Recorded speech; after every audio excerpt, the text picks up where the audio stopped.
Yo, what up everybody? Hi guys. What up Inslee? What up Tofu Hunden, Fruit Seller, Shriant, Bulkiest Pick? What up guys? Welcome, welcome. Welcome to the stream today. Okay, good. Hi guys. Yeah, we got Battle Aces as well. Yeah, dude, we got PoE tomorrow. We got a new patch today on Mechabellum. We got PoE tomorrow.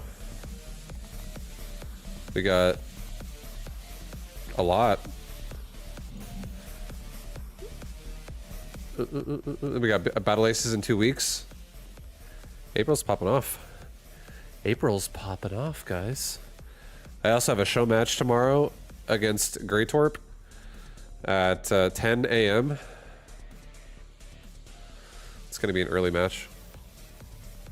Early game. Yeah, tomorrow's stream will be starting early, guys. I should be starting my stream tomorrow at 10, probably like 9:45. It's for Mechabellum. We're doing a show match. There's like, it's like a show match series. So the way it works is there's like a bunch of streamers, a bunch of people, and there's a show match series going on. And I'm representing one side, and Greytorp is on the other side, and he's my opponent. And I'm pretty sure it's a best of 3 for us. So I'll be playing him. And he's like 2100 MMR right now in Mechabellum. I'm like 1950 or something.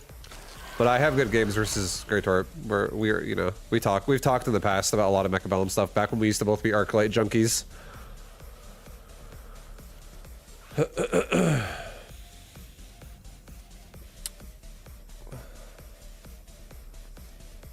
But I feel like he and I have good games whenever we play. So that should be cool. But it's just basically a lot of hype being generated for Mechabellum. With Mechabellum releasing all the stuff that it's been releasing and having its full release of the game, and now it's partnered with Dreamhaven as a publisher. So, oh, excuse me, Mechabellum popping off. It's popping off.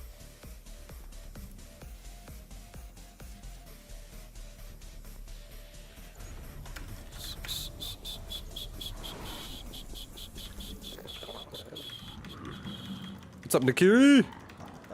What up, dude? How you doing?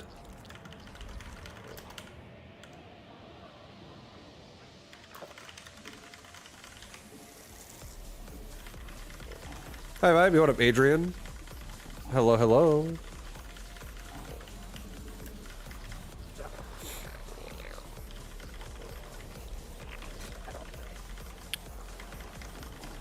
Welcome to the stream. Welcome. We got a ZVZ here on our first game of the day. I don't think I'm going to play too much Starcraft today. Also, I'm probably only going to play like 3 games max. I think I'm playing like 2 games of Zerg, 1 game of Terran. I'll play a Terran game today. And then I'm going to hop over to Mechabellum. I do want to see the new Mecha patch unit, all that stuff. Then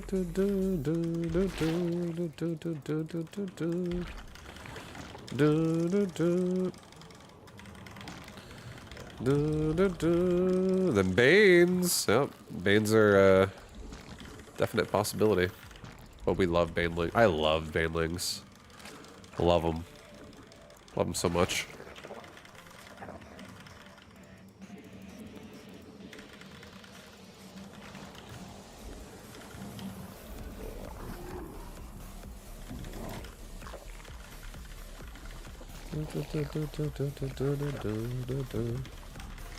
Alright. I don't see a move out early, so I can make an overlord. Don't have to worry about making lings right now, guys. Don't need to worry about the lings. Well, I'll make them now, though, but I didn't have to worry about stacking lings but before overlord. Gojo's chilling with us. No, Gojo, don't leave. Oh no, I just said you're chilling with us. Oh, he's gone. Sad times. Probably means I'm gonna lose this game now. It's a bad omen. That's a bad omen. Whenever your cat leaves you while you're in the middle of the game, guys, it's a sign. He doesn't want to be here for when it falls apart for me. In 10 minutes. Gojo, I'm playing better. Come back.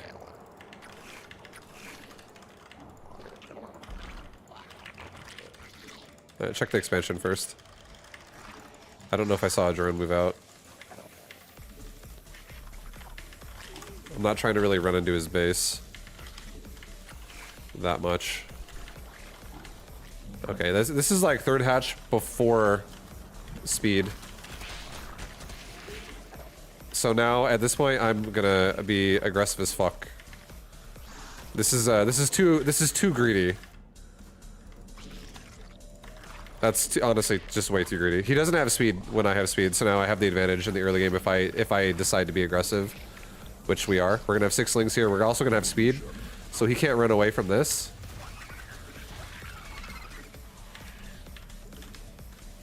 I'm actually gonna make a layer behind this. I'm going Baneling light here, guys.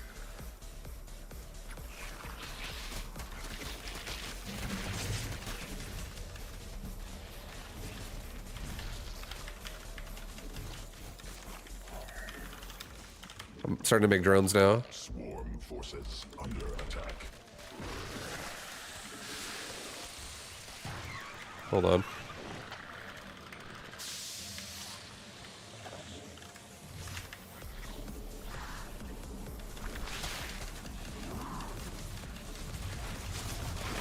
Swarm forces under attack.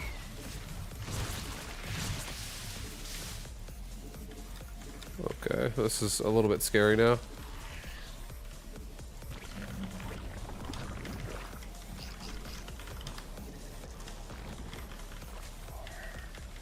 Keeping him defensive right now. Trying to. I'm also making some spines. I'm making drones right now. We're going into metas.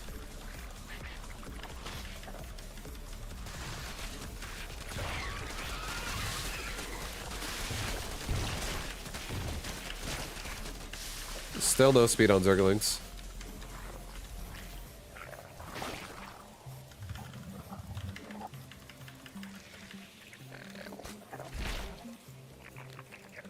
Swarm forces under attack. Kill the queen in the main. The queen still has 1 health probably.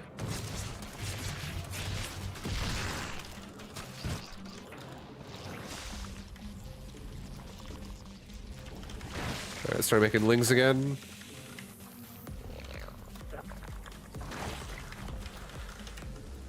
Well, he has a layer on the way, so roach speed is not anytime soon. We have a little bit of spine protection as well for my base. Let's try and get over here and maybe kill some more drones.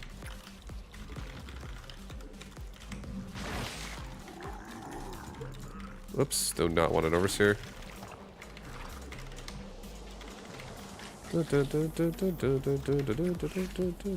Make an overlord. Prepare for my Muta switch in a second.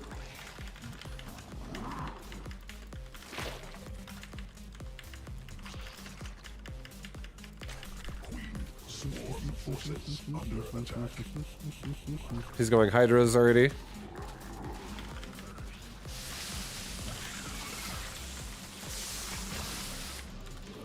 Okay, get Banelings. Baneling speed, sorry.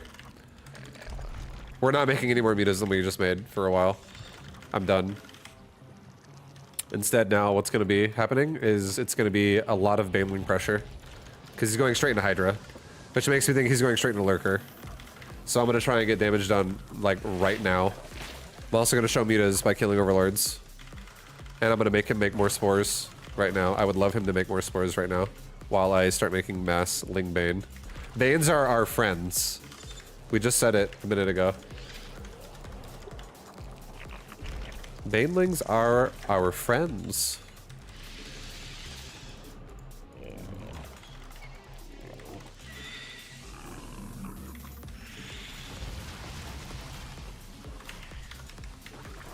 Get in position. Get over here. Okay, so we still can find gaps in his defense to punish things like this.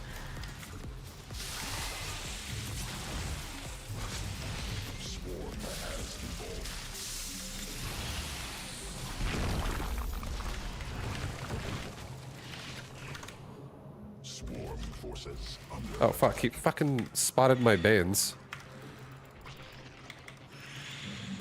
Okay, he's moving out.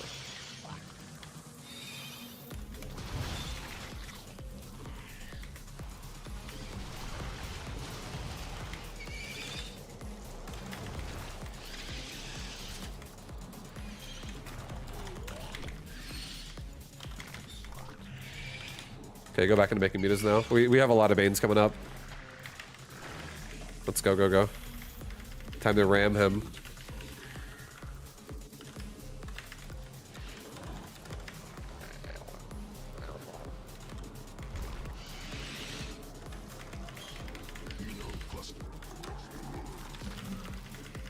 Let's go. Sequences spawn. Swarm.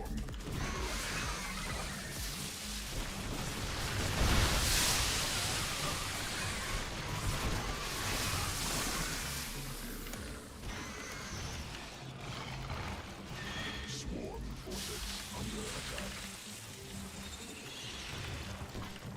Make more Banes. Just keep him on defense the whole time. Swarm forces under attack. He's gonna all in me now? That's fine.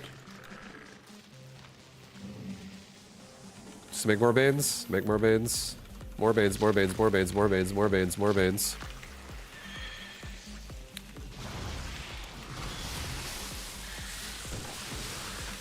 Swarm forces under attack.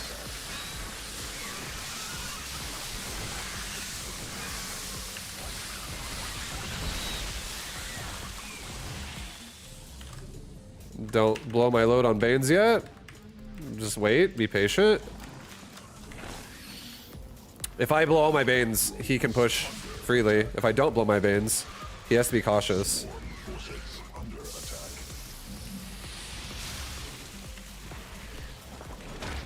Mutation complete. Go into his main right now.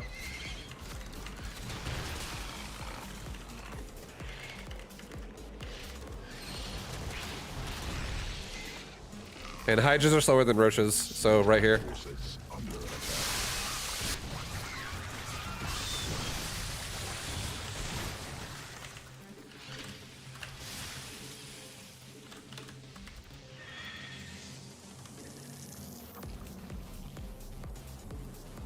Mineral cluster expended.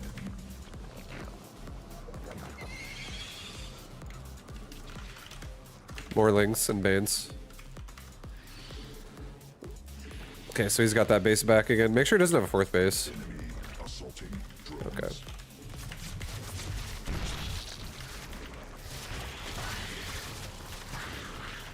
Oh boy. Swarm forces under attack.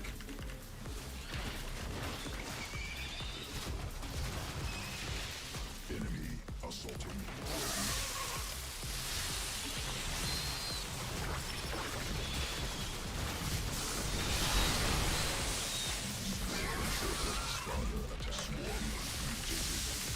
Swarm forces under attack.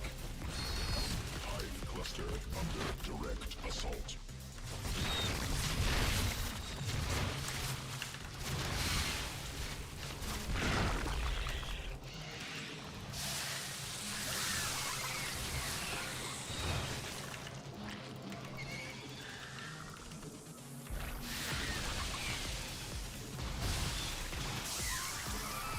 Mineral field exhausted.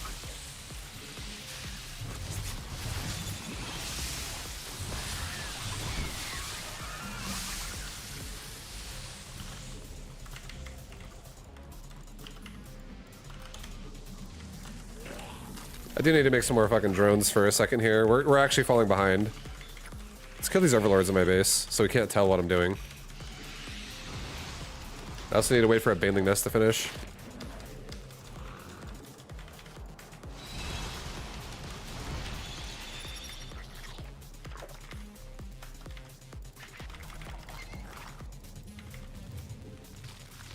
Okay, more Banes. So his money has to be drying up just like mine is. We're not rich in this game, Mineral field newly as you can see. ready. Try and grab a Hydra or something here. No, he's got so many infestors there.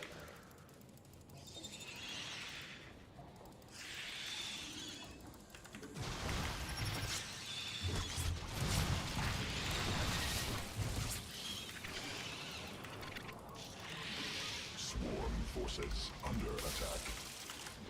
make, get ready for an all-in right now. It's coming. Get on the infestors. Oh, oh! That was good by him.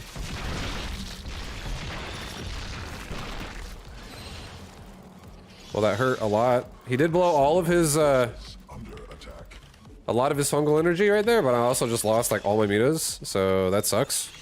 I saw infestors in the south. I didn't think more infestors were with him in the fucking top, so that sucks. For us. I'm gonna send Lings to his base right now. And I'm gonna go kill drones. That was pretty big for him. Alright, let's put him in a bit of a bad situation here. Spread out my banelings in different directions. Oh my god, so many fucking queens on defense.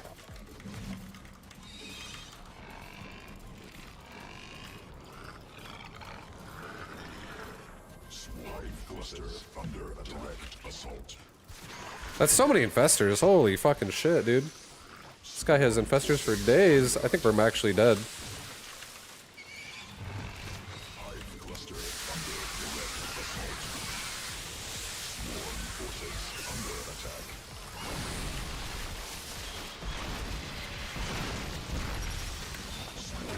GG. Yeah, he just went for like 3 base fat timing. I think we lost the game, honestly, right here. Where was this? Right here. This is where we lost the game. He kills my 4th, rotates around, and then he kills my 3rd, and I did not expect him to push my 3rd like this. I thought he would respect banelings more. I thought he would respect the potential of me having Banes more here. And he just instead just fucking goes for my 3rd. So that was painful. Losing my 3rd here absolutely fucked us. And we have Banes coming. But not fast enough. If I have Banes already here right now, as this is happening to me, we hold this, we push it back, we kill all the roaches after a lot of the hydras die with my mutas as he goes back across the map. This was honestly a loss due to scouting. Like, I just wasn't creep spreading, and I also wasn't scouting this portion of the map with, like, a Zergling. I should be leaving, like, a Zergling, like, 1 Zergling around the quadrants of the map, which is 5 of them, just to see if he's gonna push. And if he does push, and I'm like, oh, my Ling just died. It's like a little spider web, like, oh, he's moving on the spider web over there. Then I have Banes, I have more of a awareness, like, oh, I got like 15 seconds before I'm about to be attacked. Let's get fucking Banes now. And then if I have Banes here, I can literally just barrel into the Hydras and push the roaches back. And I might not kill all the roaches because we don't have mass meta, but I do have 11 mutas right now. Or 16 mutas, sorry, I even made more at my base. I have 16 mutas right now that could definitely kill 20-ish roaches, like a good chunk of that, if not all of that, as he runs back across the map. He doesn't even have armor upgrades. So mutas hit for full power here. But yeah, this right here lost us the game. This was too much damage. I couldn't really recover from this.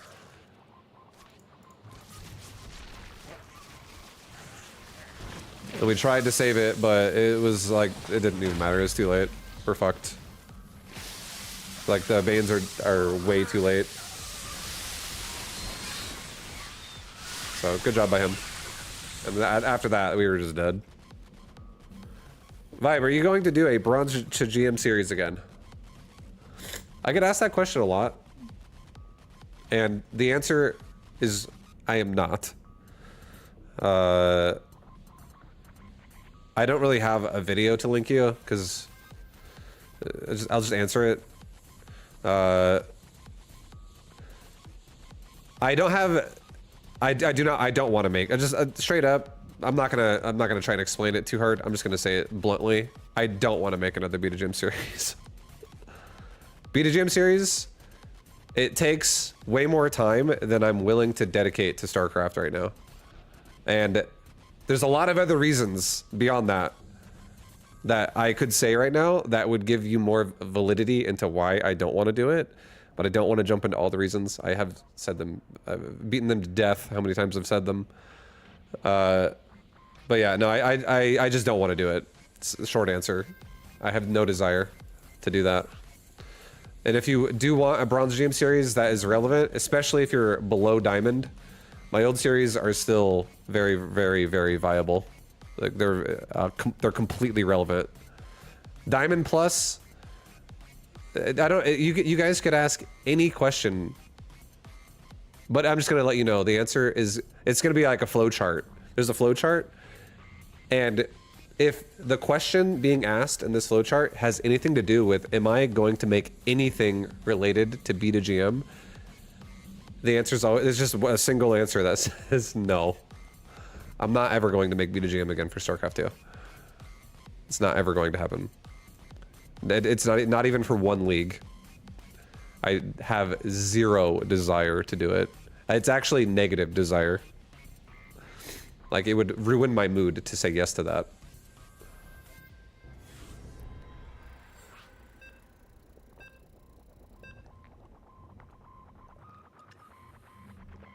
Same guy.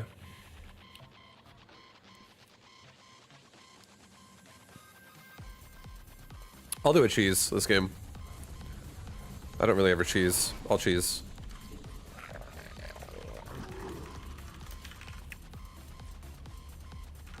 In ZVZ anymore. Alright, what's the reason people don't go Hydroling and Bane in ZVZ? Because Banes are good against all of that.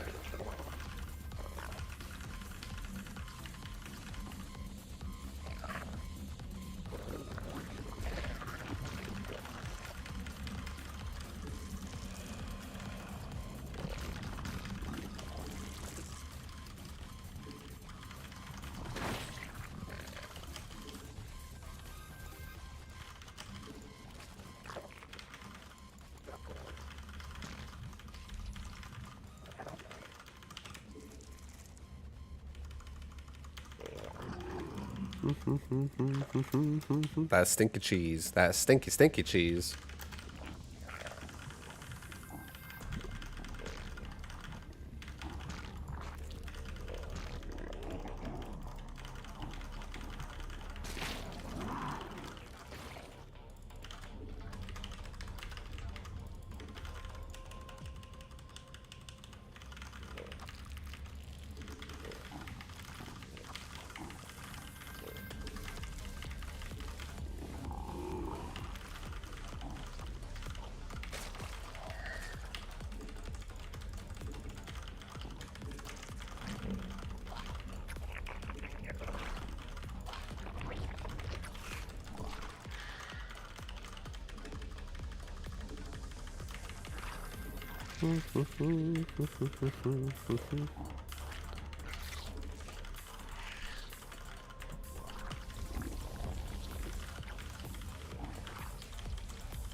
Yo, Rotterdam, what up? Thank you very much for the raid. Hope you had a wonderful stream, dude. A wonderful stream today. See you this weekend. Yeah, definitely see you this weekend. Hell yeah. Some mecha hype. Thank you, Roddy. What up, everybody? Welcome to my stream. I am Mr. Vibu. I'm only playing a couple games of Starcraft today. As is my daily regular. Swarm forces under attack.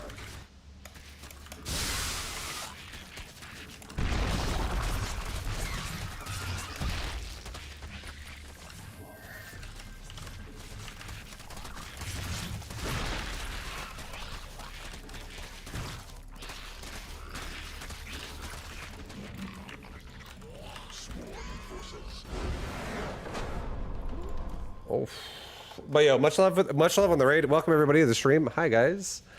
Yeah, I'm gonna do a Terran game now. Fair warning, my Terran is awful.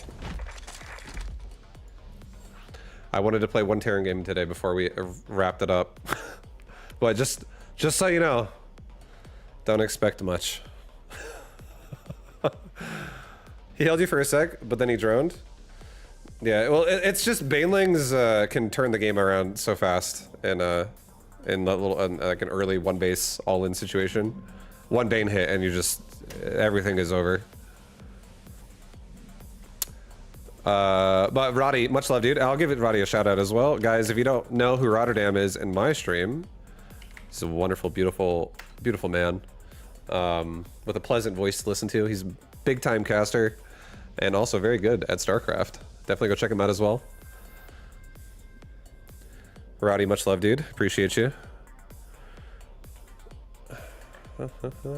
My previous question, have you tried Gwent, the Witcher card game? I've never played Gwent before. I've seen it. I don't really want to play it, but I've seen it.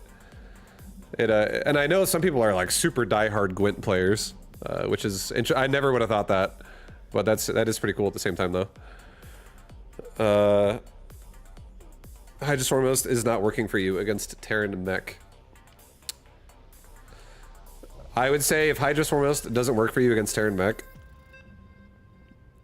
one thing you could do to add to that could be banelings. Another thing you could do to add to that would be really just maybe be methodical about like where you're attacking.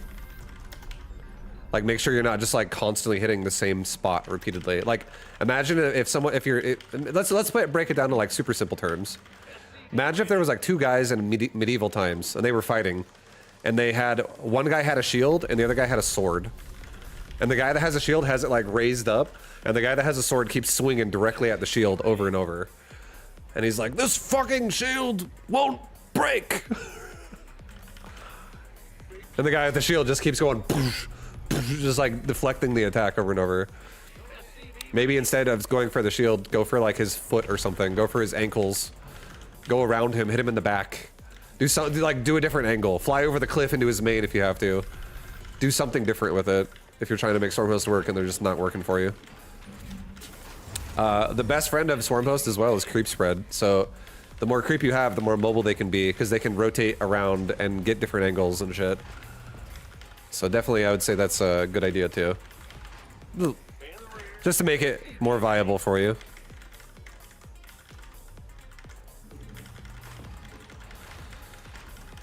Gwent sucked. If you tried to play it for free, they don't give you a lot of free boosters. Okay, I have no idea what I'm doing in Terran versus Protoss right now. Get off my SCV! Leave him alone!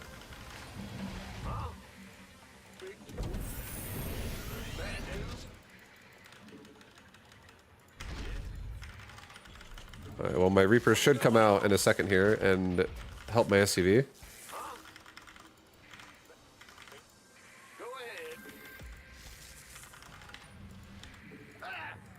Command center upgraded.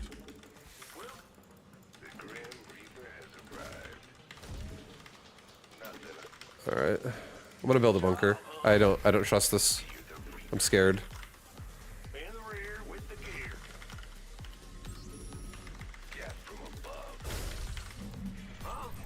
I'll get a cyclone.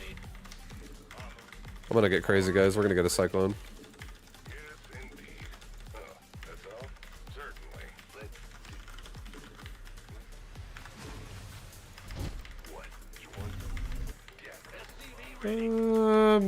Maybe. Oh, he's got a shield battery already.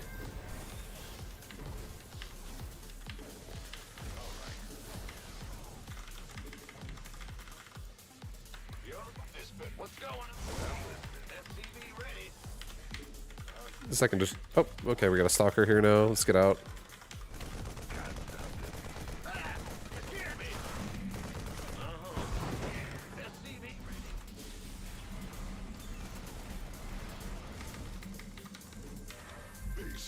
Okay, I'm not even, dude, I'm not even rallying my SCVs to the mineral line.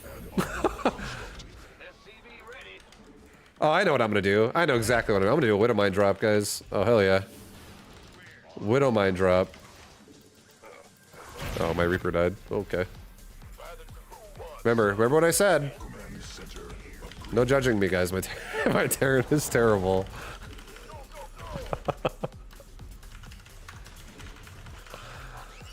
It's been a while since I've played this matchup. I mean, not even a while. I mean, definitely a while.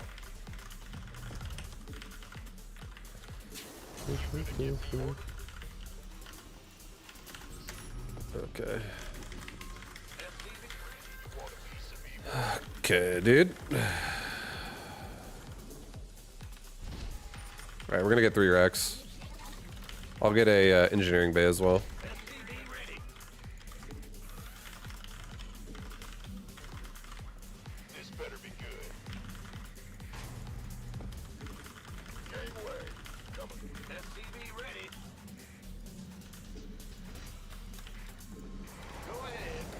When was the last time you played Terran? I think I've played, like, I'm not even shitting you. I think in the last 2 years, I think I've probably played 5 games of Terran.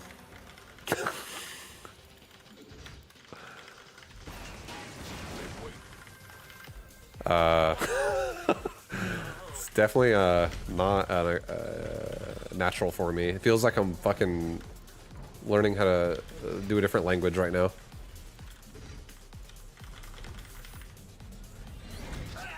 I don't know why I'm building a turret here, but something tells me I need to build a turret there.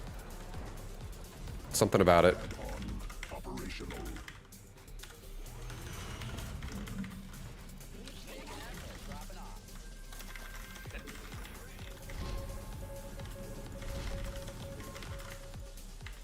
Add-on constructed.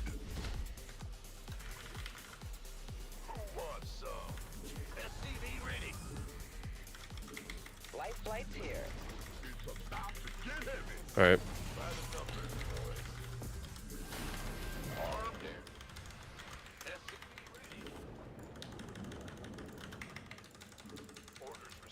Now what?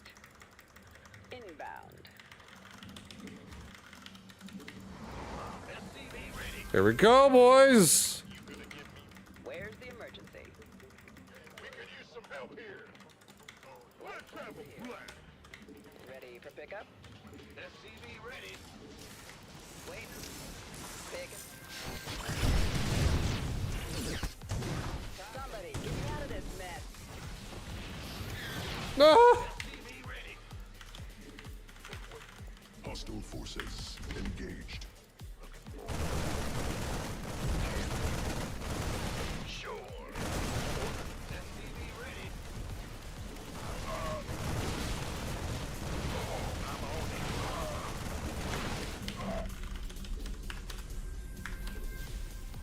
SCV ready. Upgrade completed. Henry, huh? Want a piece of me, boy? All right. Well, we gotta get ready for the counterattack. That's coming most likely very soon. Constructed. SCV ready. By the number.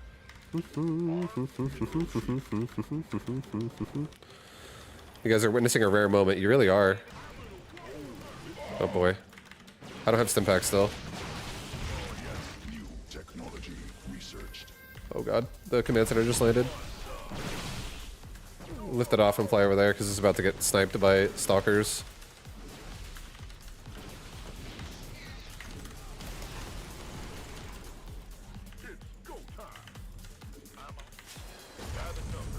Ready for dust off.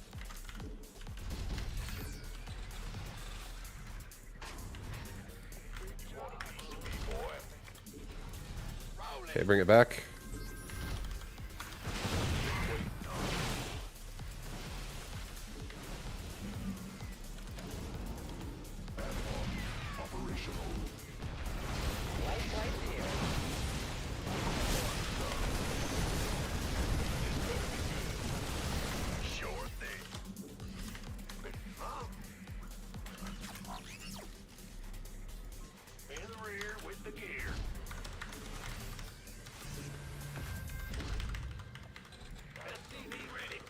Add-on constructed.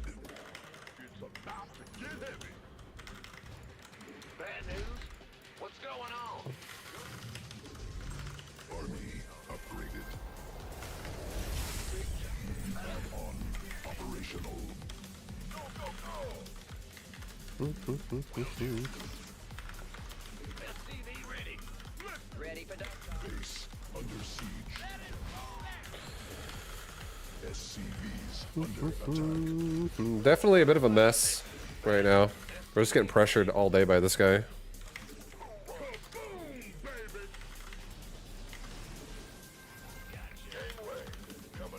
Mineral field. SCV ready. By the number. In the rear with the gear. Ready for dust off. Armed and ready. SCV ready. This better be good if you want a piece of me, boy. There's an observer right there. See it? It's just sitting right there. And ready.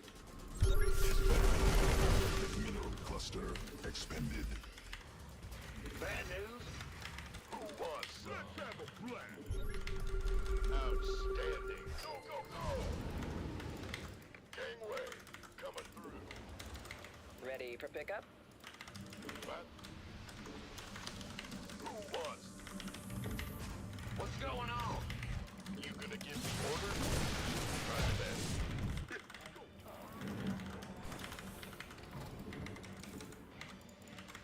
Kaboom, baby! We can Now what? this better be SCV ready. Well, Army Who wants some? ready for dust off. Up, ready to go. SCVs under hostile forces engaged. Ready for dust off. We can use some help.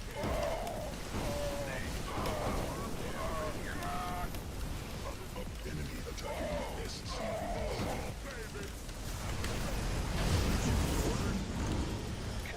Armed and ready. Waiting on you. Speak up, this go, go, go. Yes. Gangway. We could use some help here. What's up? It's go time. Boom, baby. Armed and Run, bro! Oh no! get heavy. You can it's on. They have like no minerals now. All my SCVs died. SCV ready. Army upgraded. Yeah, we're probably dead at this point in time, guys. This is looking a bit rough. Go. SCV ready. Armed and ready. We're gonna try and get into his base a little bit on the left side and maybe drop the main again, but I'm scared. I'm scared. We could use some help here. Okay, the Colossus are over there. Wait. Talk to me. I don't have a lot of medevac support here for stim packing, Get me out of this mess. so time to send it. Lights here. Talk to me.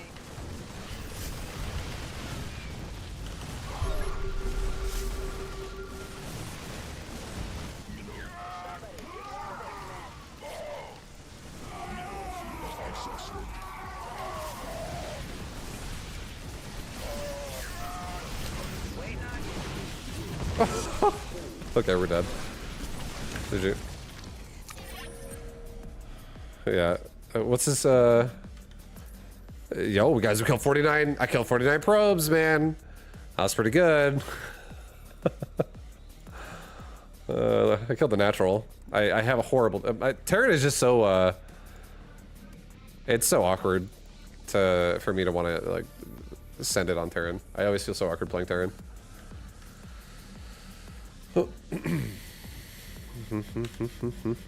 GG. Yo, GG. Alright, we're gonna switch up to Mechabellum now. Vibe, why do you hate Terran? Do you think it's too easy or do you think it's too hard? It's not about it being too easy or too hard. I don't prefer Terran and the playstyle of Terran. I don't like it. I don't like Medivacs. I don't like Bio. Like I don't hate Terran overall. I like playing against Terran. And it's fun playing against like a really good Terran player, but I just hate playing as Terran. And every time I try cars and first Berserker. Every time I play Terran, it's always like imagine if you play Terran, but instead of grinding like 100 games a week, you play 1 game a month. And not one game every 3 months. That's how much I play Terran. So it's always awkward. It never gets better, and I don't want to grind it. Grinding Terran actually makes me mad. Frustrates me. It's gross. But I think Terran is an acquired playstyle. Like if you grind it, you play it a lot, you get better at it, then you know it'll feel comfortable. Yo, Mark, thank you for the 80-month resub. Am I gonna try Kazan first? What is Kazan first? Is that like you're talking about PoE, right? Is that like a ascendancy for the Huntress or something?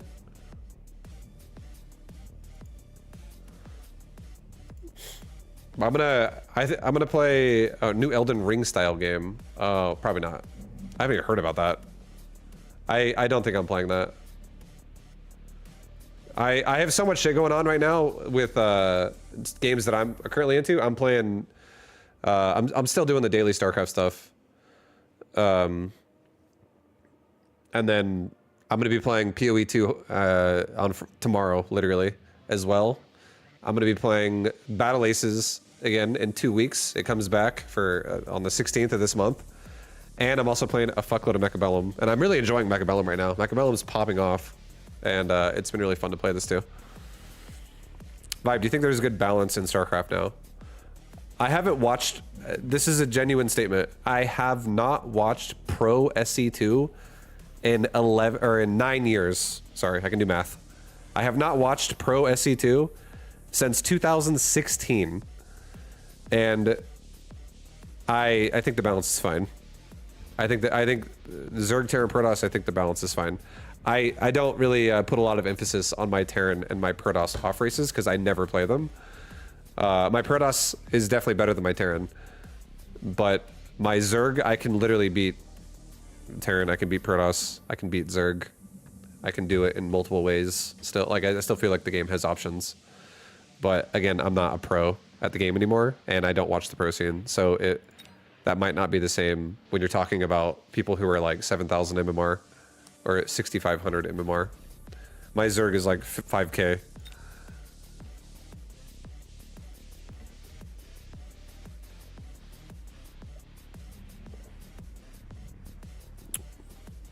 Vibe who grinds, doesn't watch. That's exactly what I do. I'm not even kidding. A lot of times when I'm done streaming, I just get off my computer. I don't like watch other people. And I kind of like it that way because I think, I will say this. As a streamer who is playing all different kinds of games, like I literally, like on a regular basis, I'll have like 5 games on rotation on my stream, I feel like. And I feel like it's really fun to just send it myself on each game I play and just do my own shit, as opposed to feeling like I have to copy other people that like have a meta. It's way more fun that way. For me. I enjoy doing that a lot. Like that. I do the same thing in Mechabellum. I don't watch anyone play this game, I just play it myself. What's your favorite race in Warcraft 3? I want you to guess. I like when people guess. What do you think I am? There are 2 correct answers, but I'll give you the. I just want you to guess, and then I'll tell you what after. What do you think I am? You think I'm an orc player, huh? You think I'm a fucking Zugger? You think I like to Zug? Definitely not human. Oh. Yeah, Hank, right now, Wake 90 and Hank Salamanca are the only 2 people that are correct out of the 3 people who guessed, or 4 people. But yeah, I would say this is the best answer I can give you. Human was my main. I was a human main back in early 2000s when Warcraft 3 really was like coming out, like when it was a new game. Undead it's always been like this for me. Human first, undead second, orc third, night elf last. But after playing Zerg in Starcraft 2 and then coming back to Warcraft 3, like many years later, I actually could interchange undead and human for my main race, I would say. I got really fucking good at undead, like way better at undead. Like, I'm not saying my undead's better than my human, but my undead got way better in general.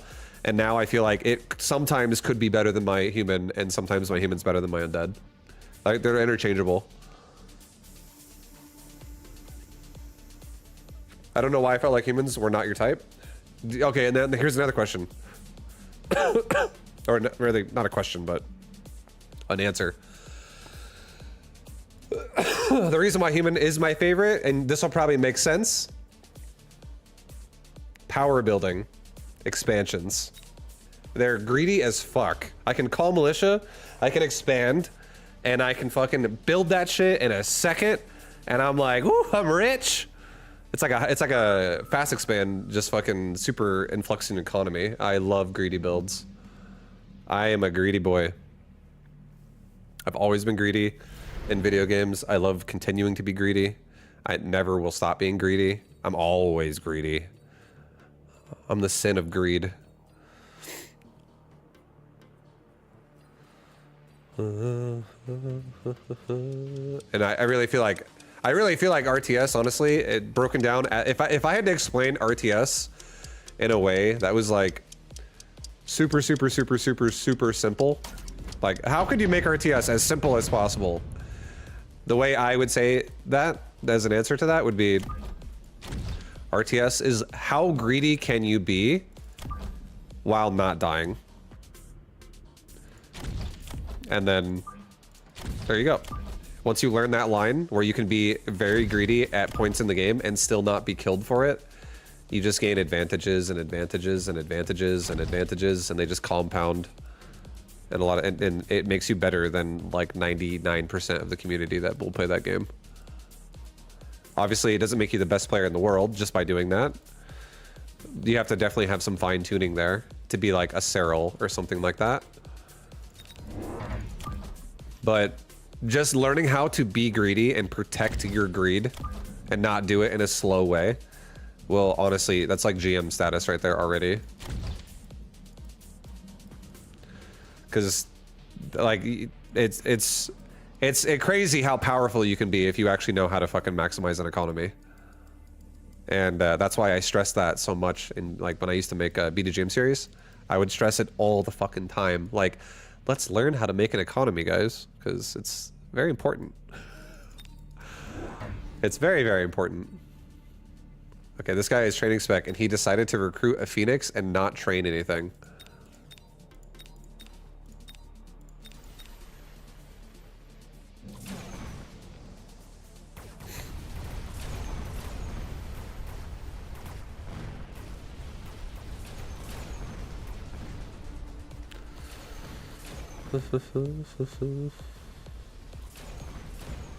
Maximize your economy the most you can without dying. Yeah, exactly. That's all RTS really is. Like, again, if we're talking about pro RTS, there's a lot more to it than that. But if you're someone who's watching RTS and you're a guy who's like, I'm Diamond League, I'm Gold League, I'm Platinum League, I'm Low Masters. You know, like if your MMR range is anything between 0 and 4,500, if you just learn how to make an economy better than you do right now, plus 500 MMR in a month. Easy. Plus 1,000. Plus 1,500 if you're lower and lower and lower. It's like here's a good example of it. This actually is something that that happened to me in person. My brother is someone who is a old-time Wraith spamming Terran player from BGH Brood War games. He would fucking queue up into like 4v4 BGH and he would literally just make mass Wraith. His build was like bunker off with like a supply depot wall on BGH with like a barracks and a supply depot. Put a bunker on it, and then he would just make mass Wraiths. That's all he would do every game. He's like, I love Wraiths. They're the best. And then he played Starcraft 2 very casually. We're talking like he played for he probably has a total of like 300 games in his entirety. And not only that, but he has, I want to say, he played for like just only like 2 occasions. There was like two occasions where he was just bored of the games he was playing, and he kind of was like over RTS. He wasn't as into RTS like I was. He like Brood War was it for him. He never even got to Warcraft 3. He got into like MMOs and stuff at a young age. But when he was playing Starcraft 2, he was playing at literally like Silver League. This was like, I want to say the year was like 2015. 2015. So like Legacy of the Void's not out yet, like late Heart of the Swarm. He started playing then. Probably the worst time ever to start. And he was like struggling in a game. He was playing Protoss and he's struggling and he's like, man, I just like can't kill the Zerg. Like, dude, every time I attack, they just like have so much shit. And I'm like, oh, let me help you. I was like, what are you doing right now? And he's like sitting there staring at his fucking base and like just like moving fucking like his stalker around, and he's just like attacking around his base with a stalker. And I'm like, what are you doing right now? Like, does what you're doing have any? And he's like, I'm checking for fucking I'm scouting. What if, dude? And I'm like, okay, here's what you do. You just build at the fucking door. You don't have to scout like that anymore because you'll know it comes in or not because you have a door covered now. You have a doorman, a guard doorman, and I want you making a nexus, and I want you just to start making fucking probes. And he's like, oh, okay. He's like, okay, what do I do? And I was like, see how you have all that money now? Make some production, make some gateways. Oh, yeah, okay. And he makes a lot of gateways, and he's like, obviously he knows how to do this shit. It's not like he doesn't know how to do it, but he's doing things in 10 minutes that he could do in 4 minutes. And I'm like, dude, you can play a lot faster if you just stop fucking around here and wasting your time. And that's every single person's problem at lower leagues. They just don't know what the fuck is going on. They have no clue as to like the tempo of a game, and they don't understand it because their economy's bad. So they always feel pressured because they never have enough units. And they're like, oh, I'm gonna die though. I'm always gonna die. What if I die? And then you learn how to make an economy suddenly, and you're like, wow, I'm insane.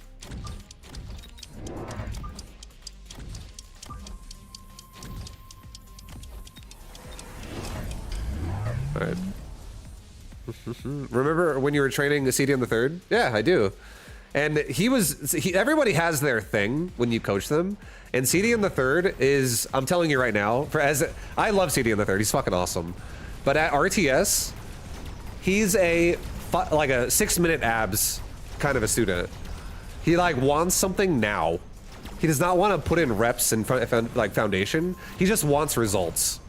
He's like, bro, I don't give a fuck how to get these abs. I just want them in 6 minutes. So I gave him like a speed course of like, okay, just do this. Just practice this move a lot and you'll be great. And it was like, you know, some people like that. Other people are like, they're really like foundational, where they're like, I just want to be better. Like, I don't give a fuck if it takes me a week, a year. I just want to like actually hit, like, I want to be like a really, really high level player one day. So what do I need to do? And they're like, bro, I'm going to get like multiple lessons. I just want to fucking learn the game. And those are the more like, okay, let's break down the foundations of the game and let's really invest into like, here's your building blocks for making good economy. And then let's make building blocks for how to spend good economy. And then let's micro off of that and learn how to micro. Because your economy sucks fucking ass and all of your battles are wrong anyways. Like learning how to micro when you have no units. Honestly, I feel like most people will burn out when that's how they try to learn the game, because they just lose interest in losing all the time. They're like, oh man, like I want to make this work, but like every game, this fucking it's like you get like, I don't know if you guys remember him, but Tumescent Pie is a perfect example of that. He just was a Terran player that would get so fucking mad, and every time he'd lose, he'd always be like, fucking Protoss, how many fucking AoEs do they have? You got fucking Storm, Colossus. It's impossible. It's so broken you can't engage it. And I'd always be, if I ever, there was a clips on YouTube and shit where he was like getting some popularity going around for a little while, and it was so funny watching him every time, because I was just like, this guy has like no patience. He literally is like a super impatient person who just wants wins. He's not actually thinking at all about how to get better. He just chalks it up to excuses every time.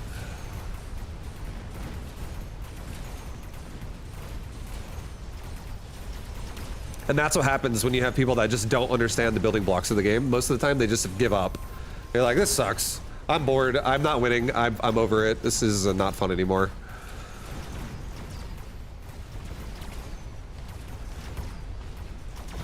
Because there will be people that will be like that. They're stubborn as fuck, and they'll be like that for fucking years until they just quit the game. I feel like I also do feel like this is not RTS specific. I feel like this is game competition specific, and I feel like the only way you can learn is to be humble. It's the only way you can learn. You have to be humble. If you're not humble and you just think you're fucking smarter than everyone and better than everyone, you'll never really get that much better. You can only be arrogant when like you actually know the answer. But if you don't know the answer and then you lose and then you make excuses because like you know it, but like these reasons are why it doesn't work, you just never get better. And the only reason why that's happening is because you don't respect your opponent. Because you're like, this guy's a fucking idiot. How can I lose to a fucking idiot? I'm not a fucking idiot. This guy's a fucking idiot. That's competitive culture right there. You just have to learn how to be humble. Learn how to humble yourself and be like, okay, let's learn from other people and take ideas. Because legit, like one of the best way, you want to know how I got really good at Starcraft 2? I took my mentality into the game and I stole so many fucking builds and so many, like, not even just builds, pieces of builds from Koreans. And then I put them in my builds and I use them a lot. And then I would alter them with how I do arc lights. Where I'd be like, oh, I bet this would work really well with this. Like when I play against Mech, I go Swarm Host, Muta, and Infestor and Zergling. And I think it's fucking great. And I didn't really take that from anybody, but I took pieces and shit. Oh, that was way later, obviously. But like early on in the game. So like I basically what I'm trying to say is I do my own shit as well. But I definitely take shit from other players at the same time. To really just like understand what the fuck is going on. Because if you don't do that, you'll never really know what you're doing. Learning from other people is kind of important. All right, I think this game is a wash. I think I'm dead.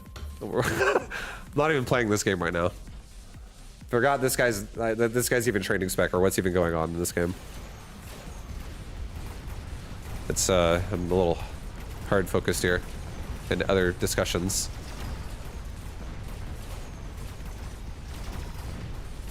You gotta lock in, brother. What up, Zabol?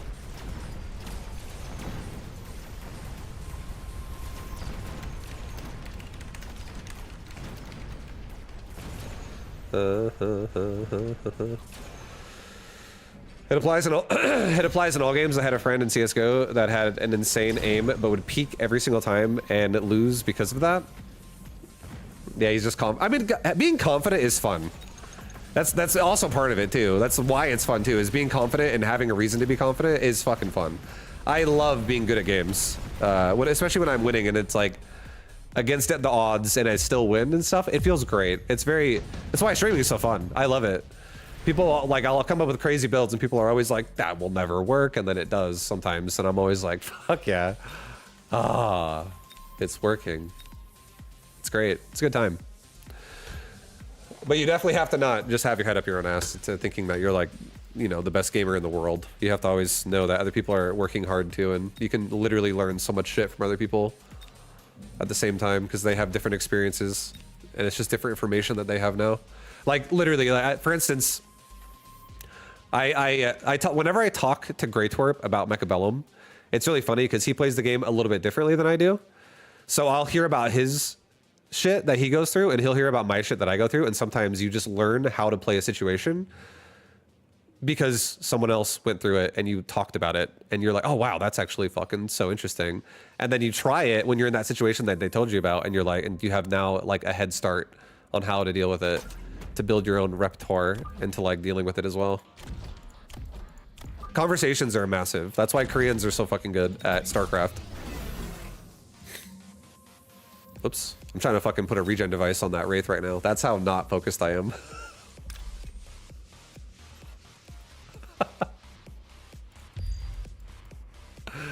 Alright, Typhoon, I'm gonna have you regen yourself, okay? You get the regen device. Bro, I actually don't know what I'm doing. I think we're gonna get Fang Shield. In range. It's working out.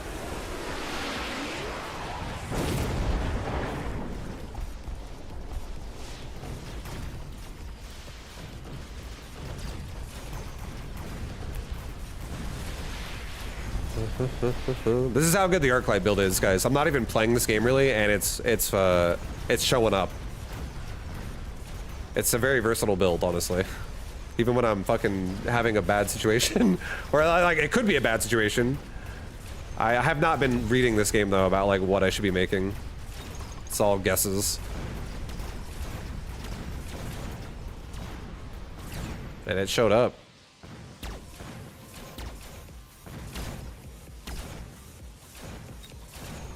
We're back to only 2 Phoenix here. Oh baby.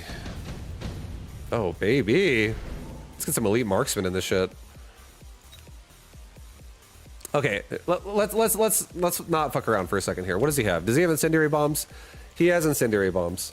I'm gonna get efficient light manufacturing actually, and I'm going to level up my marksman. I'm gonna get range of my marksman. I'm gonna get some more fangs, and I'm also going to put down some barriers right now because I'm getting afraid of missile fire just roasting all of my fucking fangs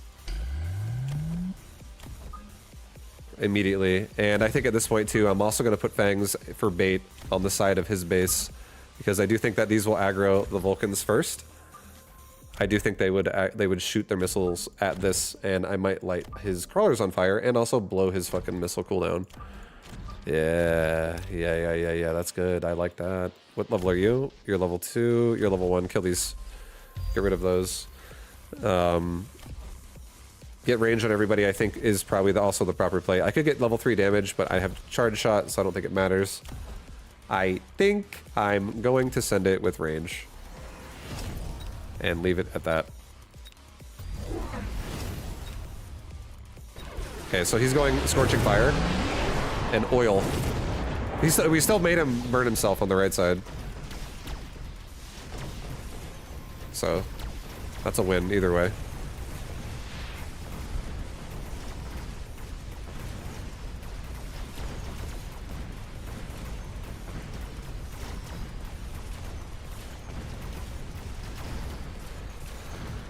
I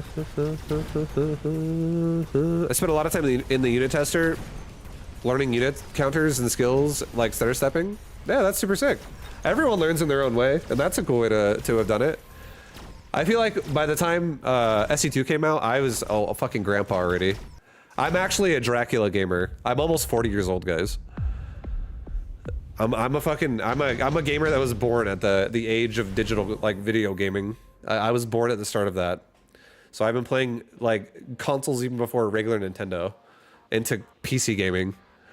And I've been playing RTS since the fucking 90s. I was playing fucking dial-up modem connection Warcraft 2 with my friends in 1996. 1997. Whatever. I can't think it was 1996. Whatever year that was. That's how fucking long I've been playing RTS games. So like, that's when I learned how to play, was when I was a kid, and I self-taught. Because I literally was like self-teaching with my other friends, because no one was a grown-up there. So, or I mean, there could have been, but most of the time it was like me and my friends talking shit to each other and just gaming. And we always had like, we would do like a lot of custom lobbies with each other, and it would be like, just like almost like rivals of like who's better. It's like a cock measuring contest. Like, I'm better than you. No, I'm better than you. I'm better than you. I'm better. I'm better. But it was also always in good fun. We never really were like mean to each other. It was great. I loved it. That was how I grew up being a gamer.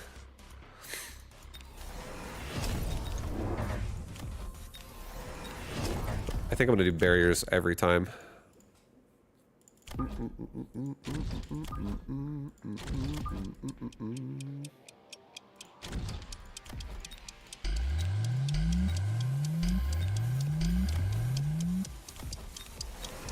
Oh yeah. Oh my god, here we go.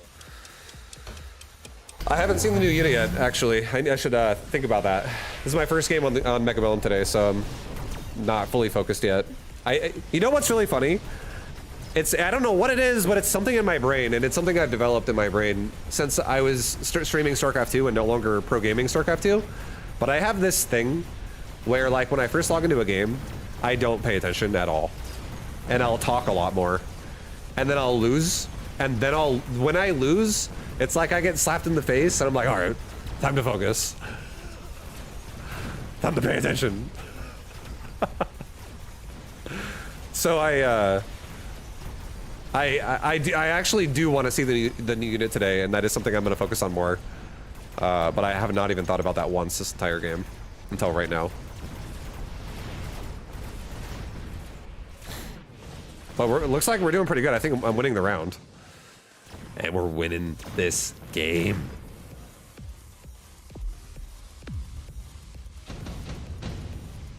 Okay, I know what to add right now. What is this? An abyss! Oh shit, dude! I'm definitely taking him. What does he do? Holy shit! Here we go. Launches 46 missiles at nearby ground enemies. I'm looking for AOE right now. I don't care about ground right now that much. I don't.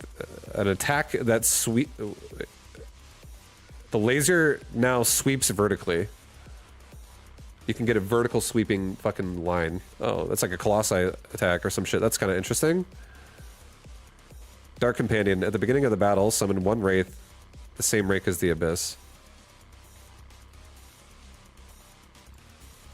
Well, fuck. Now I kind of want to mess around with this Abyss. Does it have upkeep?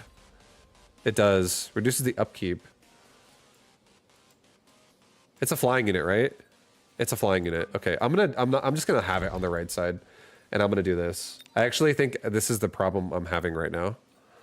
I want to experience against an Abyss first before I fucking commit to it this game, because I want to win this game. Actually, I think I can.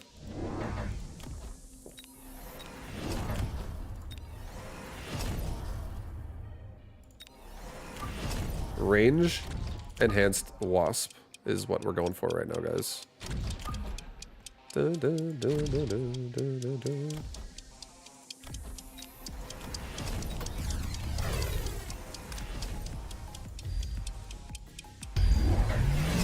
Okay, he does not have an Abyss. Here we go. Abyss! Show me what we're working with here, dude. Let's see it. Whoa! Whoa! What the fuck? It hit the air units, too.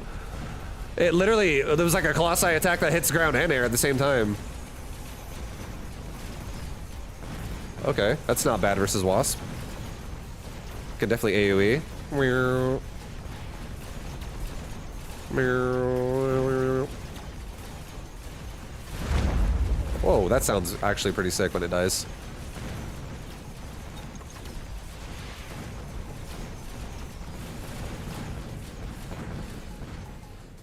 Alright, we'll definitely mess with an Abyss more.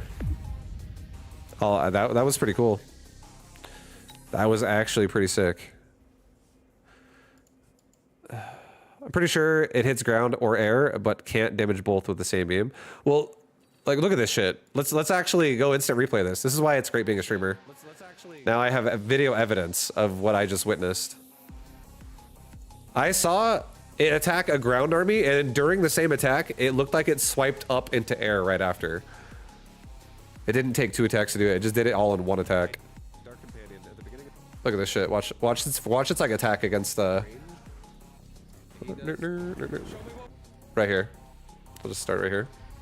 Watch the attack on the sledgies into the Phantom Ray. Here we go. Abyss. Show me what we're working with here, dude. Let's see it. Whoa. Oh, never mind. You're correct actually. Lol. The graphic looked like it hit into the tanks, but it didn't damage the tanks at all. So yeah, you're right. And now it hits the tanks. Yeah, so I'm wrong. It looked fucking sick though. I was like, ooh. And then it sounds cool when it dies.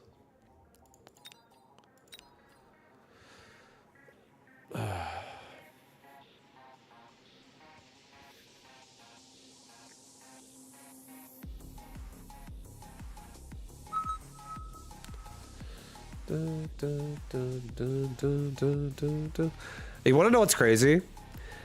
The way I remembered that was I remember it attacking the sledgehammer first and then attacking into the air second. But when we watched it back, it hits the air and then swipes over the hammers second. I remembered it from left to right when I really was from right to left. And I was so convinced that I remembered it that way. I was like, let's look at it in replay. I literally was remembering like a mirrored version like, incorrectly of it, but it was just the wrong way.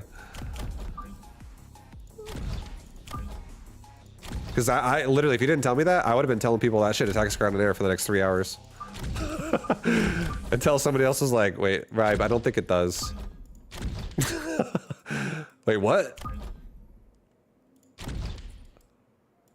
And then I'd be scuffling to like find it. Like, where is it? I swear I saw it.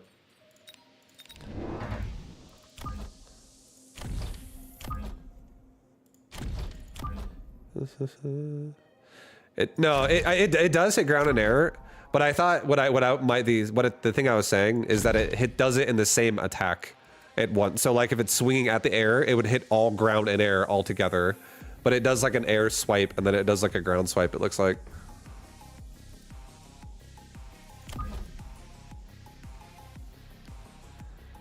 And it has like an attack cooldown every time. So whatever it picks to attack is whatever that round it attacks into. But it is cool how it swipes though. I do like that. That's gonna add a lot of like interesting interactions between units now. It definitely is a good counter to Wasp, it looks like. Alright, no, I don't like this formation. Hold on. I gotta look at the screen again, guys. I gotta use my eyeballs. Alright, I'm gonna do it like that. I just want delayed crawlers here a little bit. For this first round.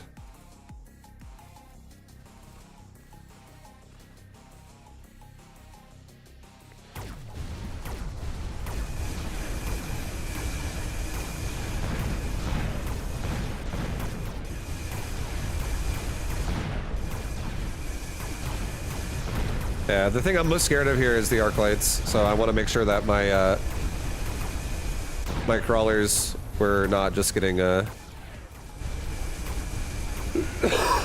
all killed before I really engaged here, so that his steel balls get locked onto my crawlers and shit more often after the first exchange, because the arc lights will be stuck attacking to the steel balls instead of killing crawlers.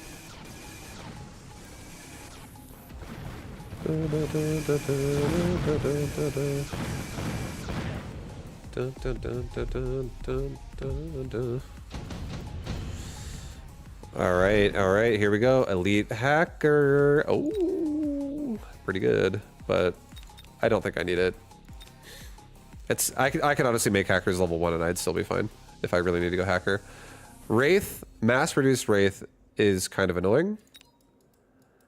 But I guess if he does that, I'll just probably just make an area unit next round. I'll just accept a loss if he does it. Assault Scorpion could be really, really... one could actually fucking hurt.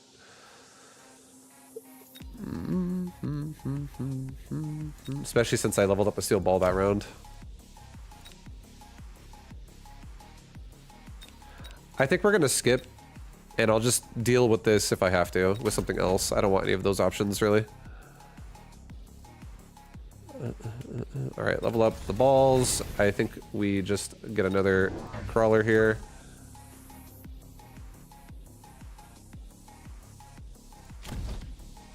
I'll do it like right there. And now if he missile strikes like trying to clip it here, he'll clip into the crawlers.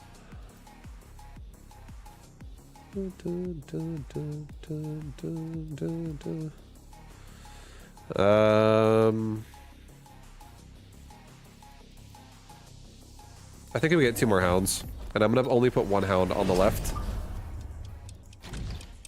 and I'm gonna put another hound kind of right here, really stockpiling this damage in case the scorpion does appear here. There it is.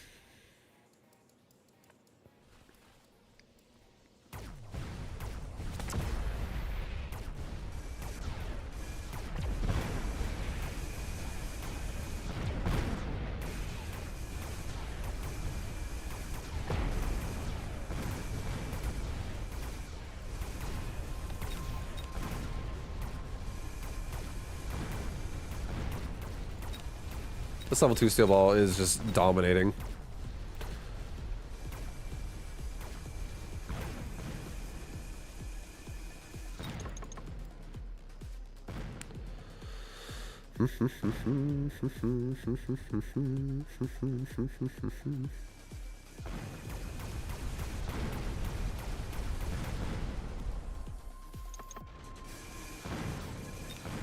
Oh no, those steel balls on the left leveled.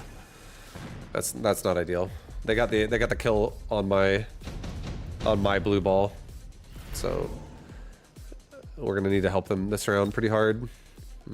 I think regen doesn't matter here. We're fighting into scorpions. Regen's not gonna fucking save me against a one-shot. Underground threat is pretty annoying. I could really pressure the left really hard with it. Yeah, we'll do that.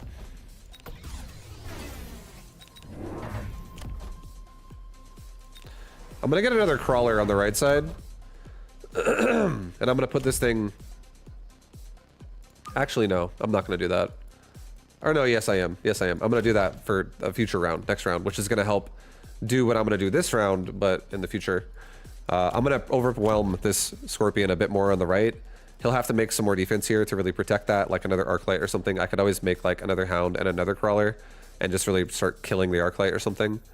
But I'm gonna drop a big fat loose formation or underground threat, which is going to come out all over the place. It'll really keep the scorpion busy for a while my steel balls get in there and just kill it right away. And then we're putting these hounds over here for sure, and I'm going to try to really overwhelm the steel balls right there. And I do think maybe I want to respect this, and I think I'm going to add a missile device like right there. And I'm gonna help these hounds clip some damage into that ball. He's probably gonna level it, so I want to make sure it dies. He also missile deviced me right there. Okay, so here we go.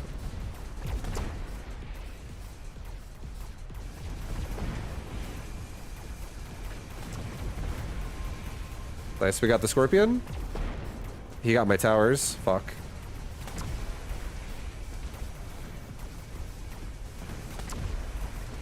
At least I killed the Sabretooth during the paralyze. But yeah, the paralyze absolutely sucks.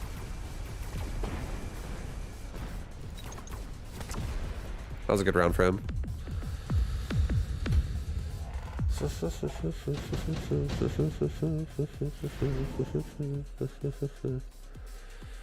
Okay.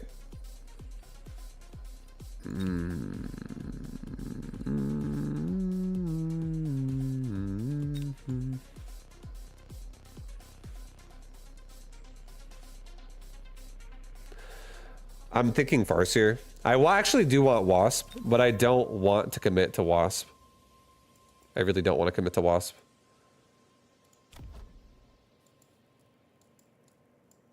Why? I don't know, actually. I should probably just do it. Yeah, I'm gonna do it. Just kidding, guys. I was like, I don't really fear a Wraith with the Wasp. I believe in the Wasp.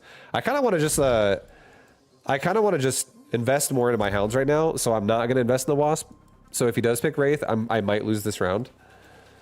But this round also has a lot more potential because I'm gonna supercharge my left push again. And I'm gonna get a damage mod this round.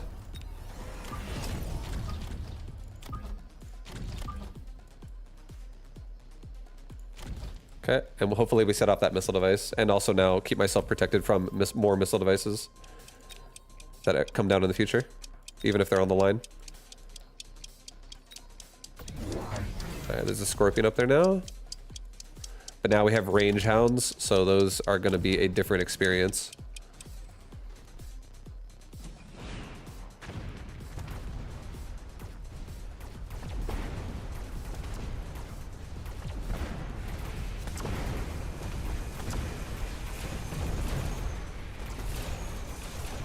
Okay, he went Phantom Ray.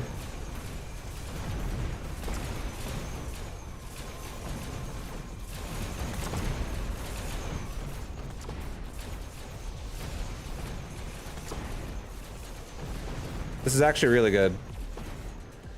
This is great. I'm loving it.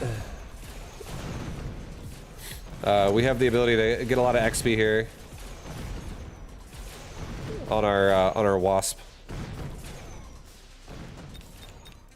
Never mind. That went horrible. I was really confident the Wasp were gonna actually win some of those fights, and 2 of them leveled though, so happy about that. Thank God. Subsidized Mustang. That's now more. I'm glad that's more expensive. I'm pretty sure that used to be only 50. I think they increased the cost of that. Yeah, countering my Wasp is more expensive now. Fuck yeah. Oh. I don't think that was 100 before. But I might be wrong. Alright, leveled up Wasp will be great. And...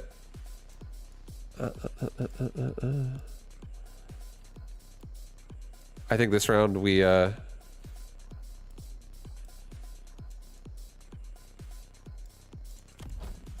are Phantom Ray in the back of my base. I'm gonna play it safe. I'm gonna get aerial spec on Wasp. Make sure I control air altogether always. I will say there is a part of me that feels like that could be a bad upgrade right now if he just sells that and never goes air again and just goes Mustangs. But I do think if he goes Mustangs, I'm going Hounds. I feel confident I can kill that too. I think the only thing that's really gonna be a problem here are these big fatty Scorpions. So actually, I do think I'm gonna run a Hacker on each side, so I can have a backup plan if my steel balls aren't really making connections here. I think one of the best things against Scorpion play is just really good ability to make them miss shots by shooting something else, and hacking units makes them miss shots a lot. And then if I hack the Scorpion, it's really, really, really good. Like extra good.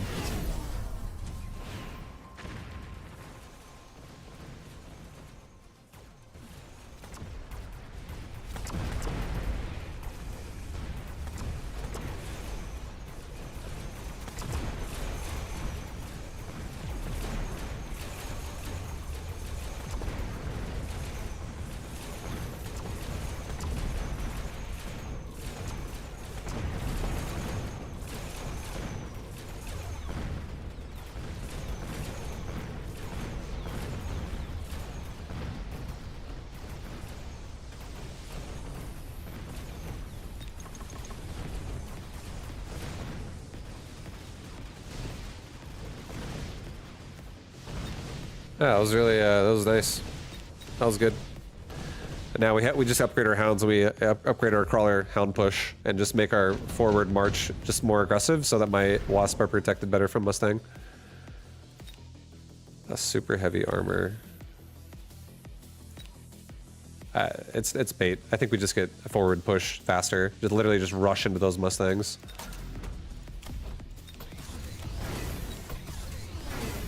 Level up the hacker.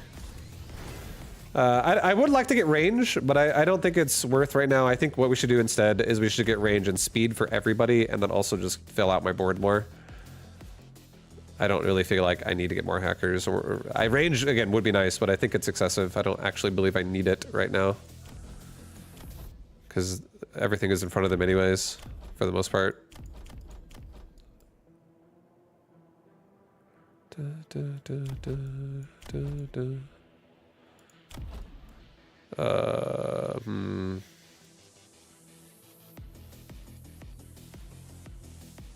definitely gonna get a crawler. I'm gonna put another crawler like right here. Protect myself from a missile device on the right side. I'm definitely gonna get another. I actually think crawlers would go hard right now. More crawlers. Just in general, a little bit more crawler action so I can have more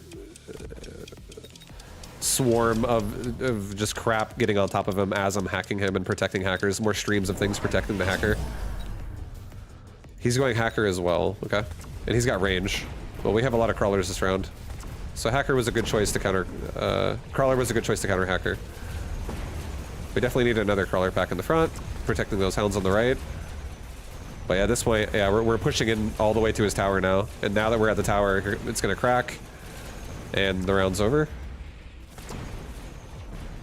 Yeah, the speed is just insane. I feel like that's a counter to... I actually feel like movement speed is a counter to Mustang. They go Mustang to counter Wasp, and I just rush into him faster. I'm like a warrior charging him. Charging in. Just fucking getting on top of him. Making him have no uptime because I'm just smacking him already. And once you're on Mustangs, they just die instantly. They're so fucking squishy.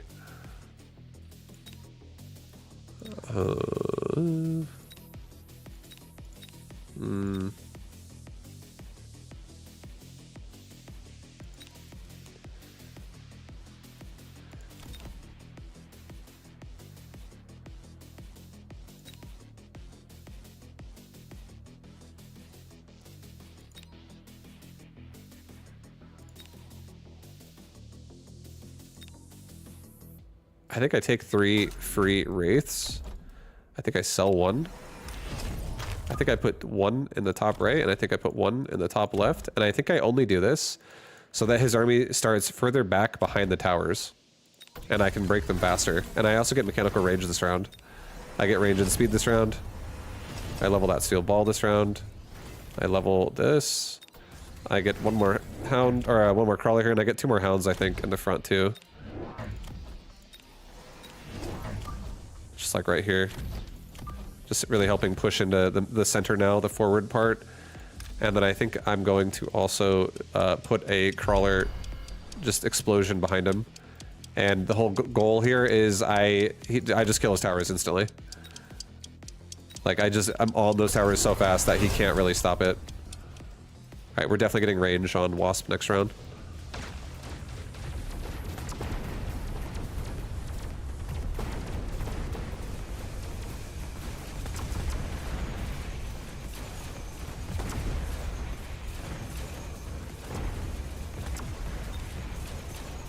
His tower's already breaking on both sides. That was really good.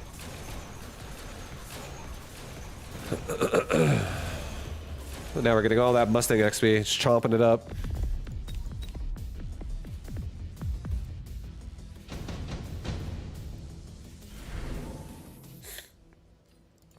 Acid Blast? That actually does not matter. I move the line so quickly. Acid Blast does not matter. Also, Super Supply doesn't matter because it's not going to pay off. The game is probably over this round, maybe next round. I'm just going to skip. I think I'm just going to skip. He's probably going to make barriers to protect from Acid Blast, because I could drop it on his army, literally, and just instant kill it. But I'm killing it so fast either way, I don't think it matters. And my army is mostly crawler focused anyways. So, like, the units that are of mine that are dying are still going to die the same way either way. All right, so we got all of our wasp leveled up. We leveled up all of our hounds. We leveled up our steel balls. We leveled everybody that's a DPS carry that's going crazy here. Now we're gonna get 3 more crawlers. And we're gonna get speed and range. And we're just gonna put these crawlers kind of, again, like, positioned in a way where they're just gonna be able to constantly be a problem. And just support, the, you know, again, if he drops acid on me, we run through it, we're on the other side of it, it doesn't matter. And now my wasp also has range, so if he really doubles down into like artillery array here, I'll be killing his wraith from a safe, healthy distance of 35 range further away from him. Or maybe 20 if he gets the temporary range. Okay, he went fire on his hounds, and he's got a big fire patch coming here. Now, acid is not the same as fire, so I thought he was gonna maybe acid me, but he is doing fire. So I gotta be more thoughtful now about maybe hitting fire extinguisher, so I can protect my crawlers, because now my crawlers just die walking into the fire.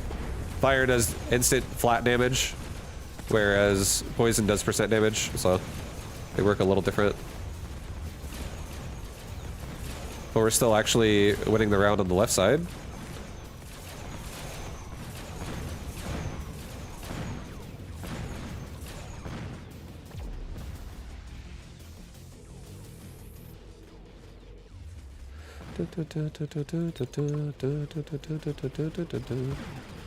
We might win the round overall, honestly, because it's just a scorpion. Oh, never mind. The Mustangs killed me. I was hoping I could kill that all before the paralyze ended. But yeah, we'll just get we'll just protect our crawlers with turning off fire with fire extinguisher. Mobilized battleship would go really hard in the back mid of his base, because he has... Oh, no, it wouldn't. He has 2 Mustangs. Yeah. It doesn't go hard on me either. I think this is a skip.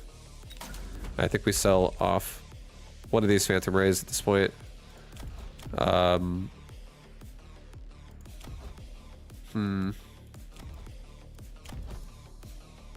There's so many things I actually could do right now, but the one that really matters the most, I think, is getting this. Let's get range on my hackers. Let's just protect them a little bit more at this point. Make them hack faster. Level my wasp.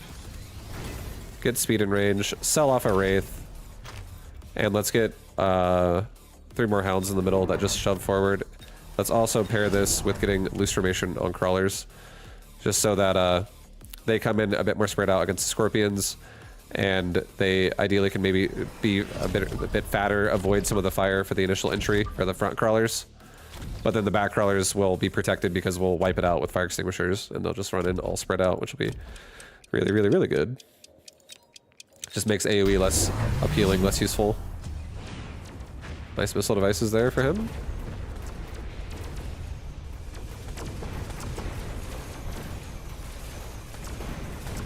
Yeah, now that oil is not on the ground, this is, again, a bit of a different experience. Oil is, and like fire is a big deal for crawlers to run through. Now that the crawlers exist again in this round, I'm able just to flood crawlers consistently. Rhino up the back end. Yeah, it would be going up the back end next round. If I got it, if it gave me a level 5 Rhino, I'd take it. He's hacking back his scorpion. He's reverse hacking it. GG.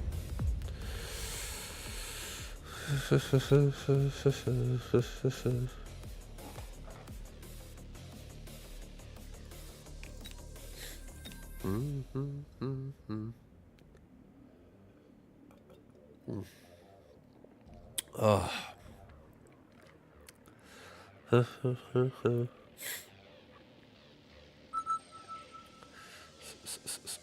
It was satisfying watching the scorpion at the end of the turn point blank shoot its own units.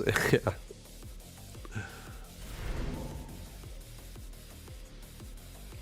Vibe, you're 1650. What's going on? A new season just started. I don't remember what I ended the season on. I actually don't remember.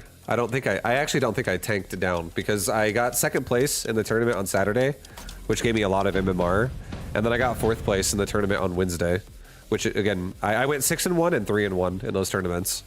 So I've been playing pretty well lately. I don't think I actually dropped down to 16, but a new season just started today, so I think it's an MMR reset kind of, or not reset, but like it's a fresh season, so it's like recalibrating again a bit. But if I did lose down to this, then maybe. Again, I honestly don't fucking remember. There's always a possibility I get crazy for an hour and I tank 100 MMR. Because I do that shit. Alright, this guy's going, he's quick supply Hound Ball. I'm aerial spec. I think a good idea for this round would actually be getting an air unit. And getting one that I can keep protected and safe easily. And not have to like I think Wasp would really nice, but I actually think I should go Phoenix here. Because I don't have to protect the Phoenix. It protects itself by the way it moves and shoots and range it has. So I'm going to make a Phoenix. And I'm going to put it on this side. And a Phoenix just keeps me safe now. It makes me not lose rounds at the start. And it gives me time to buy money and upgrade my hounds. Alright, so he went Mustang. He's kind of expecting me to do something like that. That's still fine because Phoenix, now whenever they shoot into steel balls, are still going to hit really hard. There's still great value there.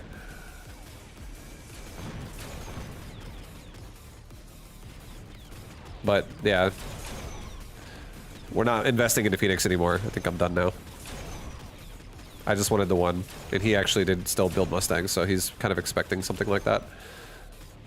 But it's still scary either way because going up against Quick Supply, like we're expecting a fucking beatdown at the start of the game.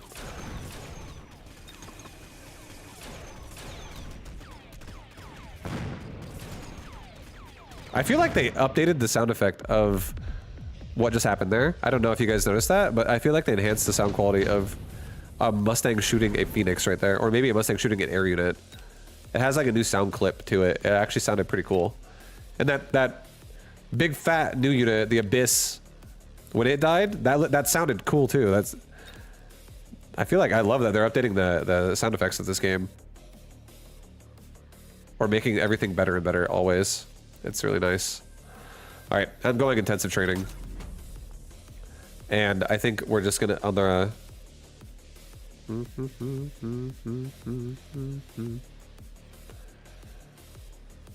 crawler. I think we're gonna really just still prioritize left side for this round one more time. Oops, not that. I want to make sure I'm not losing left side where my Phoenix is so I can protect it more. And I'm also gonna get intensive training there. I'm not gonna worry about upgrading my tower because I am going to not lose it in the future, but I'm gonna allow it to die again this round. I'm not trying to level these Mustangs, so I'm not gonna help them at all. I just want to win this fight before I lose that tower, mostly.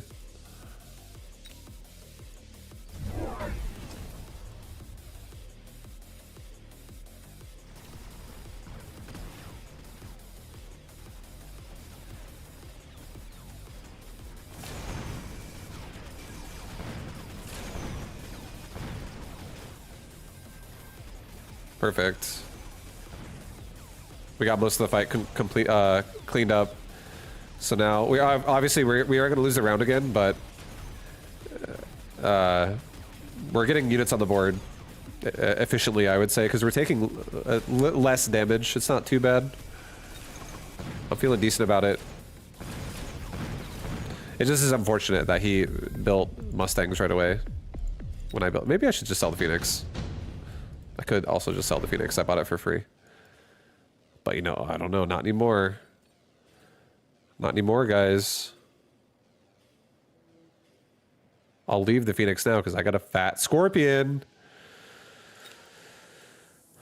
This thing will absolutely fucking crush the right side. Alright, 3 hounds on the right. Range. We're no longer losing right side. I'm gonna do a formation kind of like this here this time.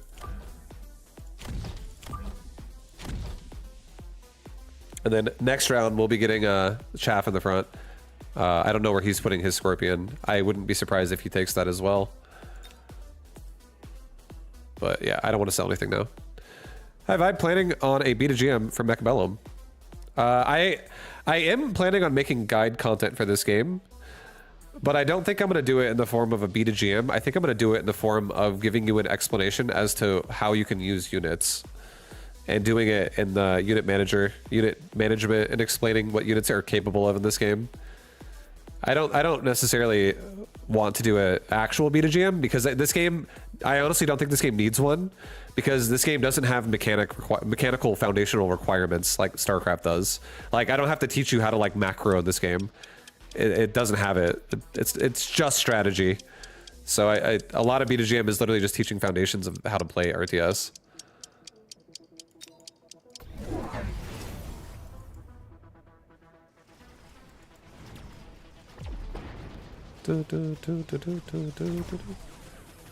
Oh yeah, look at those big steel balls getting clapped right there.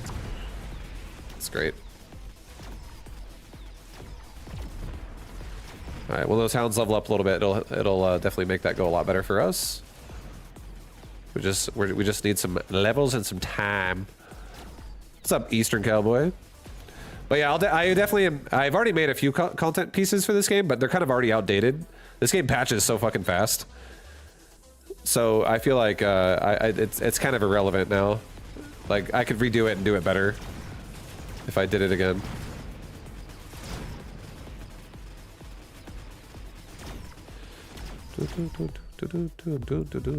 Yeah, every loss here is a very subtle loss, very minor loss. I am 100% acceptable of it. I do not mind it. I love losing small so I can build something big. I like that. I like building big stuff.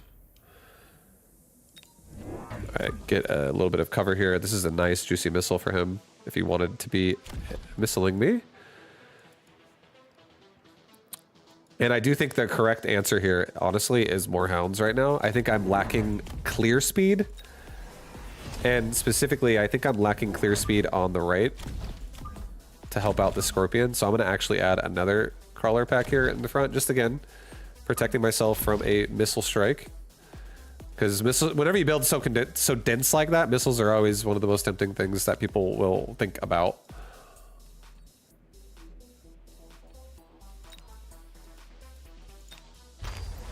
All right, he's artillerying my left side, and I didn't even modify it. I also saved my money. I didn't use a barrier, so it might hurt really bad. But right side, we really juiced it up. He didn't do anything to his right side. We added 4 squads this round to it. We should crush right side, because the only reason why right side lost is because we didn't have enough support for the Scorpion. And the Scorpion is a fucking monster on this right side. He also sold the steel balls, so he's gonna die really fast on right side. So left side loses, probably. Right side fucking crushes. He's also making Mustangs, and I do have armor on these hounds. So I turned armor on, and all these Mustangs are literally useless. Against the hounds specifically. So he's got to really be careful about that. That's why hound's so scary to play against. Armor is on this unit. It changes how it works when it levels up. It becomes a tank. So yeah. I said we were going to win right side, but that was before he added Mustangs. Now we lose right side, but everyone's leveling up. Hound levels are huge. We'll just have to maybe get armor sooner than later if it comes to it. Absorption module, deployment module. Elite Tarantula. I feel like getting an absorption module and just putting it on my Scorpion. But at the same time, it's not even really going to be tanking. In the future, it's going to be the slowest unit in my army, and it's like in the back as well already, so it kind of doesn't make sense. Deployment module, I could maybe make some plays with it. I'm gonna do that actually. I'm gonna rotate it suddenly where the steel balls still exist.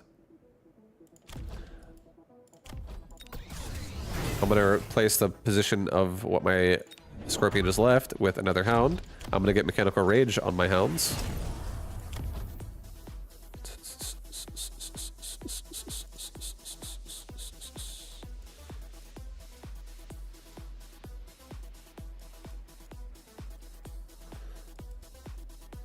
I think we're gonna get 2 more crawlers as well.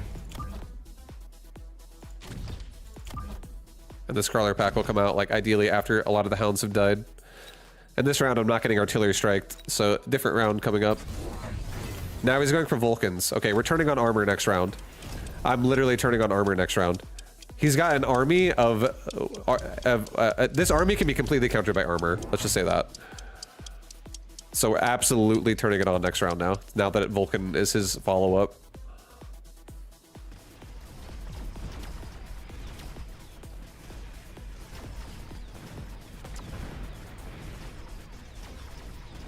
Scorpion, look to the right.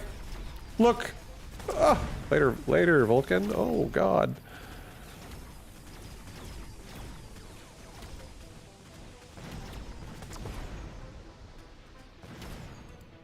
Nice, so we just got a bunch of levels.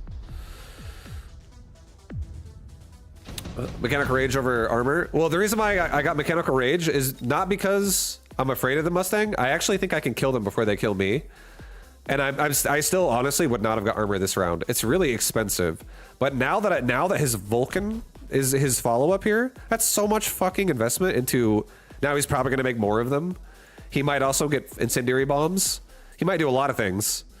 And armor counters so like all of this. Armor is like a big resistance to all of this damage now.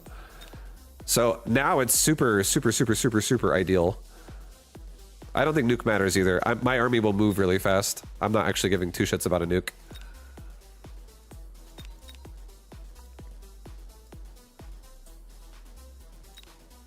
I'm gonna do a photon emission. I'm gonna make my Scorpion also go more in the front here. And I'm gonna photon emission this shit. Alright, let's get some levels on the right side. I'm not getting armor this round. I take it back. I can't afford it. I'm actually just gonna elite recruit hounds this round.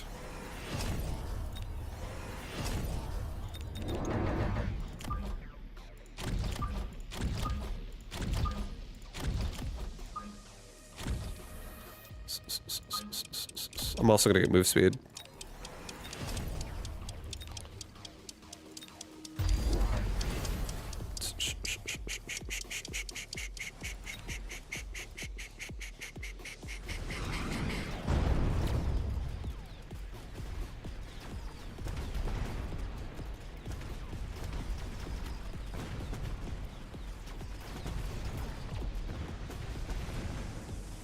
Yeah, I chose not to get armor because that meant I couldn't make anything, and that's actually worse. Making nothing is like really bad. So I said, okay, we'll get armor if he like commits to fire. I have 3,000 health still. I'm not gonna get 1 turned here. Hounds are still gonna be good even if he makes more Vulcan. Because I'm still gonna be able to do a burst damage to wipe out part of his army before I'm dead. But as soon as I can afford armor, I absolutely will get it. But I'm not gonna get it if I can't afford it by sacrificing. Sacrificing is worse. You must have seen the Battle Ace is coming back April 16. I didn't look at the update too hard. I did see it's coming back April 16 though, and I'm going to play it. It sounds fun. I look forward to playing it.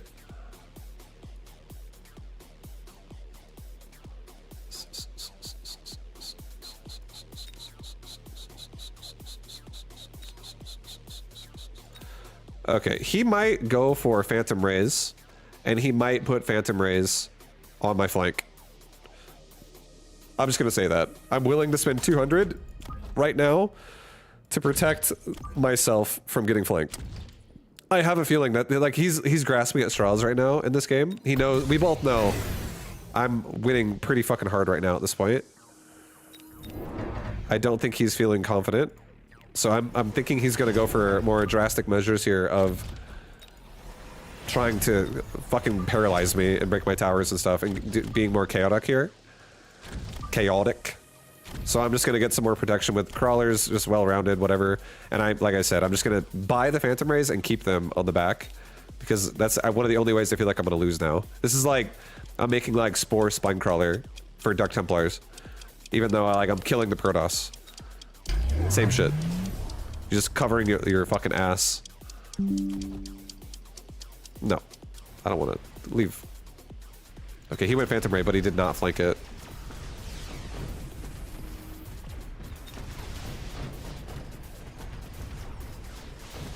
And now he's got more Vulcans. So, yeah. Armor still is good, but I think the game's over. I don't think he's going to survive this round.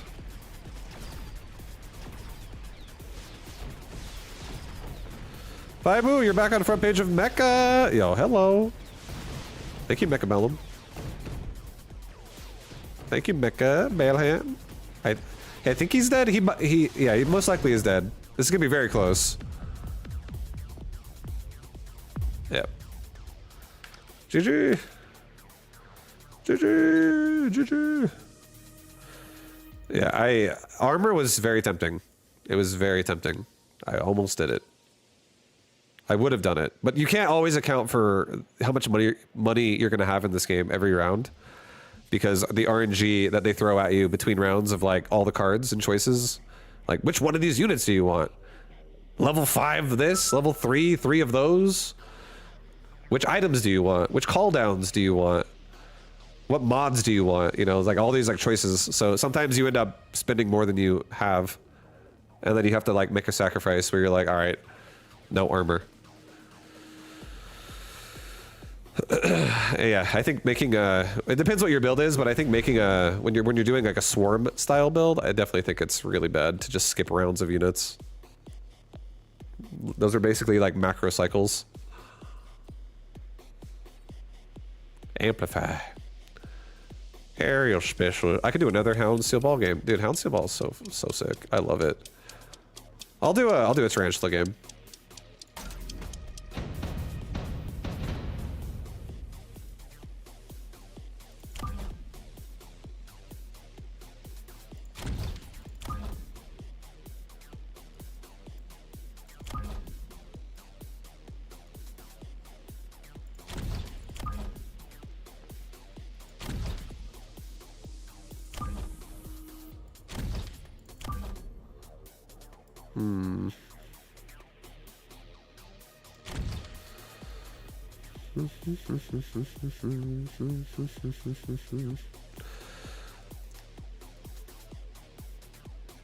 Non-aggro tarantulas.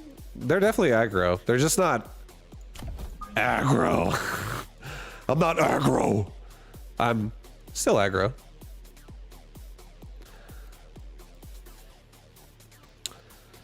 This is small dick aggro? Yeah, kinda. I don't actually... I don't like other... Like, basically, I've experimented, and I've used other people's formations with Tarantula. I don't like it. I personally, I just don't like it how I play. So I'm experimenting with Tarantula more and more about seeing how I like what positioning here. Because I don't... Tarantula is a unit that I haven't really found a good rhythm of things that I like about it, because I'll have some games that are great and other games that I hate with it. But at the end of the day, I'm still exploring this unit.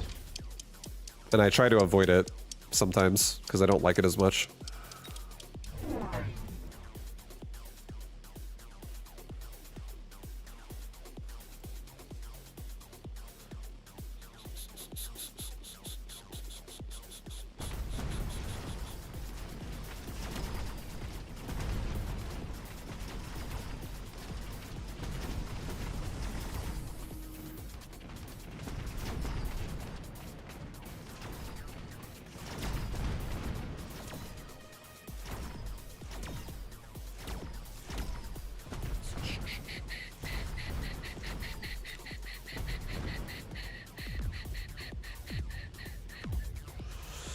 Alright, alright, alright.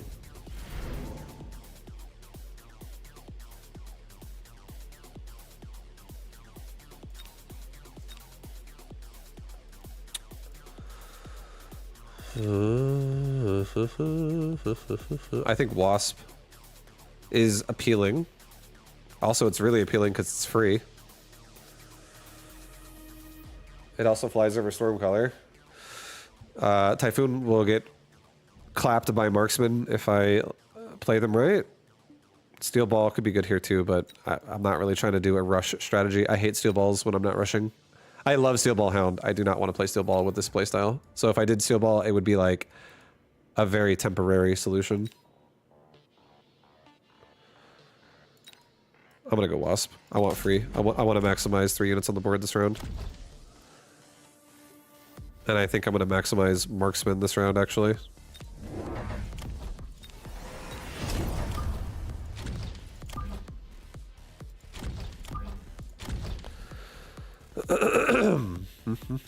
I got some really outside power of my Marksman right now. The outside is juicing with power, and look at this, he put more power on the outside as well, so that's great, actually. We just need our Tarantula to not get one shot.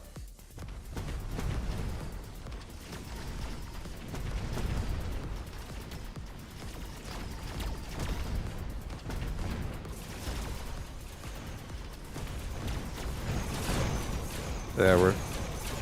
Tarantula range would go hard here. It would help.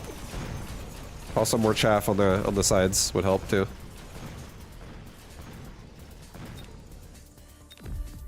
The Sabertooth are now level 2. That does kind of suck. I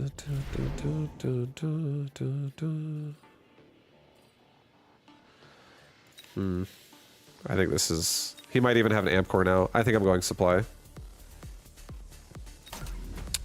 I also think I'm gonna put a Fire Badger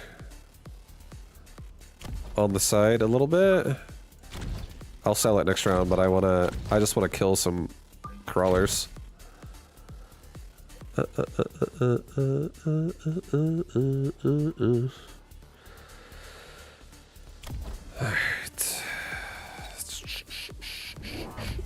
Put a Fang on the side of it.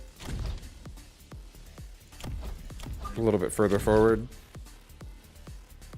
Put another Fang on the side of this one.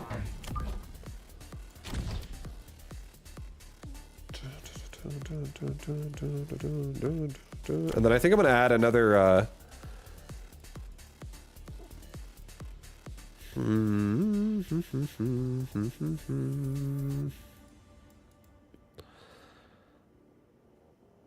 think I'm gonna add another crawler on the bottom right. I'm gonna let the round go. I'm not feeling very powerful right now. I'm feeling pretty vulnerable, actually. Feeling pretty sad. This is how Tarantula games usually make me feel.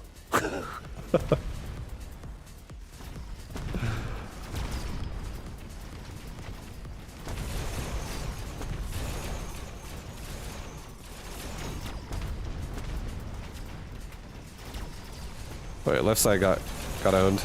Right side has a chance.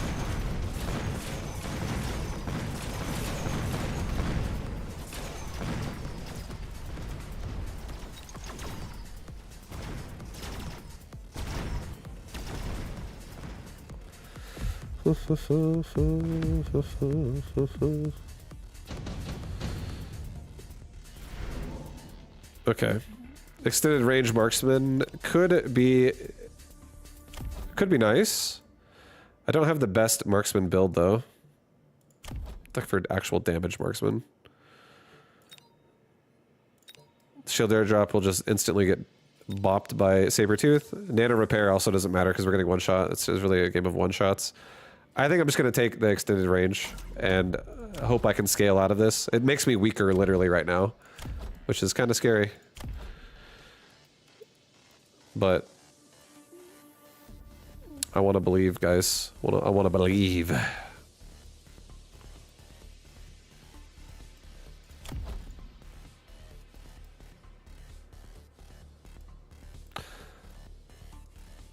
I think I'm going to make an attempt here. I'm going to make an attempt. This is going to be crazy. This is going to be, very scary.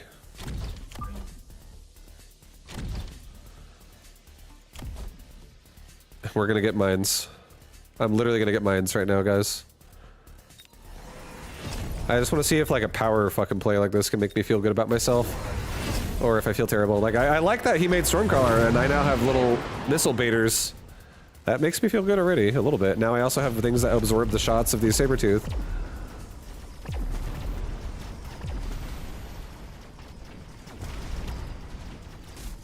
Gives me some entry into the battle here. Now I have little Banelings running into him in the mid-fight here. He's got less chaff. I think it's working, actually, making me feel good. These marksmen are gonna start leveling up, guys. And that's a pretty big deal because they're super fat long range now.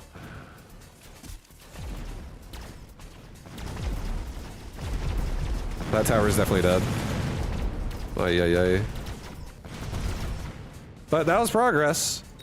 That was progress. He has sidearm armament as well, so he kind of assumed I was going to be going mines. So I'm already, even though I don't ever play this interaction, I'm already assuming he got the counter to what I'm doing with what he's doing now by having a secondary shot. I think a good unit to make here is going to be Raiden. We have a lot of chaff clear in the form of Scorpion. So I think we should go Raiden with this. Put it on the right side. We also, if he goes Raiden, or no, I'll put my Raiden kind of in the middle. If he goes Raiden, pretty unappealing because we have a lot of marksmen. You know what? I'm actually going to go side. I'm going to overpower my side. Let's get 2 more tarantulas here. And another one over here. Level my marksmen. Level them up.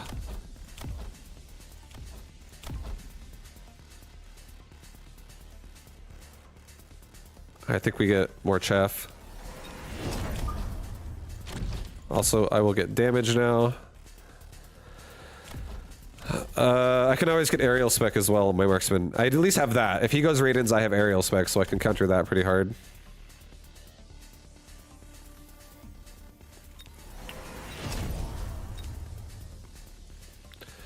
Yeah, this is a question mark to me, is like if this is too much of an investment right now or not for the tarantula. If I'm actually trying to make this work. Okay, he's got a Wraith. That's fine with me. That's not that scary. I think I will focus more on Raiden. Or actually, no. I mean, I have extended range marksman. I may as well turn on aerial spec. So I can just hit it really hard.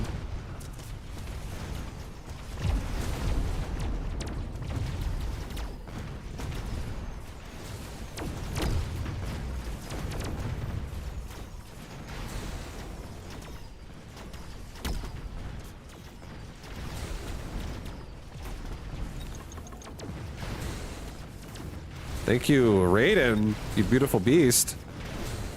Maybe I should just go Raiden. Raiden just like does more here. Like, it's too late for marksman. I think it's beyond the point of marksman's getting stronger. Yeah, we have like 1 round and we're dead. I don't really have time for marksman. I think marksman would have been a good idea 4 rounds ago if I really wanted to go marksman style. Alright, well, I'll get an absorb module on this Raiden. Because I feel like my main army is going to just die. And I think we're going to get more Raidens. I think we're doing more Raidens, guys. Just getting more of these Raidens here. Alright, and I do feel like he's going to... If he's going to EMP anything, I'm pretty sure it's going to be my... this left side, because this is where my big fatty Raiden super killer is.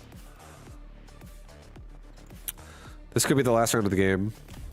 I think what we're going to do is we're going to get a rapid resupply, a field recovery. I'm going to sell my wasp. I'm going to buy range on Raidens. Just to give them as much of a chance as possible. Yeah, and he's EMPing my left side. Shielding through extra money? It doesn't shield my Raidens. And my Raidens are carrying this game now. Like, this Tarantula squad, there might be a lot of them, but they're doing a lot of nothing. They're like, these guys are like, don't worry, we got the crawlers. We'll kill all the crappy stuff so you can kill the big stuff. Like, if their tech is off for that, I don't give a fuck. They're still killing weak units. I just need to clear a path for my Raidens from further away, safer away, so they can not get killed so easy.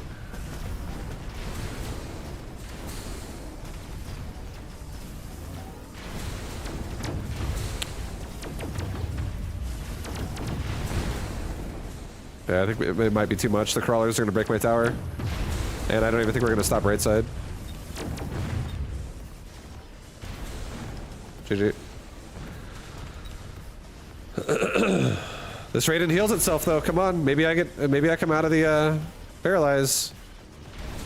Nope, not enough.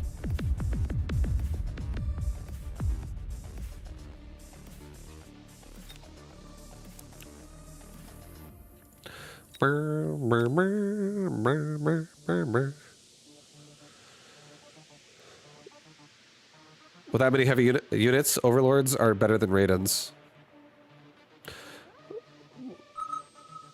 Could be. But the difference is I didn't buy the Raidens. I got them for free, and then I committed to them cheaper in a cheaper way. I wouldn't even have got the Raidens weren't my plan there. That was just what the game offered me, and I took it. Oh, we could do another fucking tarantula build. I love those games.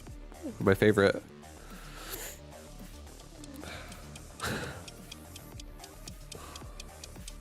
Would the new air unit have helped you out there? I don't even really know what it does.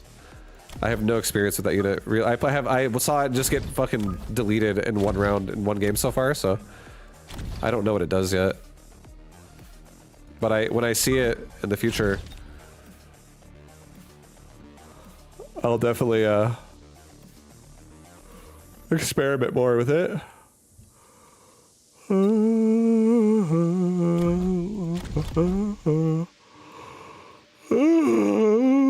Okay, this is an Arclight game.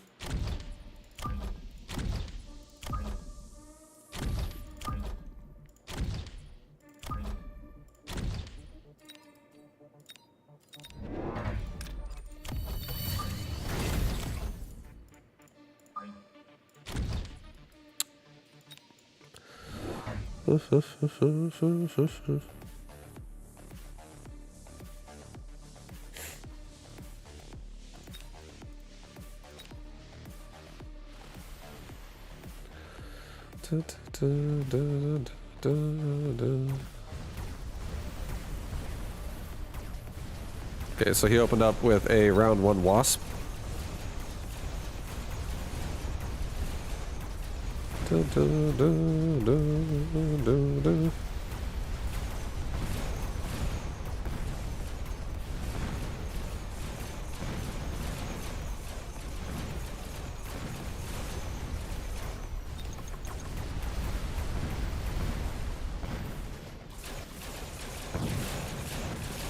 Good job, crawlers. Way to go. You got us to kill all those sledgehammers. Good job, guys.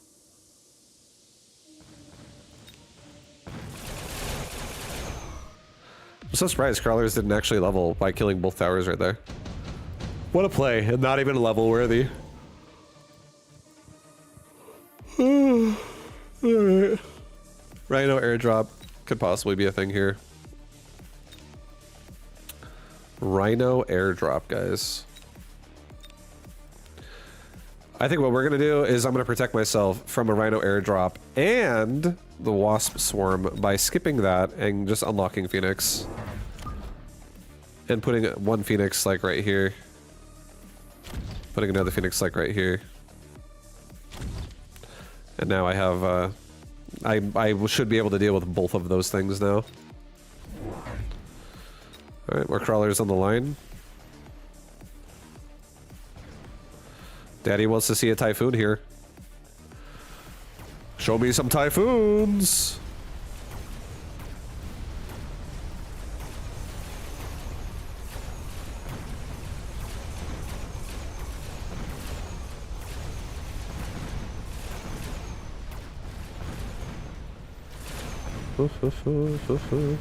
Rhino assault. What? I skipped Rhino assault. I didn't want it. I wanted the ability to counter it and also counter the Wasp, so I picked Phoenix.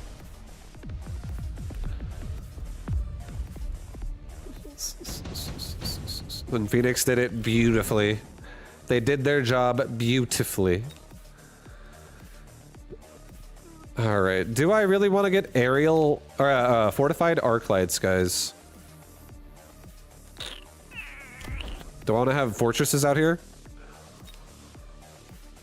I hate that it removes my range a bit, but he is playing super line aggressive. I feel like this guy's gonna go like Fortress Fang.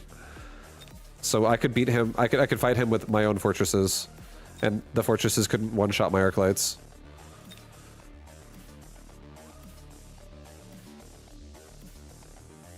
But it costs 100.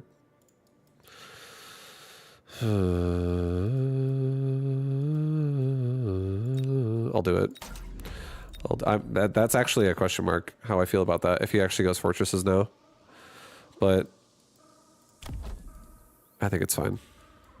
Alright, we're gonna get 3 more for this round.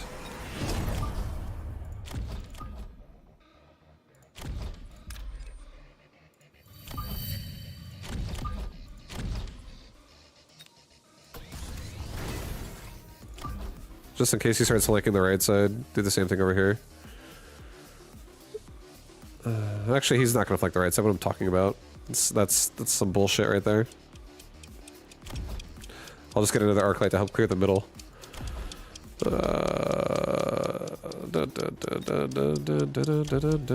I think it's save my money. I want to get range and stuff early. All right, he leveled up his wasp and his tower.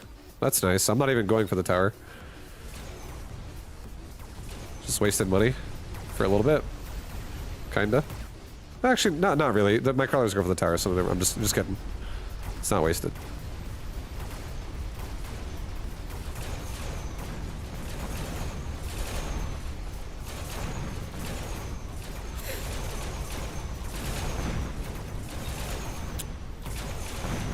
These Phoenix are just shooting the same wasp over and over. They're like, I thought I was shooting the left one! I'm shooting the left one! Get it together, Phoenix.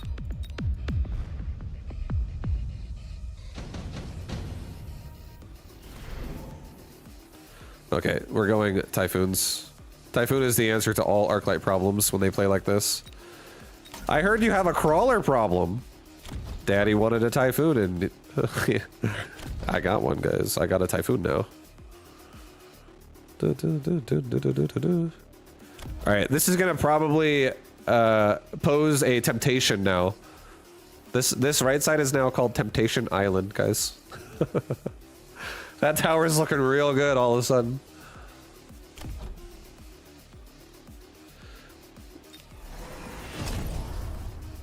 Alright, I do think I should make some chaff here. He got a quick teleport. I have fortified arc lights. You know what? I don't need no fucking chaff. We have fortified arc lights. We're gonna play like it. I'm gonna actually start prepping the right side a little bit. Yeah, they're going to bomb site B right now, guys.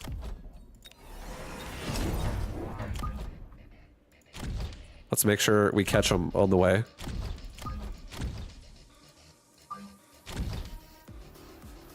Symmetry, symmetry, symmetry. Alright. I like that. We're good. I'm happy with it.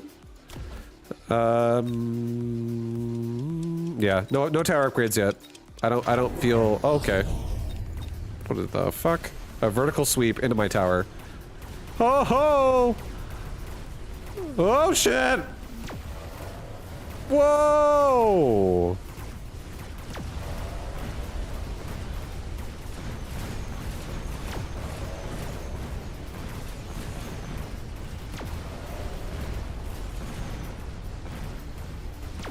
Oh shit! This attack is so exciting.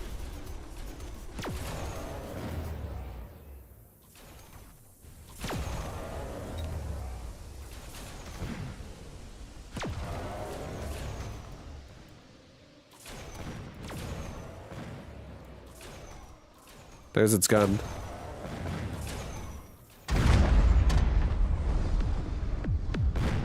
It sounds, and it shakes the screen so much. It sounds, I guess that's also because the round was ending. But yeah, it sounds cool. It's such a cool unit. Alright. This thing has 80,000 health, 5,000 damage, 4-second attack speed, 10 range, or 10 move speed, 100 range. Does have a range upgrade. You get wreckage recycling on this thing. That's pretty cool. Efficient maintenance. The vertical swiping beam blasts the ground every 30 seconds, causing damage to 50% of the current HP of enemies on the ground within a 250 radius. 250 radius is 2.5 times the size of that circle. So that's like probably that far away from it. Like, it's fucking humongous. You can put 2 of them on the board and it just slaps the ground. And then everything is weaker. That's kind of fucking nuts. Skip. Alright, we're gonna get an arc light level again. And you know what? We're gonna fight Abyss on Abyss. Do you wanna? I heard you had an Abyss. So do I. Let's level up this tower once. Let's also level up this tower once. I'm trying not to get paralyzed here. 2 Abyss, 1 cup.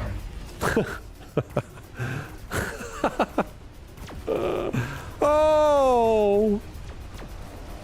Oh! Why is my Abyss dead so fast? What happened? Did he not learn how to get some HP?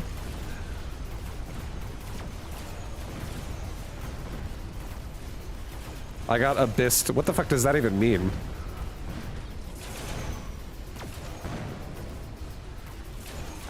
Is there a thing it does? You got Abyssed.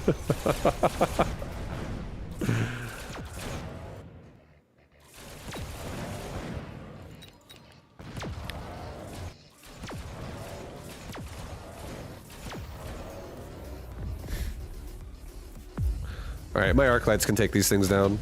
I believe in them. Do a flank? No, I got the perfect solution for this.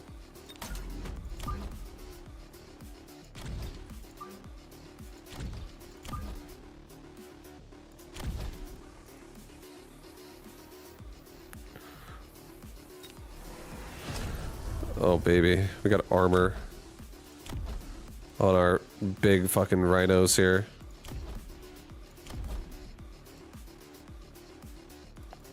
Level my Phoenix. Phoenix will take care of the Abyss actually for this round.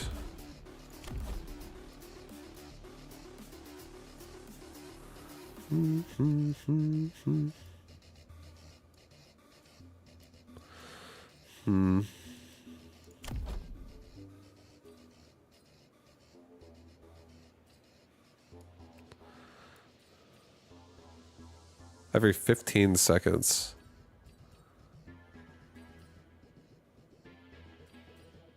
I'll try it out. Let's try out the missile upgrade on this thing.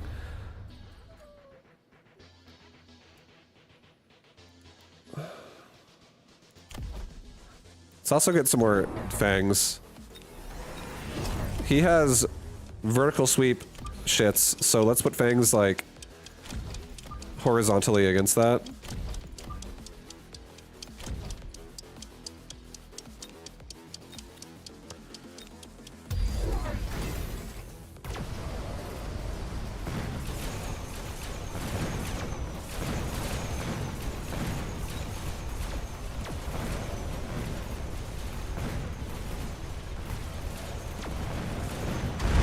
Holy, what the fuck is that?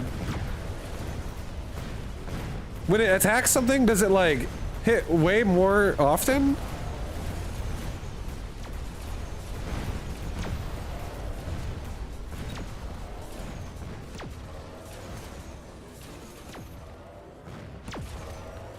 What is it doing? 5,000 damage every fucking millisecond?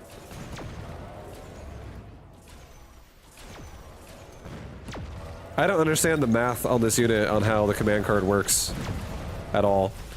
We have 5,000 damage every 4 seconds. Yeah, it does damage every like fucking 0.1 second or something.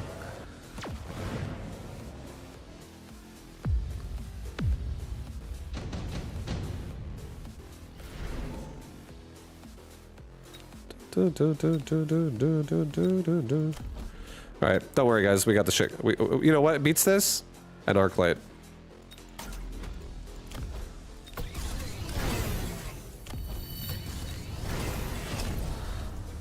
Arc lights beat it. 100%.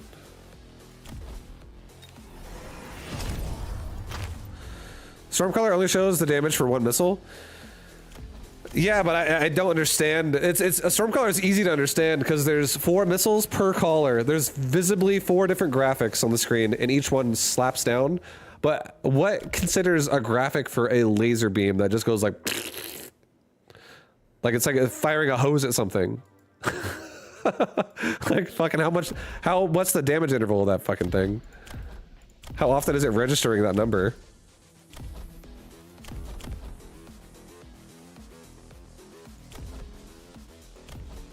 All right, I'm gonna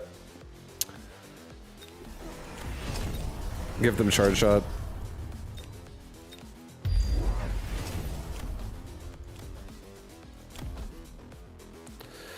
Don't worry, Red Scare. I got them juicing arc lights right now. Even though there's a rhino that's running in my face on one of them. What's up, Cyphobia? The beam applies damage every 0.1 seconds. And that's what I said. That's what it feels like. It's fucking ridiculous. I'm a fortified arc light. I'm strong.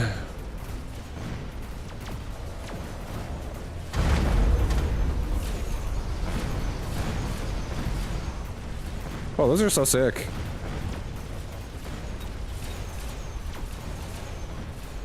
That's actually such a sick unit. What the fuck? That looks so cool.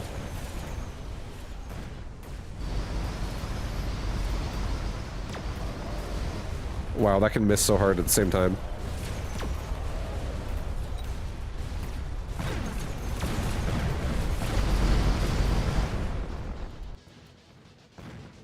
Don't worry, guys. I got a crawler on the case. That's overkill. Why does yours die so fast? Because it's getting attacked first. And apparently that unit does more damage than it registers. Because it's showing you the damage of 1 damage instance of interval. So here's how this is my understanding of the unit. It has a 4-second attack speed. And it has a damage register of like 5,000 damage. And what happens is every 4 seconds the beam activates. And when the beam is activating, it absolutely fucking plows anything in its way more than 4-second intervals. It fucking deletes your fucking ass super hard while you're underneath that beam. So if that beam connects to you, your unit is gonna get melted so fast. And I don't know if it's genuinely 0.1 seconds, but it feels like it does damage every 0.1 seconds. My unit died as fast as like a melting point was like ramped up on it, killing it. When my unit only had like 50k health. It was like... It just fucking wiped that shit out so hard. That's essentially what I understand of that unit so far. That was my first time really... So also, just so anyone knows as well, I know I'm a streamer and I'm streaming the game, but I did not research this unit. I did not look at it before, so I'm not like, oh yeah, I've already been looking at this unit for a month now. That was my first genuine experience seeing that unit do anything.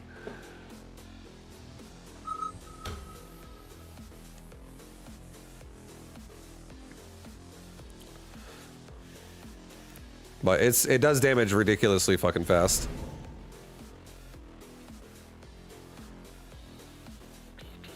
It's kind of scary too, because it's a big air unit. So like, for instance, like Sledgehammer build of mine is gonna have some problems with that. Let's try it out. I want to get Abyss again. I want someone to Abyss me. Abyss me. It is a cool unit. I already like it. It has some cool flashy abilities. And it definitely is another... It's like, I think it's, the thing that makes me think it's the coolest, though, out of all of the things about it that I just saw. I like the sound of it. I like the look of it. I like the graphic styles of its attack. I like the aesthetic of it. But I think it actually adds, like, another layer of air depth in this game. And I love that it has an upkeep. I love that it's like the War Factory equivalent of the air. I actually like that a lot. It's a really interesting unit. I already approve that it's in the game.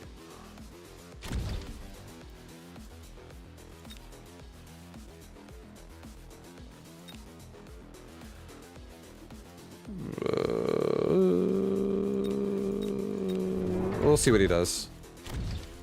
Just give myself more chaff. Okay, he's like super in my face. He's right there. Well, now crawlers in the corner will be nice because I can instantly kill a flank if he attempts one with the ground. You like how it booms when it's killed? Yeah, it's really cool. It's a sick unit. It's fun to watch, and it's also interesting strategy-wise because it really adds a layer of problem and like preparation now into your air tech. Not a lot of units do that, but that unit feels like it could. Because it's if you have like a level device as well, and you just like swap into that shit, like a hard swap one round, I feel like that unit can definitely kill you.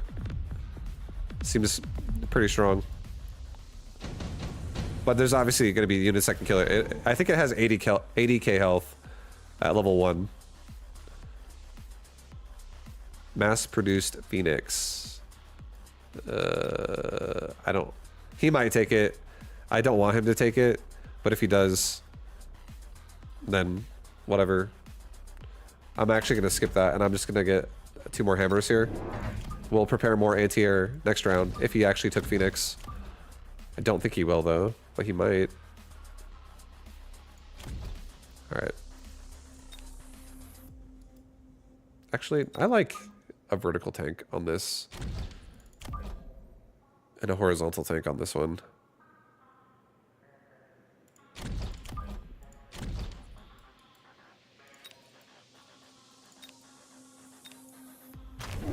Okay, so he is going Phoenix. So he's opting out immediately of sledgehammers. He's already leaving the sledgehammer life here. He's left it behind.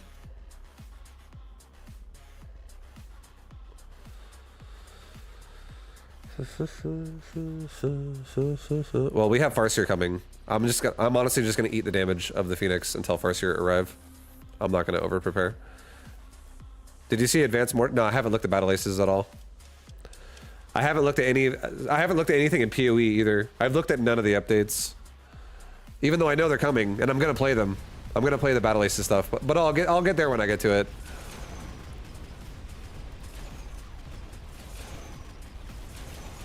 But I'm glad that there's some new exciting shit. What do you think about it, Dota Frashada? Do you like it? Does it look cool to you?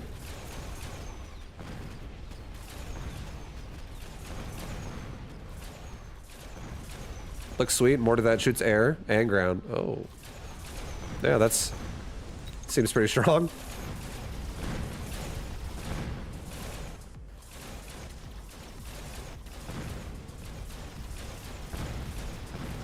Nice, I'm so glad we're not even losing these rounds. This is great. This is great.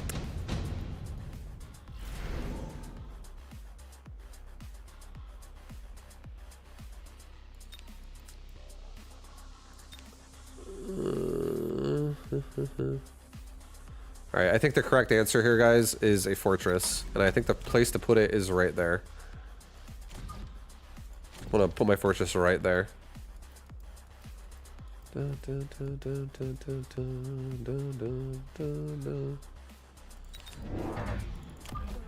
gonna get a sledgehammer pack right there. Another one right here. Oops. I'm gonna get a crawler pack. Right here. Alright. Nice. Send it. Okay, so he's crawlering me more. In the front. Again, I would love typhoons. I would love a typhoon here, just on the right side. I would love just a nice typhoon drop. It would help clear so much chaff so fast.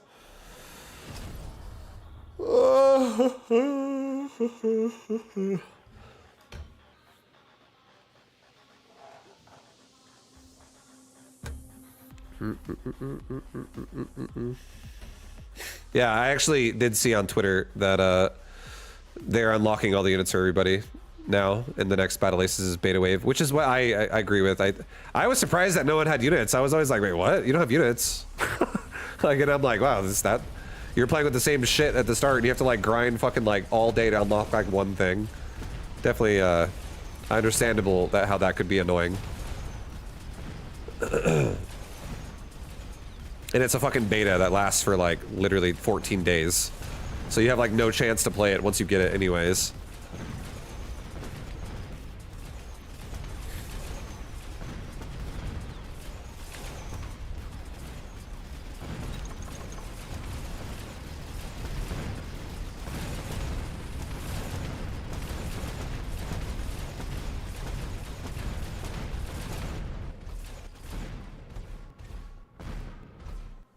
Is this game pay to win? No, it's not. This game has no pay for power. There's 0 of it.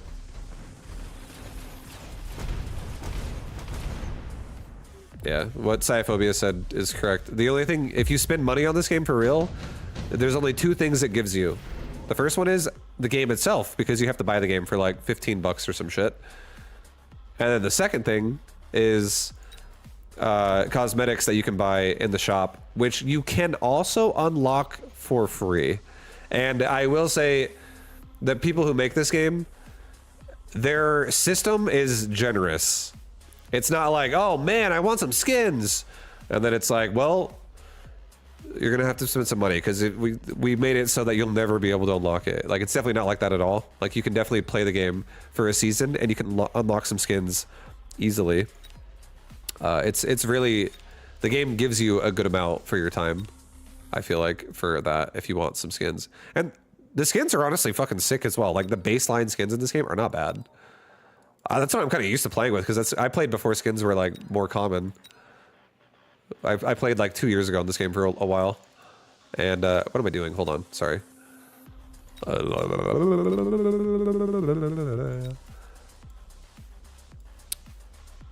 I think I'm gonna go for move speed. I'm gonna just kill the tower on the left faster. Ion Blast is really expensive. Put Farseer on the right. Level Sledgy.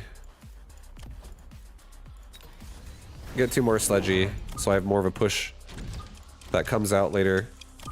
And also more in the middle to help. And also get another Fang.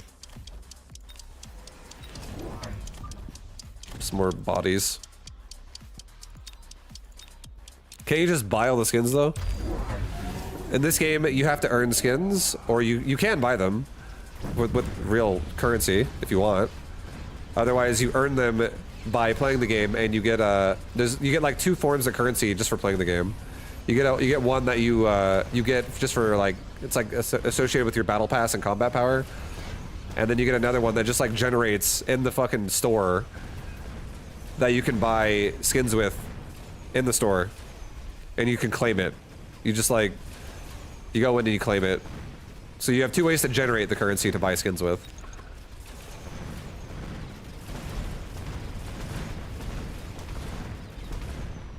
And yeah, the more you use, the more you buy in the store, the faster the currency generates as well. It like levels up the generation of how fast it goes. And there's a cap on it that I don't know how long it takes to get there, but it's probably like 5 days. I don't know, as a guess. You have to look it up if you really want to know that answer.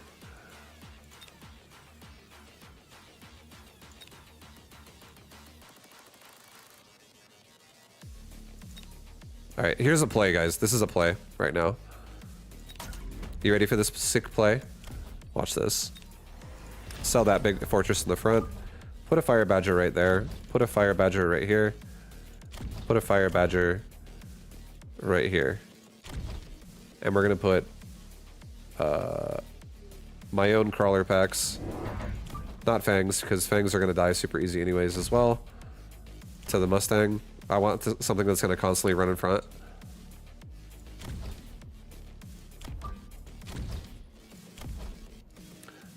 And now let's also add napalm. And we'll just create fire that he walks into repeatedly. And now let's get 1 more Farseer. Put it on my left side. And I think we actually get Farseer range and sludgy armor-piercing bullets. Because now we have chaff clear in the form of Fire Badger.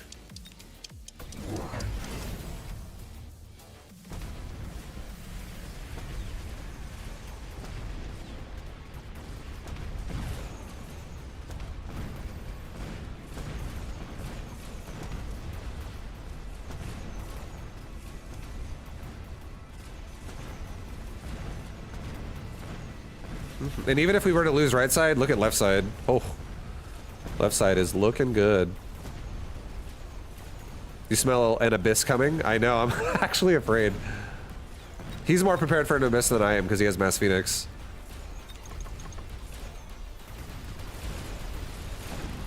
I'm curious how Farseer would go against it. I can also EMP it with the Farseer.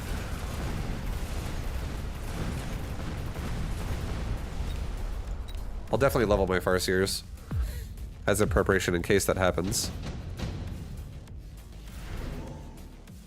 Another Ion Blast. I don't think it's super necessary to Ion Blast him, but I will, just to cancel out the damage he does to me. A little bit lower, actually.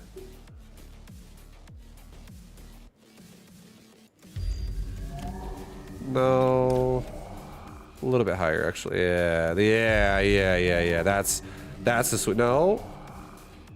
Yeah, the crawlers are gonna run to the fortress and keep him there, and the stormcaller will get clipped a little bit.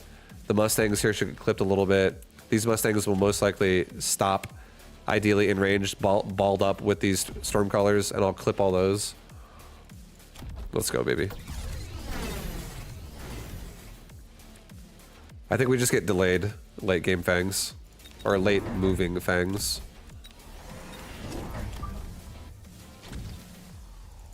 Might be coming back to PoE too? Oh yeah. I'm playing tomorrow 100%. Tomorrow starts at noon Pacific time. I'm definitely playing. I want to play on Saturday, and I do want to play on Sunday. I am going to play on Sunday. I'm going to probably play just a little bit of Starcraft and all PoE on Sunday. Probably no Mecha on Sunday. And then I think I'm also going to give myself a nice protection on my Farseer here. And then I also think I'm going to get a... On Saturday, though, I have to play a show match, and I'm also probably going to play the tournament on Saturday for Mecha, so I'll take a break on Saturday for it. But definitely playing it on when I can.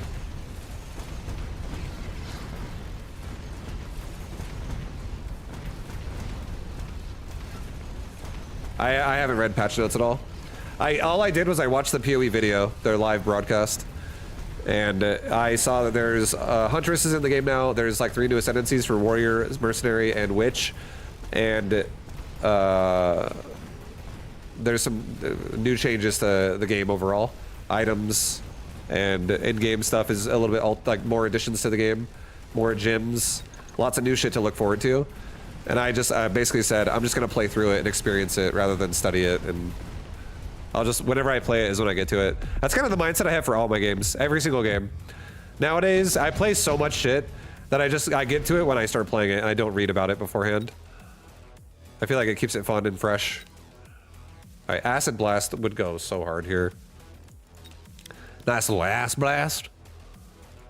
You want to ass blast this guy, guys?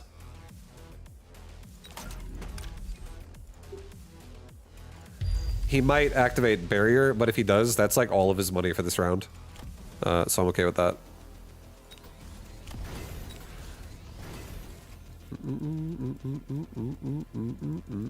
You'd make it. You would go nuke Zev, and then you would also not use it.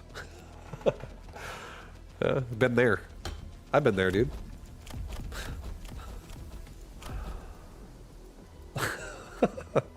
It's you're like making them freak out. I see. You're legit trying to meta the fuck out of them, is what you're saying. I thought you were just memeing, but yeah, I mean that would be annoying. That definitely could be annoying.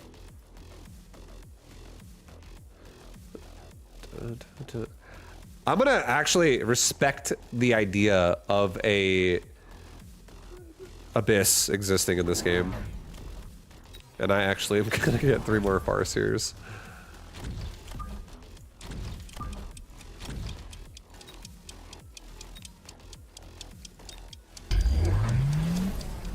Nice. Alright, so his fortresses will get roasted by this poison.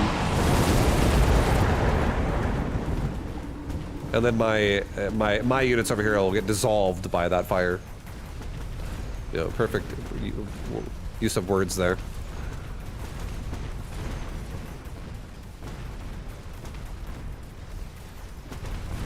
Disintegrate.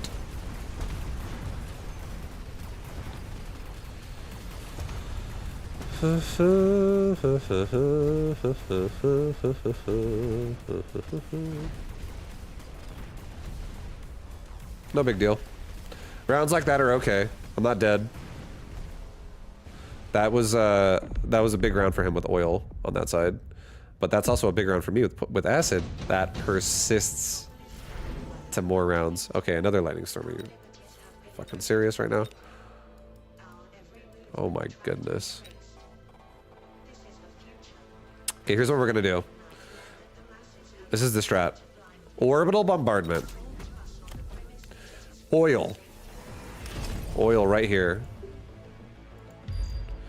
Orbital bombard right over here. Does he have jump drive? He does have jump drive. We're gonna orbital bombard over here. We're gonna level up my hammers. We're gonna get range on them. We're gonna get a couple of levels here, or not levels, barriers here.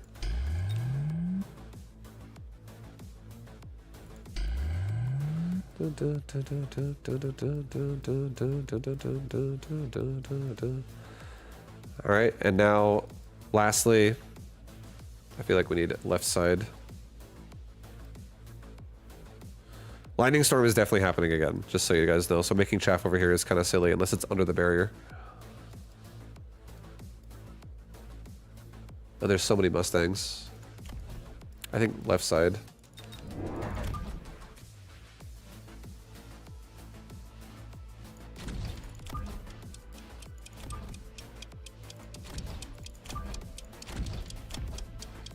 I'll just do that. I'll get some crawlers in the midfield that go out like that.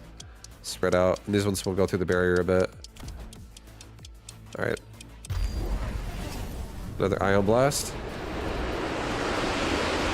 That Farseer is like running away from a Twister right now. Storm chasing Farseer. That's cool. I'm glad he tried out the Abyss. But this is why we made Farseers, baby.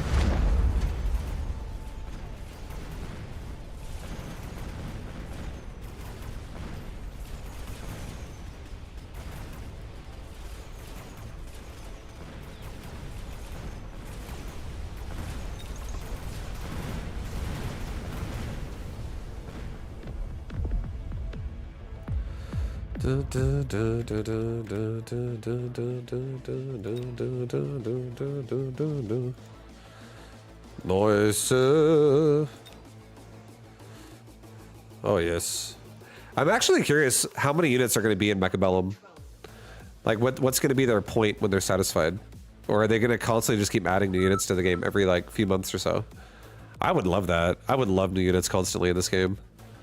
And then I would love it to be like, if there's too many, just like make like seasons of units.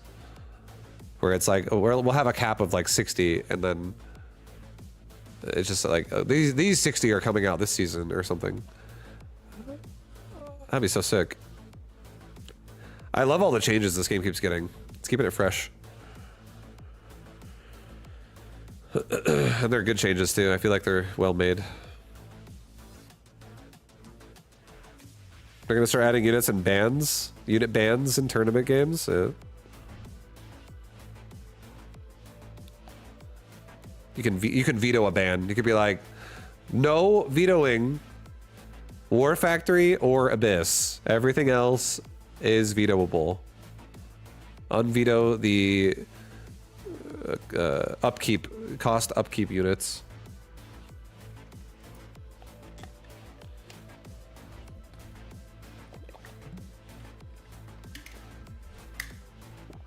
Yeah, I'm gonna ban your ban. You can't ban that because it's banned to ban it. Veto your veto. Get vetoed. Get vetoed. Idiot. Vibe, I'm new here. Are these games high MMR? Yes. Here, I'll give you a description. You want a description of the man who's talking to you right now? Give me 1 second.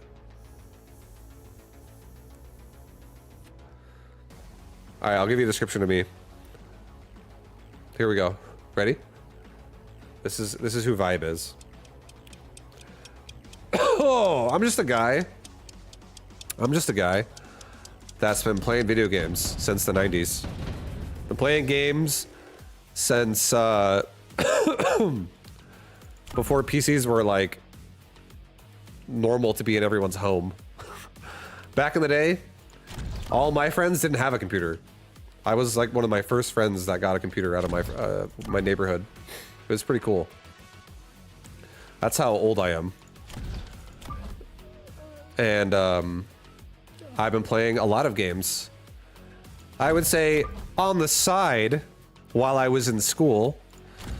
And then when I graduated high school, I went pretty crazy into gaming in terms of time investment.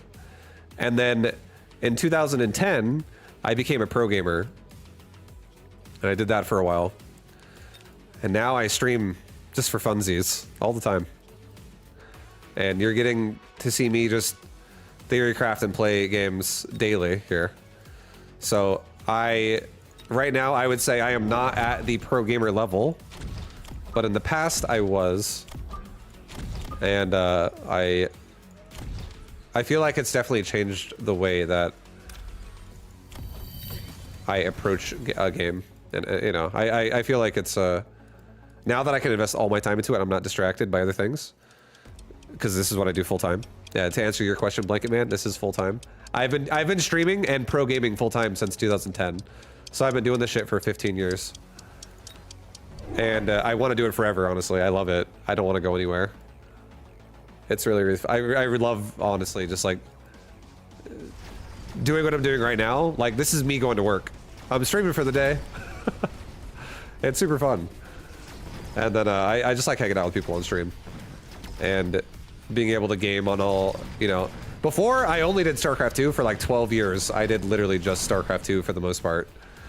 But as of the last 2 years, which is when I actually, this is one of the first games I played outside of Starcraft 2. Once I came out of my bubble. My little Blizzard bubble. And I've really been enjoying it, honestly. So 2 years now, like really doing more variety. And when I say variety, I mean like a rotation of games that I play instead of just mostly one.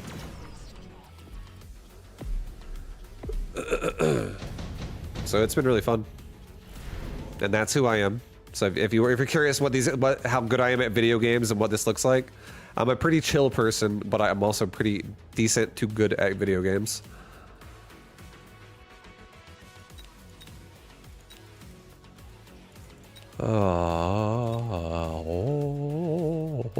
I think crawlers would make me happy.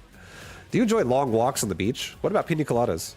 I do enjoy long walks on the beach, and I honestly do not like pina coladas. I hate coconut flavor. It's not for me. Oh, okay. I see it now. It's all come to vision here, guys. Here we go. This is what we're doing. We're gonna get some vertical crawlers here, guys. I mean, sorry, horizontal crawlers here, guys. Hold on, I gotta measure this. I'm a Mechabellum measuring maniac. I like to measure my units.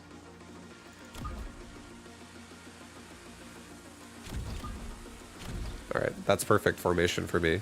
My symmetry is pleased for future of this board. You haven't seen the whole picture yet. You guys only see half the canvas right now. I'm about to paint the whole picture here.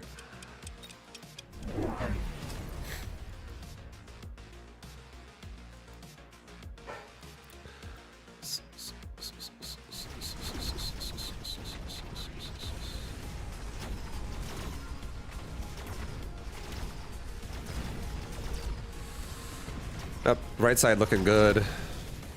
Left side looking like it needs some help.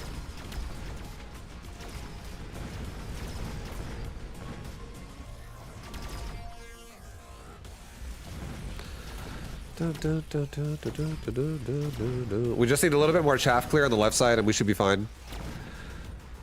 Which is honestly another sledgehammer. And when we get upgrades on sledgehammers, the effectiveness of that unit is just going to increase a lot. So we should be good. We are looking nice, I feel like, going into this. We'll have to see what the RNG gives us here, though. What's it going to give me? This is important. Oh. A wasp swarm could be really annoying. Missile strike. Missile strike, not as annoying, but it could be because it could literally weaken one of my like quadrants of my board here. So missile strike, wasp swarm, both really, really kind of a threat right now. Heavy armor could go real hard right now, and because I could literally recruit a sledgehammer, level it to level 2, put a fucking heavy armor on it, and we just have a big juicer out there. What spec am I again? I'm training spec. Yeah, that's right. I was like, am I fortified? No, I'm not fortified. Mass reduce wraith, not intimidating for either one of us. We have marksman, so that's kind of a shit choice. I feel like wasp swarm for me in the top right tower here is a very tempting option. He does have fang tech though, so he might make fangs. I think I'm actually gonna take a free fucking missile myself, to be honest, and I think I'm gonna clap one of these marksmen here, kill most of these fangs, and also weaken the tarantula. I think I'm gonna prepare myself for a possible wasp swarm that he might do, and I'm gonna add some fangs in the back like this that can literally just go defend either side of the board. And now I should be safe from that, and I'm gonna give myself another sledgy right here. I'm gonna give him a recruitment bonus. We're gonna level his ass up, level up my sniper. We maximized upgrades there, recruiting it for free. And yeah, I like that round, guys. I'm ready for this round. Feel good about it. There's that nice fat missile. We just killed the marksman and pretty much that entire fang pack, and also weakened that tarantula a bit. It's definitely gonna weaken the left side for him. I'm feeling good. Yep. Oh yeah. Here we go. The marksman, that level 2 marksman, looking to kill that tarantula real quick.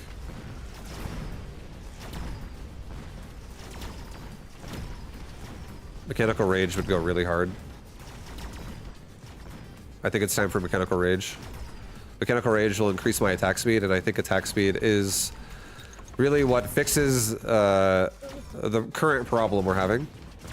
And will honestly be insanely good when we stack it with other upgrades anyways, so it's already going to be a good choice for the future. It'll be great. Okay, perfect. This is so... Oh, that's also really tempting. Okay, free levels for life on one unit, or 50 resources cheaper tech on every tech I'm going to go for. I'm really going to tech a lot this game, so this does have a lot of value. It's going to definitely make me approach these round power swing checkpoints faster, because I'm going to get all 4 upgrades. But this is also really good too, and I can get double levels with it for free. They actually made it 250. I think that's a good change. This is such a strong option. I feel like 200 was kind of crazy how value for that. I think 250 is actually a really interesting. Whoever's balancing Mechabellum, honestly, I think they're doing a good job. I feel like these are interesting numbers to work with, because it makes you have to really question if it's valuable more. And before it was extremely valuable, so now I feel like that actually is a good balance on that unit, on that item too. So good job, whoever that is. I approve of what you're doing. I'm still gonna get it because I have a level device, so fuck it. All right, let's get mechanical rage. I think it would go so hard right now. It would be very, very good. Let's also get another vertical. I'm gonna try this. I never really do this. I'm gonna attempt. I want to see if these crawlers in the back are gonna also once again just squeeze their way through the sludgies. And I think I'll do a back crawler here too. That just goes at a different timer of a chaff line. Helps out the tarantula, or the steel balls, or the Helps out our sledgehammers. I don't know why sledgehammers are so hard for me to fucking say. Every game I always say something else. This unit needs to be called Siege Tank or it's gonna break my brain.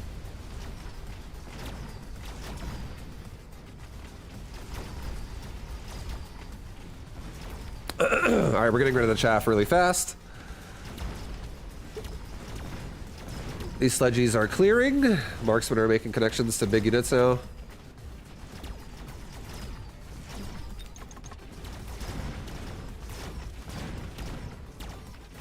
He gets my tower, but I think we actually might still have it if I'm... Oh, my marksman does it! Come on, bro! Just kidding.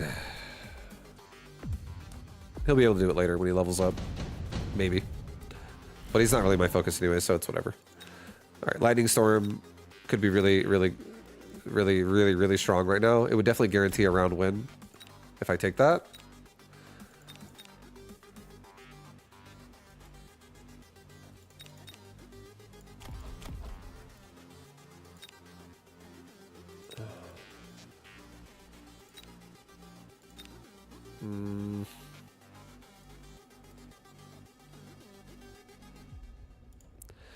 I actually am gonna accept it, dude. I'm just gonna take the beat down that's about to happen to me from the Lightning Storm, and I'm gonna skip all of this. Heavy armor is really tempting. Also, with a level device, you can combo this on a giant unit.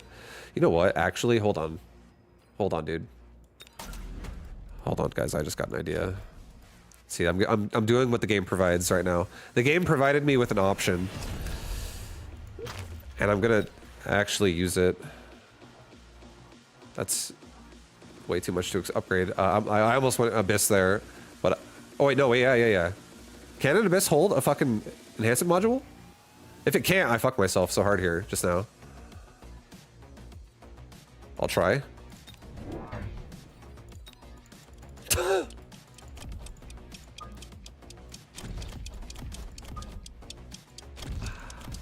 Well, we're learning the unit, guys. You get it. Congratulations, bro. You leveled up. Wait, can I put the health on it? Can I put the health on it? I never use 4 factories. We might sell this thing. If I can't put the health on it, I think I sell it. I don't want it, actually. I don't want it going directly into marksman right away, unless it has the amount of health to never die.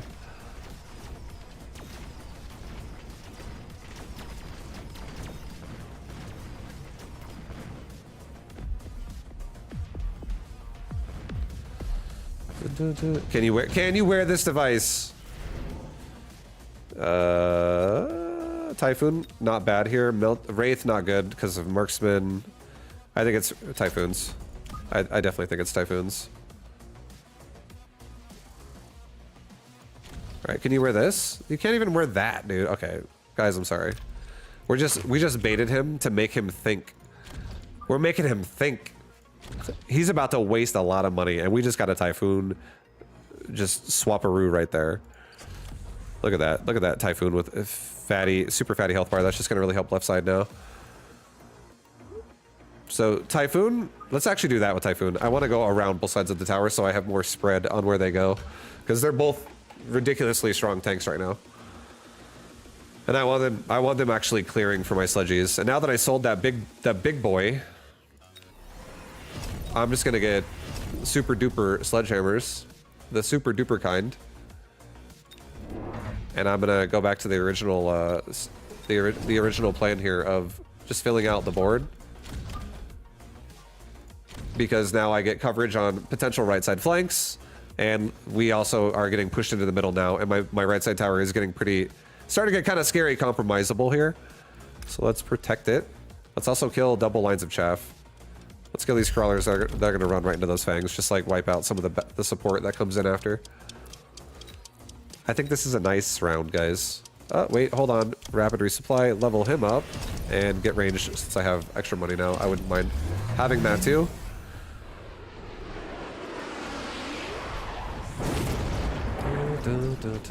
We'll make another Typhoon on the right.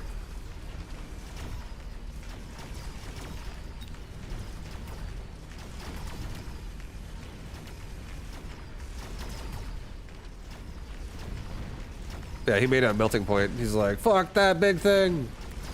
Oh no, what the heck? You have crazy ass sledgehammers now with fucking armor piercing and range. The switch.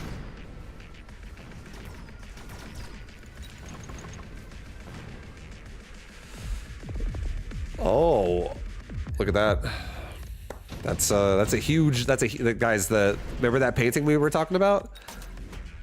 Here it is. And see that sledgehammer that has 3 levels? That didn't cost anything. Neither did that. That's a level 5 sledgehammer. He's fucking ready to push. That sledgehammer is ready to push right now. He's about to. And now we got 5 more sledgehammer levels. So all of these guys are ready to push.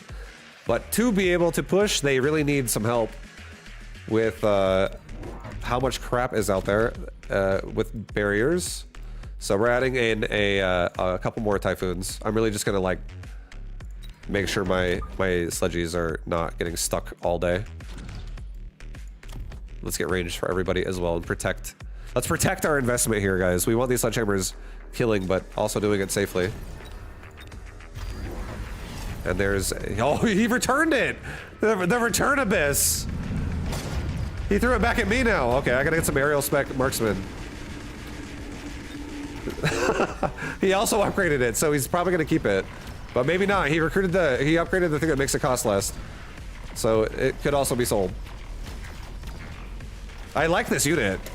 I like how it actually adds more diversity to the game. It's interesting. Yeah, it's sick. Good choice again. Props to whoever's making these patches.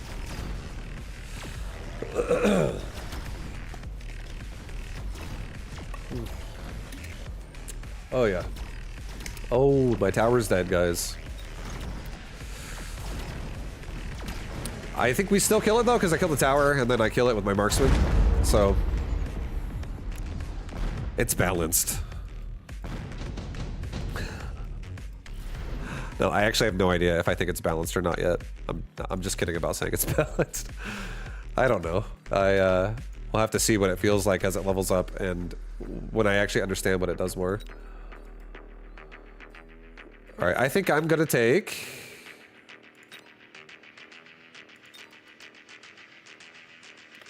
I think I'm gonna respect it, and I think I'm just gonna javelin right here, and I'm gonna try to kill a marksman and a tarantula at the same time. And I'm not gonna kill it, but if he levels it up, I'm gonna weaken it. Like I'm gonna drug it before it gets in the fight. It's weaker now.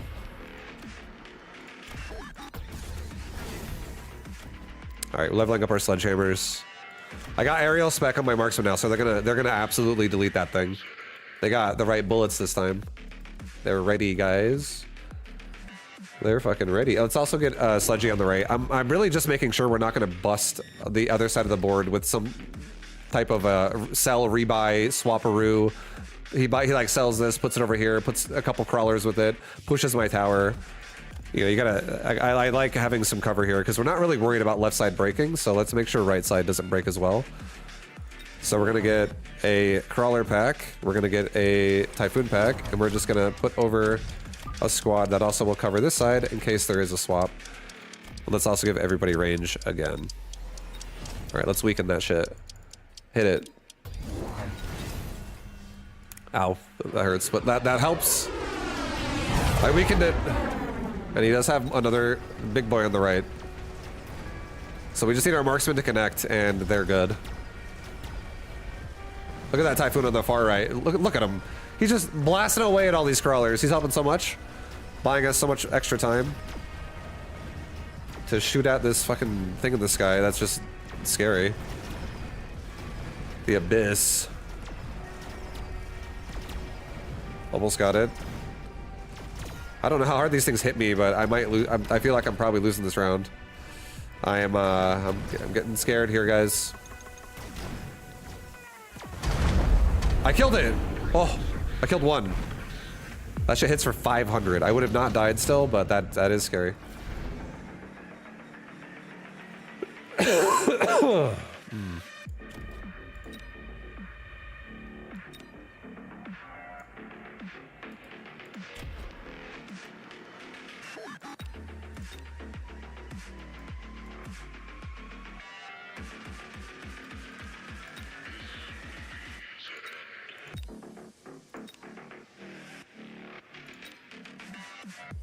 I'm thinking of right now. Sorry, I'm thinking of all these plays, and I'm thinking way faster than I can speak. So I am gonna do a Vulcan, and I'm going to honestly, I'm gonna sell off my level 6 Sludgy over here. I think I'm gonna sell my Sludgy on this left side. And I think what I'm gonna do instead is I'm gonna put this device on this Vulcan here.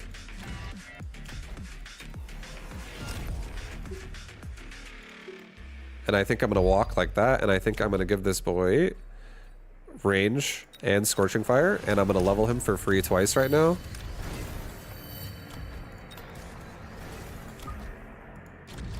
And he's just gonna fucking plow all of this chaff and that tower. And he's not, I don't think he's gonna die to a abyss, but there's always a chance of that. Let's maybe get a couple crawlers here that are more vertical.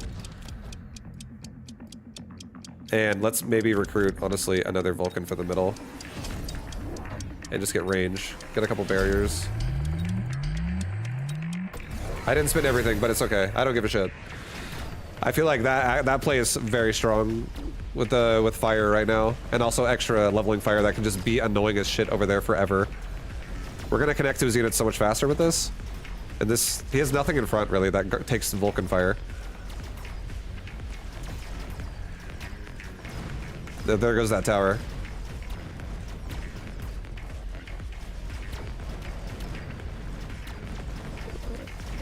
Alright, I think we just need more marksmen now, and I think I'm happy. Actually, not even. I kind of want to change my marksman upgrades, dude. I hate my marksman upgrades. I'm gonna stop doing that tarantula troll build. I need to change my upgrades after this game. I don't want to keep that shit. I don't like it. Because I'm like afraid to invest more into these guys because I feel like they suck. I don't like the abilities I have right now. They're really bad. All right, let's do a shield airdrop. Protect my investment from a smoke bomb. And let's do the same fucking thing. And level up my other Vulcan. And this time I think it would be honestly insane to just throw fire everywhere. Let's really double down on if this guy doesn't make a barrier right now, everything is just gonna be having a bad time. Let's say that. This is gonna be fire everywhere on his base. And all we need is our sledgehammers to connect to targets. Level up the marksman for sure. Just give them range so that we can be really connecting to these abysses as fast as possible. And rapid resupply out. I think, honestly, this round I'm just going to take some backline, just in case it turns into, like, Abyss chasing at marksman or something. I do think these marksmen leveling up like that and giving them range are going to be fine. I don't think level 1 marksmen are necessary. And I'm going to give myself a range upgrade. And I'm going to also give myself an anti-missile device. Because he has storms here, I want to protect my barriers a little bit as well. And I'm gonna missile device this heavy crawler.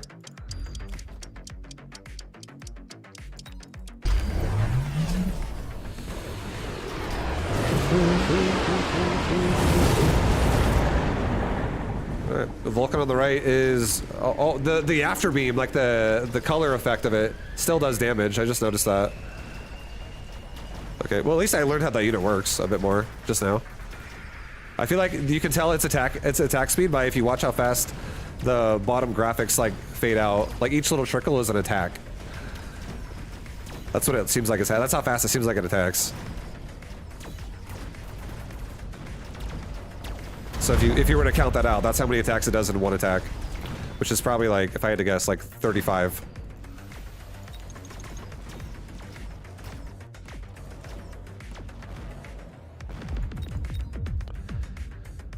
Or 40, right? I guess it's if it's got a 4-second attack speed, and if it, or no, it'd be like 3, because it doesn't actually have anything on the ground going for a second. I don't know, but we're dead. We died. We're dead, guys. Next game. I definitely want to get a lot more games in with the Abyss. That's actually such a weird unit.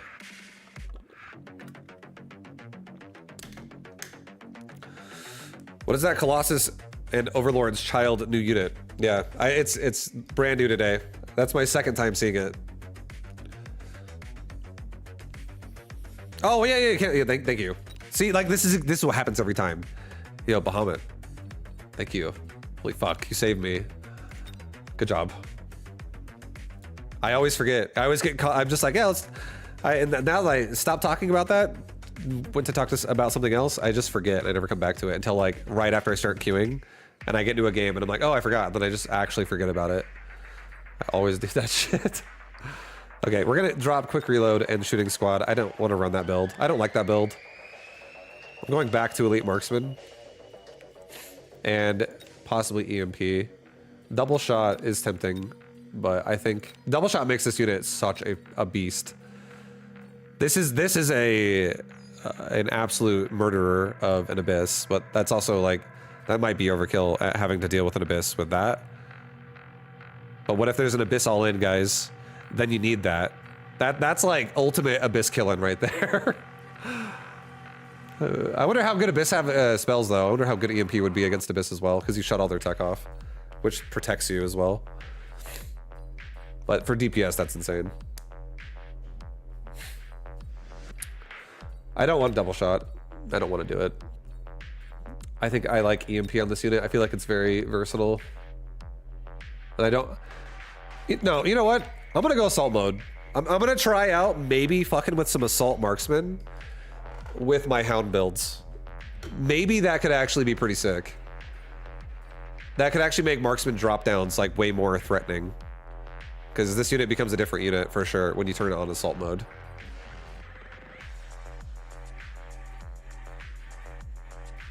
All right, I'm gonna keep that. That sounds actually really fun. I like that build. That's a scaling build, and that's also a potential aggression build. Did I want to change any other unit? I can't remember. I already changed my tarantula. I didn't like the tarantula builds that I had before. It was pretty bad. What does this unit have? How many things does it have? Wreckage recycling, photon coating.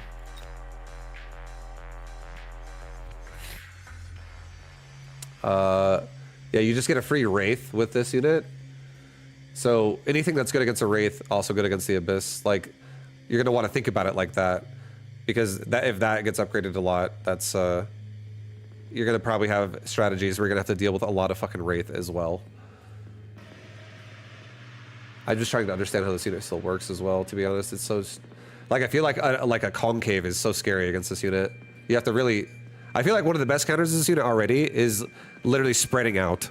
Do not ever, like this unit is a great counter to someone being like, I'm gonna play one side of the board. And then this unit's like, oh, I'm a fucking Colossus and you wanna go in a choke point?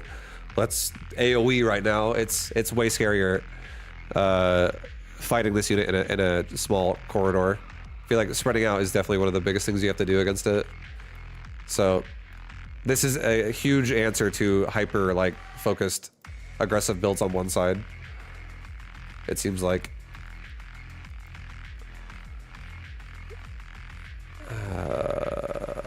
I feel like this unit literally is a Colossus to me, and I like that it shoots far away. I want this unit not tanking, but being alive and killing shit more, or even if it is tanking, like it's killing shit quickly from as far away as it can, so it reduces damage it takes as fast. Photon coating would be if you actually want it tanking. I kind of like that it summons Wraith. I feel like that's something I would try. Efficient maintenance is mandatory. I feel like for this unit, there's no way you're gonna do an early build if you want to, especially if you want to level it up and have this thing eating away your money every round. That seems so scary. That seems so. I'm definitely gonna try that out at some point. That seems very scary. And it's like just a fucking blast at half of everyone's health bar. Wait, hold on. I mean, photon coating does not make you immune to this damage, but it would reduce the damage it does. I wonder how yeah, that's. This will be interesting how like maybe photon coating is going to become a big part of everyone's builds now. Like disintegration is like an upgrade that requires photon coating now in builds, and everyone is going to like make it standard to run photon coating, because that's going to hit your whole fucking army. If you're stacked on one side of the board, if you're around one tower, your whole army is going to be like down to 50. 250 is fucking huge. It won't reach behind. I don't think 250 reaches behind the tower if you're on the line, but if the abyss is like near the line, it's gonna reach all the way up to your tower and a little bit behind it. It's gonna fucking reach far into your army, so that could be really scary. 46 missiles at nearby ground enemies every 15 seconds.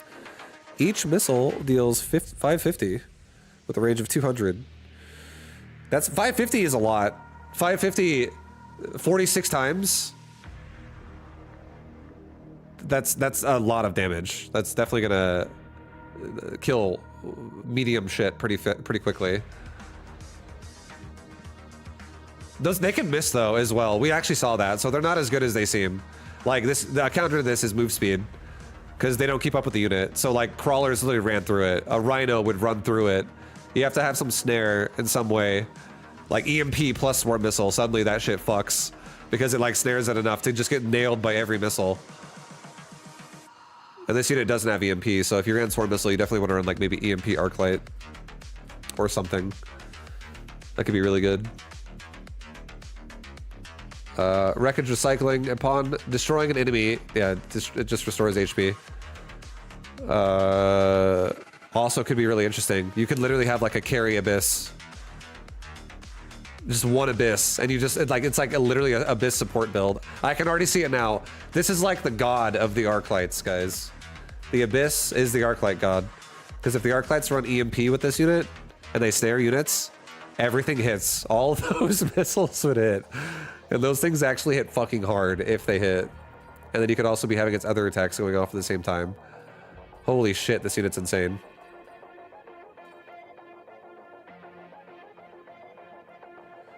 The Abyss attack increased by 30%, and the laser now sweeps vertically. Oh, it also upgrades the damage. Not just like, it did, for some reason, I thought it just changed the direction when I saw it last. I didn't realize it also just ramped up its damage even more, and that damage is very insane because it hits so fucking much.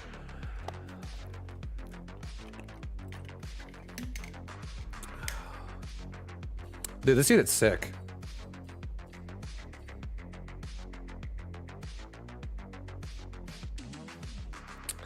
I'm gonna try a build. I'm gonna do an Abyss. We're doing an Abyss build, guys. I'm literally gonna make this unit the Arclight God.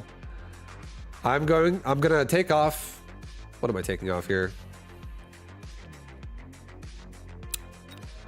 This is actually Wraiths. The Wraith is gone. I'm putting photon coating on this unit.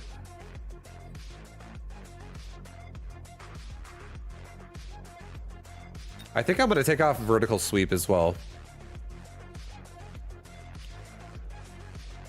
And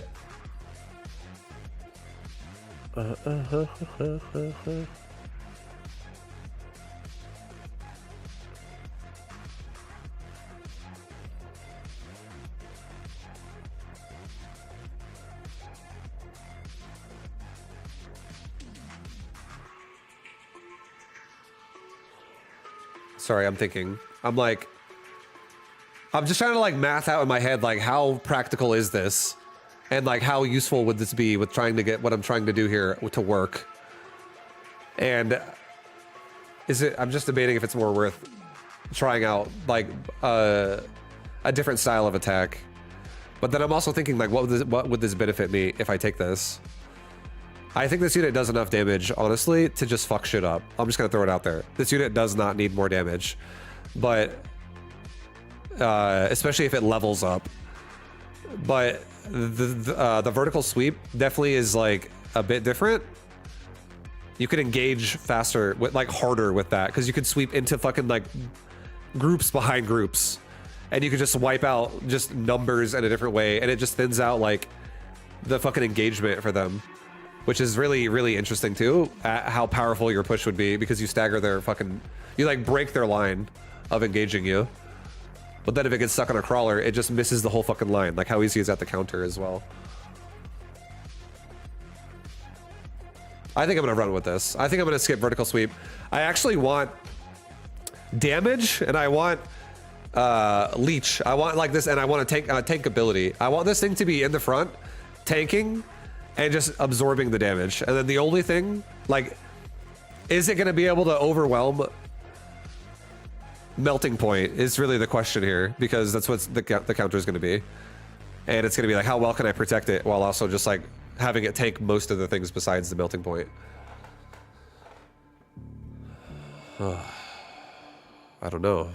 Maybe it sounds shit, because melting point literally puts a little closure on that pretty quickly. Fucking melting points, guys. There needs to be like, yo, can we get a unit? You know what, yo, Mechabellum, if you're listening to me, you know what unit you need? You know what? I want a unit like this. Do a unit like this. Let's say there's the board here. And let's say you have your towers like this. All right, this is a Mechabellum board. I'm doing it really quickly on paint. Whoa, that's not what I need. I need a line. Let's say there are, okay. So before I get carried away, let's just keep it simple. This is a Mechabellum board, guys. And I want a unit that does this. Wherever I put it here, it mirrors the same thing here. And I want this unit, for whatever reason, to have a design where it does not go for towers, but it goes for units or something. Or you can make it not like you can't spawn it near the tower. That's also fine. That works too, right? But you can literally spawn this unit, and you can make it, you could balance it as well by maybe also putting a delay on how fast it spawns in. Maybe make it 10 seconds. And then when this round starts, it just fucking starts a timer, and it's like 10 seconds. And in 10 seconds, this unit is gonna appear where the red is. And then this unit needs to have the ability to fucking EMP. And then you can do these like tech assassination things for people who aren't in the front line. If you have like the you know, if you can gauge the timer, like where it should go. So, and like obviously it's for backline sniping, because if you do it in the front, it's just gonna go in the front. It's gonna die most likely either way. But there could be a cool play. What if someone has a unit that's insane right there, and you're like, bro, I want to shut this thing down and I want to invest into this unit, but then there's counterplays to the unit too that could like stop it, like kill it as it arrives, like if they're free, like a scorpion looks at it and shoots it or something and then it's dead. I feel like it would be a cool unit, and I can see a lot of cool builds coming into the game if that unit existed, and you could like be a tech sniper who could actually make tech unit builds work again by like basically, it's basically a melting point counter. That's the main thing I want it to be. I want it to just shut down a melting point. That way I could do this build. Because I feel like this build won't work because of a melting point, and it would be cool if it could. I'm curious to also find out other ways that this unit works. But anyways, I think a unit that actually had like a delayed teleport would be kind of cool. Like, and it's like delayed to the point of even going inside. So it creates like a flank that's more severe in your board. And maybe like 10 seconds is too fast. Maybe like 15 seconds should be more realistic, because that is pretty fucking powerful.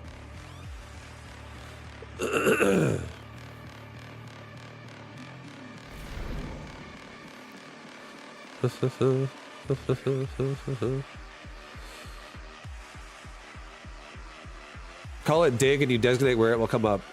Yeah, something like that. And you know what would be another cool upgrade with that unit? One of the upgrades should be like group formation or something.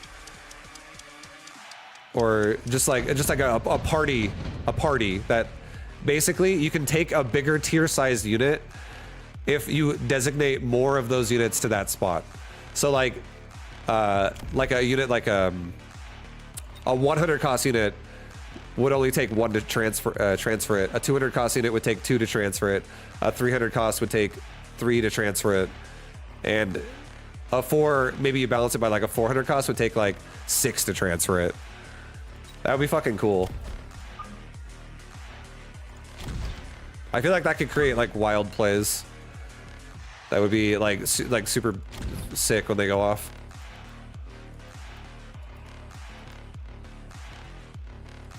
But then it would have to be balanced so that it doesn't just happen every game, like every single time. But anyways, I don't know. I feel like that would be fun. It's not even a real thing. It'd be cool if they made something like that though. Just more like craziness in the game that's like delayed craziness.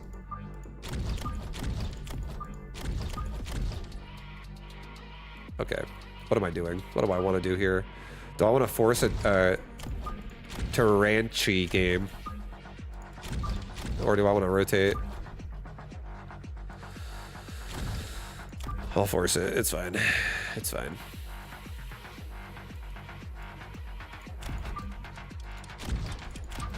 Here, we're gonna go like this.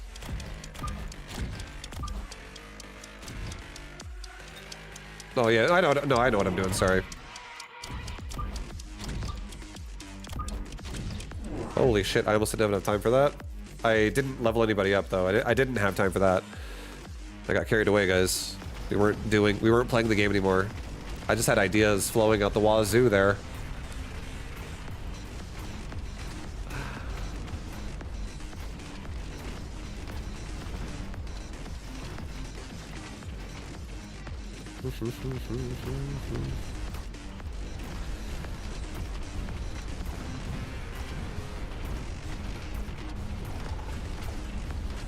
Oh. All right, let's go. Let's go. Let's go. Come on.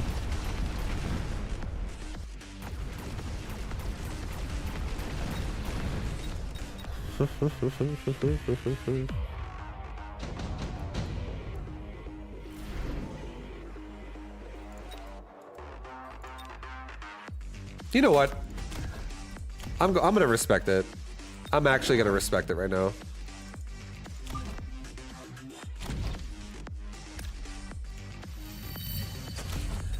Tarantula, I'm gonna have you go to work here.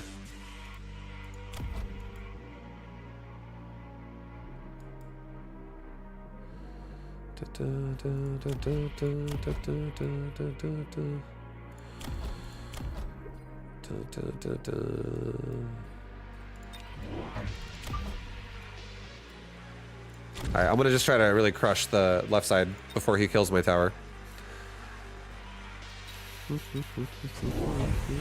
He's got armor-piercing bullets, okay. I think that's fine. I think we're this level 2 Tarantula with range is kind of a beast. And we're locked on to his level 1 Tarantula with also a range device immediately, so that's wonderful.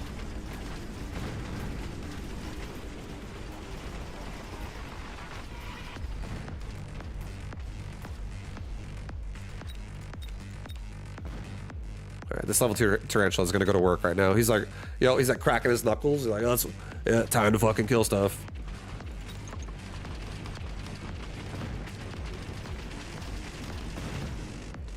He doesn't care at all.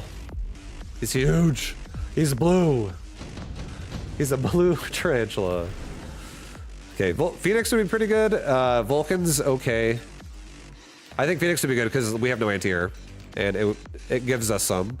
So if we start winning the ground war, we need to be able to win the air war in some way. This is a start.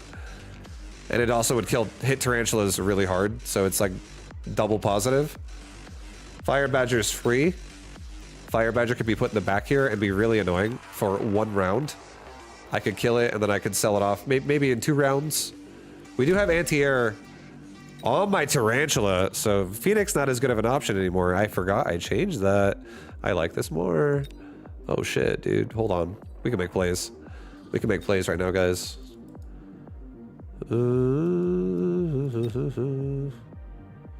He might take Phoenix, put it in the back, kill the Fire Badgers right away. So I'm going to take the Fire Badgers, and I'm going to put them in the back like that again anyways, and I'm going to put a Tarantula back there. And if he does put the Phoenix back there, I'm going to try turning on anti-air tech and killing that.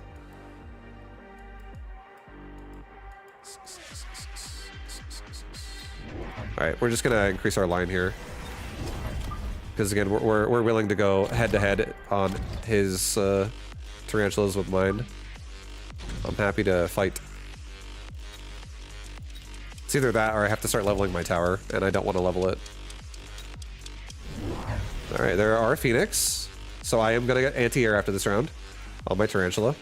And that's going to give me more experience on my tarantula. So the idea is here, even though I feel like I have worse tech, tarantula versus tarantula, because he has literally like a ground-killing machine squad here, I think I'll just out-level him. Because I'll also farm the Phoenix, because I'm already winning the ground war. And now we're going to also compromise his tower, because I have a tarantula with anti-air capability next round that can kill Phoenix in the back. Before I have to go through all the chaff. So I think we got a nice round coming for next round.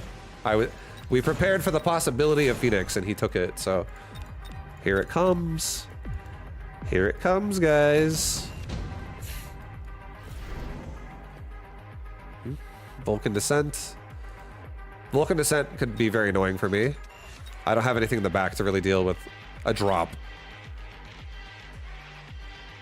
That does suck. That's like really bad. I don't need Ion Blast. I think this is all bait. I don't want any of it. I'm sad that I have to now deal with the Vulcan here. Debating how I want to deal with it. Because he's probably going to do it. He also could Ion Blast me, but yeah, I'm going to skip. Alright. I'm going to... In the back, I'm going to level this guy up. I'm going to upgrade anti-air attack on you guys. What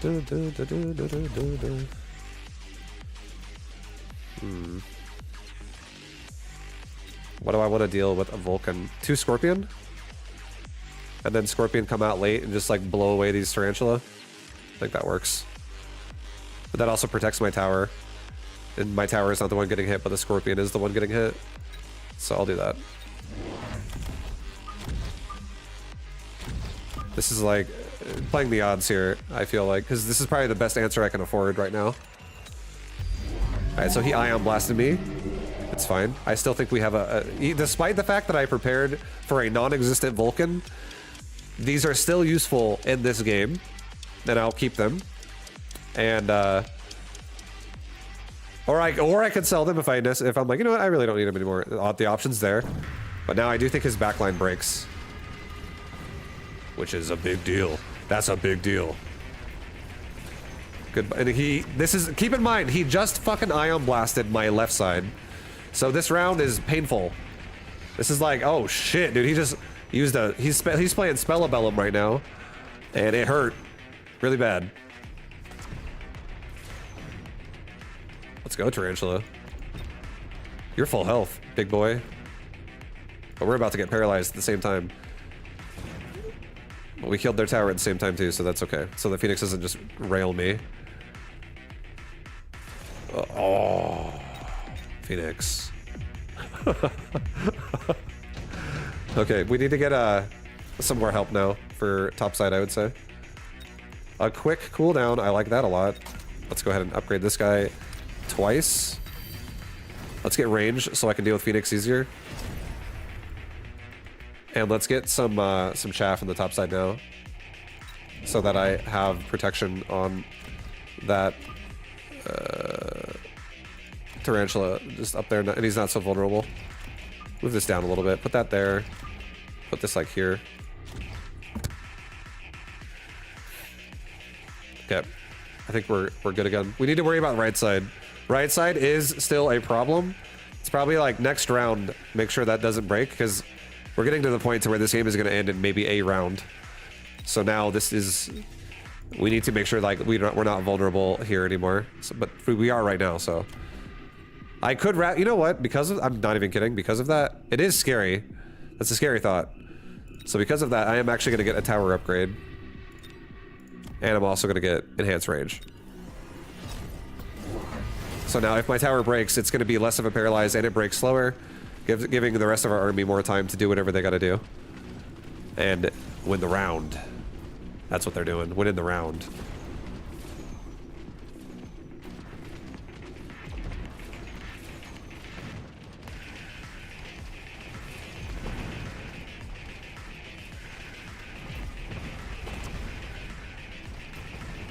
paralyzed him before my tower died. And now the tower is compromised, but now it's not going to break because there's only a tarantula engaging it, and it won't kill it fast enough. So that's great. The range definitely helped too, for sure. Gets us better engagements. This game, we really should be getting range every single round at this point. Okay, a Raiden solves a lot of scary problems. The Wraith is like the same thing as what my Tarantula are right now. It's just like AoE, mild, mid-range air clear. But the Raiden would solve another Raiden, and also a Fortress, and also a Sabretooth problem, and anything else you can make over here if I have some AoE chaff clear. So we're going to put this Raiden on the right side. We're going to put a Tarantula with the Raiden on the right side. We're going to get a Crawler pack behind my Tarantula, like here. And then we're going to get another Crawler pack in the back behind that shit again, like right there. So now I have like a lot more cover on right side. We'll have a lot more protection in case he also puts like any weird flank on me, tries to mobile beacon it in the back or something. We have no more vulnerabilities except for there. This is actually a vulnerability. I don't have anything that stops air there. So let's just put a missile device there just to be extra safe. Let's level this Tarantula twice. He's also the big boy with the range mod, so he is extra scary. And I think we just get range here. And I don't think this, if I even lose this round, I don't think I'll lose hard enough to die in one turn. I'd be surprised. So I'm going to just not rapid resupply here. I don't want to spend too much money because I don't, if I don't kill him either, I don't want to have this be like I'm broke as fuck next turn. I just kind of want to scout what he's doing now, see what's going on. Alright, so my Tarantula gets caught on that Tarantula way too fast.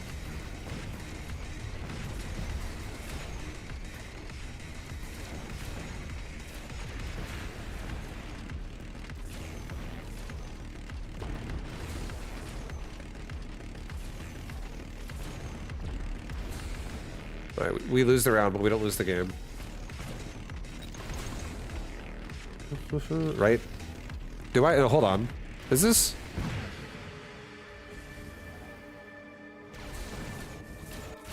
Oh, Jesus. I don't lose, right? Yeah, I don't lose. Okay, we're good. We're good. We're fine. Guys, it's okay. It's okay. It's okay. It's okay. I think this is how we fix this problem. Ready?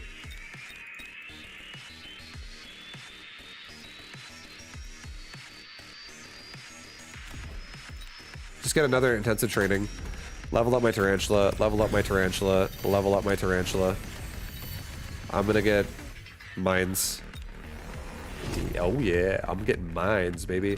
I'm also gonna make a missile device right there that slows down that Tarantula specifically so he engages slower, which fixes this Tarantula's problem of getting stuck on his ass all day.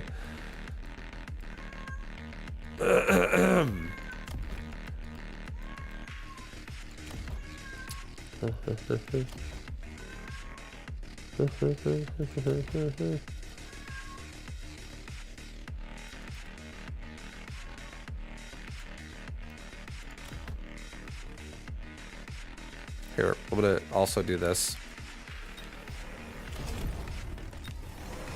I'm gonna get a mobile beacon, and I'm actually gonna move these guys like this.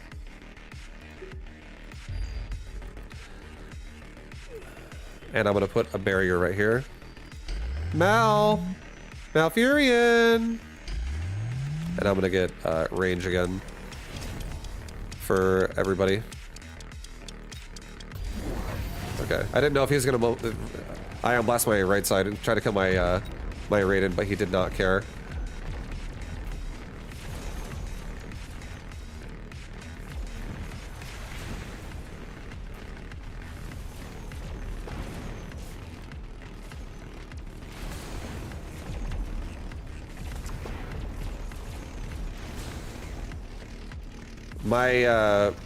My Raiden and my Tarantula on the right side are throwing.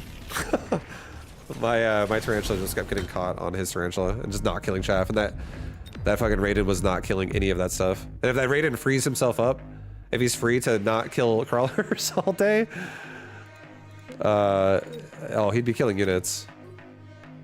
He hits pretty hard. He just is not hitting the right units.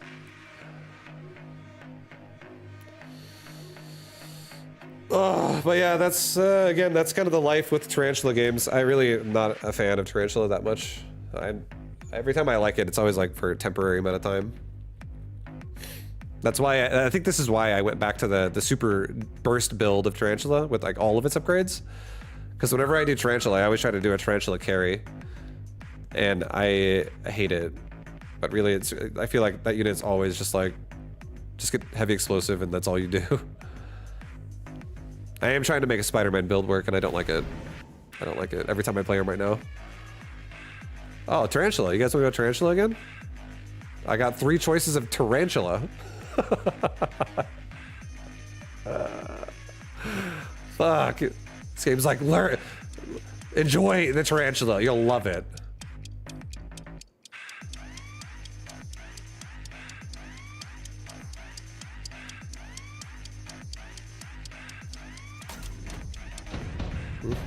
I'll do it again. Fuck it.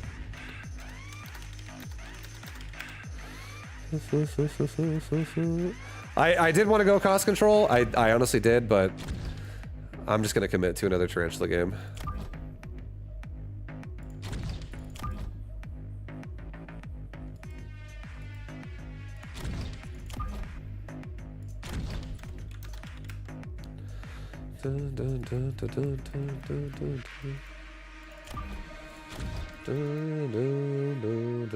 He's got aerial spec. All right, I'm gonna just appreciate that Stormcallers are in this game right now. And I'm also gonna stop trying to force mines. I think I'm just gonna let my Tarantulas spread their mine wings when the opportunity seems really, really, really insane. Like when they're just doing, they're exceeding expectations. I think I'm gonna just make this unit more like early game and move on.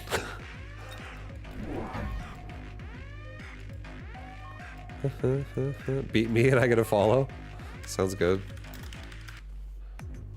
Let's go, bro. You get ready to follow this fucking channel. You're about to be watching a lot of vibe.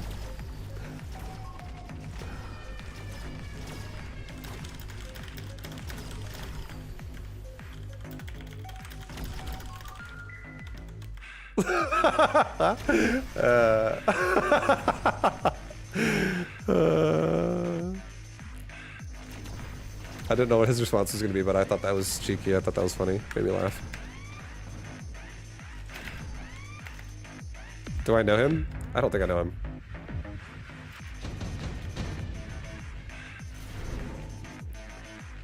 This is getting too complicated. I gotta think about the game, bro.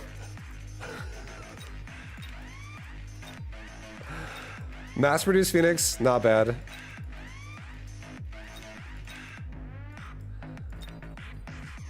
Elite Sledgehammer, subsidized Stormcaller.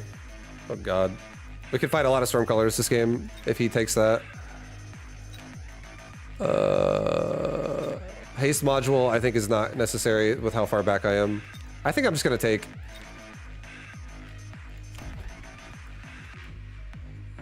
Oh my god.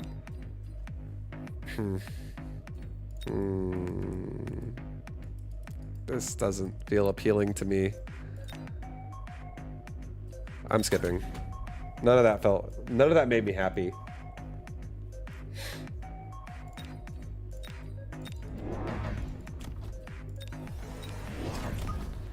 All right, I'll give him an answer because I feel like I'm being somehow mean right now.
Yeah, I don't know. We're good.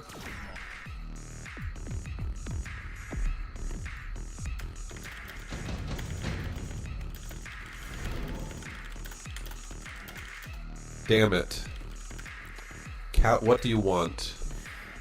Is he meowing still? see? I'm crushing nerds in me. Yeah, cat. I'm fucking crushing nerds. I've got time for you. Mal's fine. Mal is a bit. You see, I'm trying to be a good cat dad here because Mal, he can't have everything he wants. He can be on the verge of being a little too spoiled sometimes. He needs to understand that it's not always Mal's world. But there are parts of the day where it definitely is Mal's world. Love him. He's a good boy. It's just not right now. There's no fixing what he wants besides me going outside with him. That's all he wants, is to go outside again. And I honestly, I don't have time.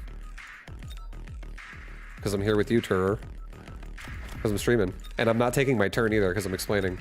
What am I fucking doing right now?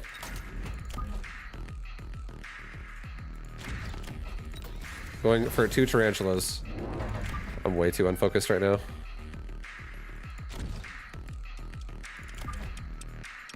You're abyssing.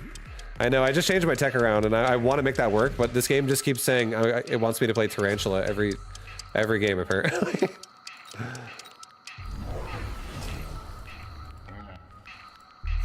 Yeah, honestly, Terror, sometimes if you want to know why, this is actually a good way to explain sometimes why I would get mad at you, if you remember in the past.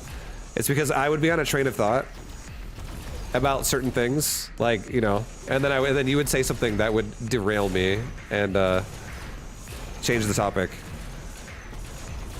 Like, Mal is okay. He's gonna be fine. But I'm not mad at you. I'm not trying to say I'm mad at you. Just saying I feel like we're gonna revibe up here in a second. I feel like I don't know what's going on right now. And we're... Oh, God. This is just making me, like, sad in this formation of Tarantula right now. I feel so bad. I just feel terrible. I feel awful.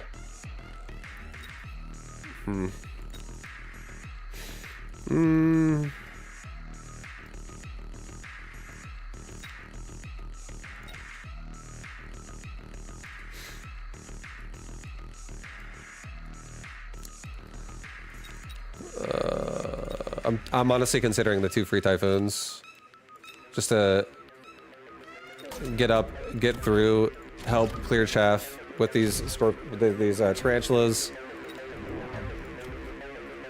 and also could help on the Phoenix. I'm gonna give my tarantulas some range, help them out a little bit. I'm gonna throw out a mobile beacon crawler here. I'm gonna bait out a shot, and I'm gonna try to just get some more chaff. Maybe not right behind the crawlers while they get shot. Maybe like that. Okay, I'm back, guys. I've recovered. I was mentally super fucking unsteady right there, but now I'm good again. I was like, holy shit, what am I doing in this game? I literally got distracted to the point of my brain collapsed for a second there. I just had a system reboot. I was like, wait, what?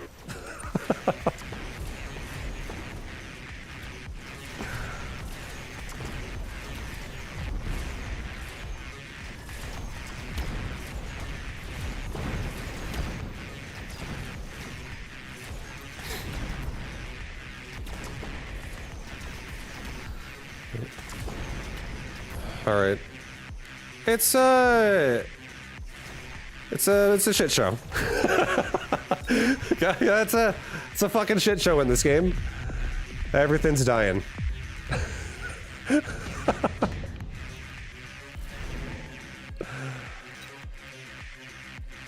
I'm actually gonna give in to the idea. Oh, hello. I'm gonna bombard. I'm gonna give in to the idea of an AM device, guys. Under a barrier.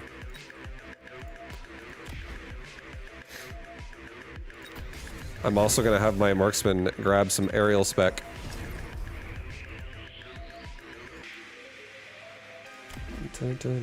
I also think I'm gonna sell the Sabretooth. I think he's honestly a waste of space right now. Sorry, Sabretooth.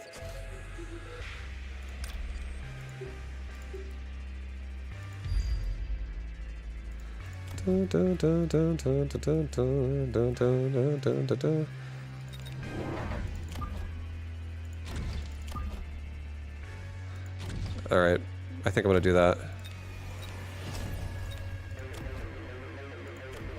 Okay.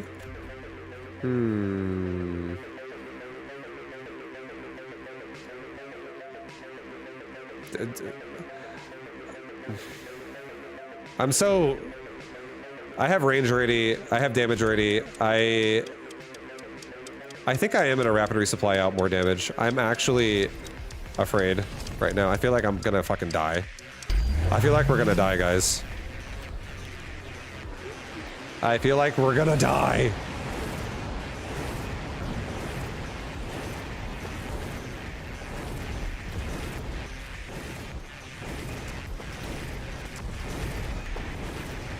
Alright, this damaged up tarantula. Yo, kill that fucking scorpion! Please! Oh! You got him. Okay, yo, hell yeah, dude. Well done. But I think everywhere else is still a bit of a mess. Yeah, I think we're dead.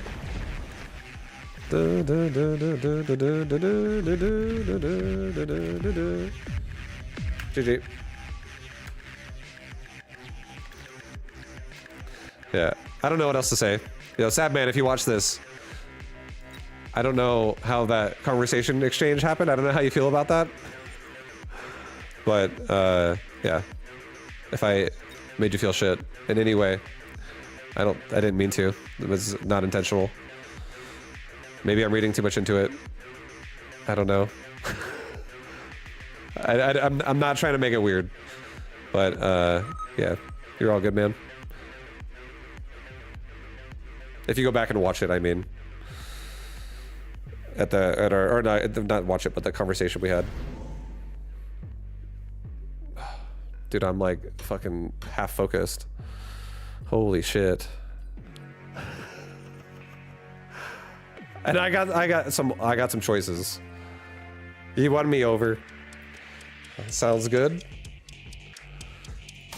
Yeah, I wasn't like when we were talking, I was like, I'm not really sure how you're taking what I'm saying, and I'm obviously just joking around. So I was like, if I'm like making you annoyed or some shit, I was like, bro, I'm not actually trying to piss you off. I'm just joking. I wasn't really assuming you were pissed off either, though. But yeah, some people get pissed off.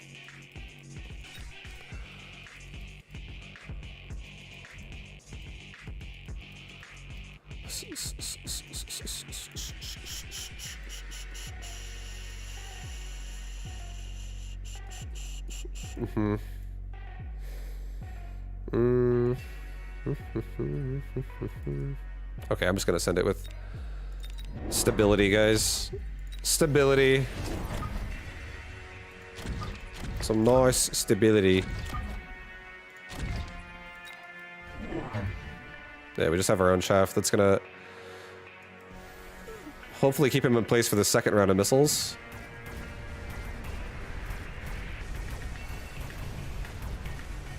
Nice. Very good.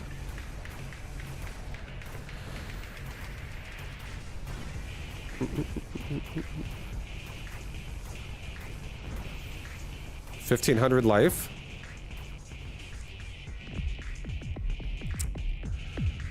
You're talking about my MMR right now? You say, are you going there right now? You're talking about my MMRs?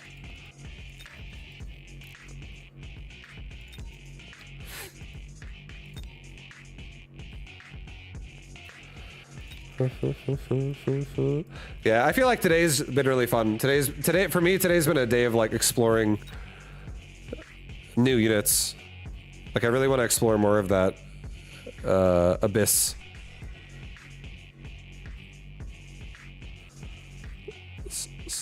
It seems really fun. I'm skipping.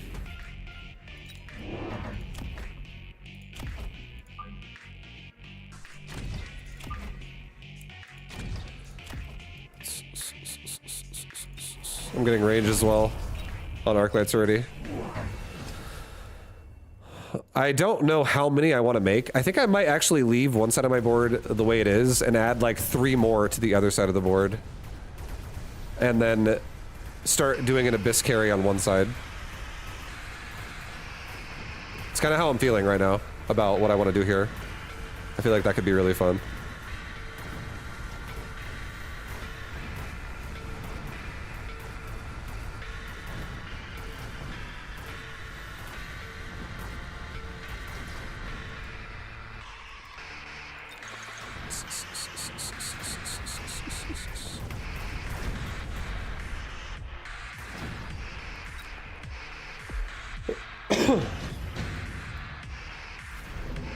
Okay. Scorpion would be good for now. Handles the balls really well, guys. The Typhoon also would be good for the future. Typhoon, I feel like Typhoon is a better future investment with this, and Scorpion's a better now investment. Fang Fortress would be fine, but I'm not really tempted to do either one of those right now. I don't feel like those are for me. I kind of feel like taking the Typhoon because I'm getting charge shot anyways, which will handle the steel balls either way. So I'm okay with that. I'm gonna stack right side.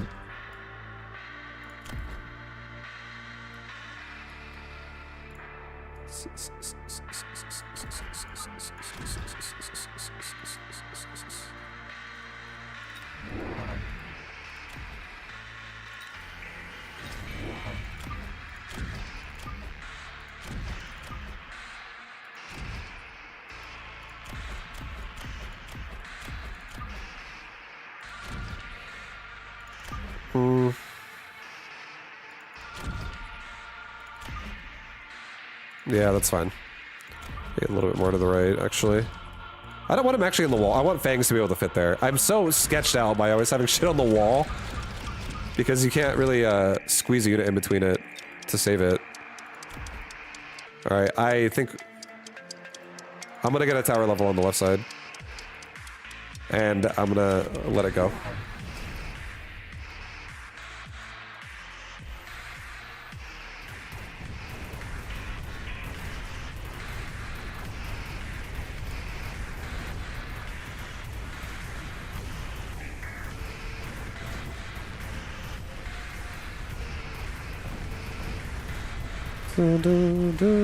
Explore the War Factory. I don't know about War Factory though. I don't know. War Factory is not as cool enough. It's one War Factory. I feel like War Factory, honestly, it's a glorified, like, one turn, one rounder. It like it can get you like one win, and then I feel like it's shit usually after that. That's what my just understanding of what I feel like I think a War Factory is.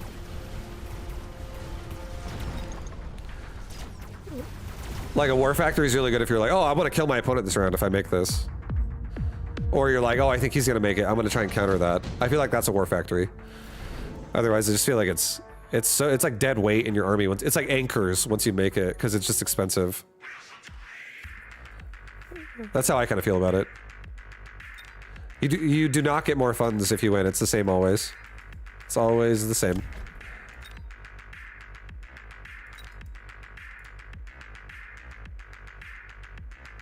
Okay, I think I'm gonna skip advanced offensive tactics, even though it seems amazing. This is gonna be a Arclight fucking Abyss build, and I don't think either one of them really needs that. Maybe the Abyss would crush with that, but I think if I could... I can't really afford that right now.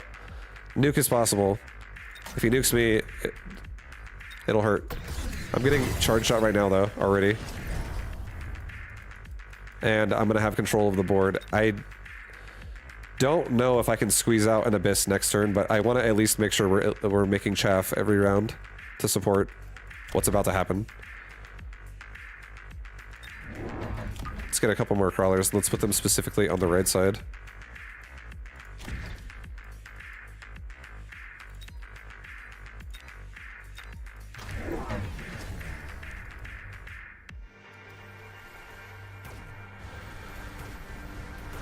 Charge shot Arclights will kill Typhoons pretty fast. That's nice. We're already killing one of them right there, so his clear is getting killed as we speak. His other Typhoons are dead.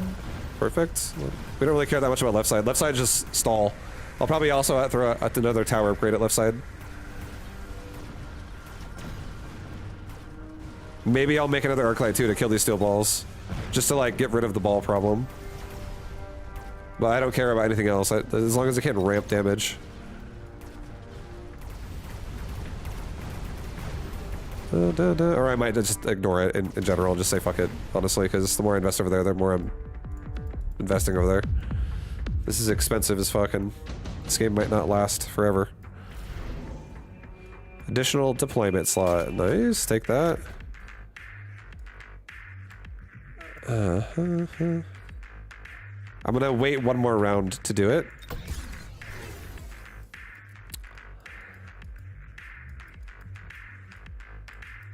I think I'm gonna create problems that he's gonna have to deal with next round. On both of his sides.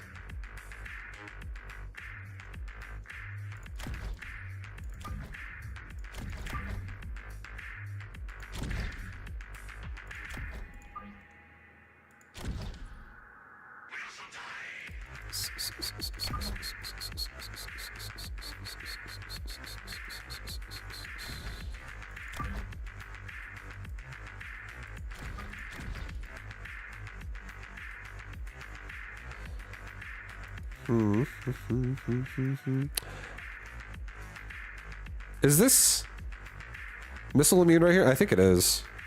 Like, I think if a missile goes there, it still latches onto the crawlers. But we'll see. Alright, get another tower upgrade here. And...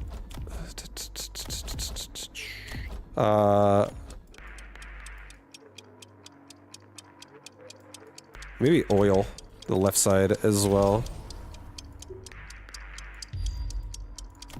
And get range. Okay. I think that's decent. I like that.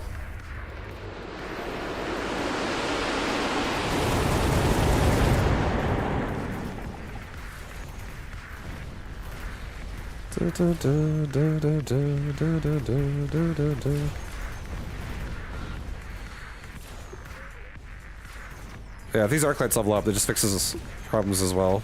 Tower gets sat on less often. Now I don't have to upgrade it anymore if I just level them up a couple times. Alright, Typhoon should be able to handle all the Phoenix while the towers get paralyzed.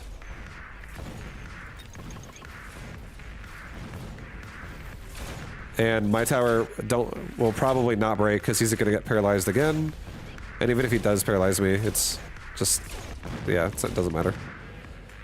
We're good. Yeah, nice, nice, nice, nice. Well, this is the Overlord round, I feel. This is the Overlord round, guys. A Farseer?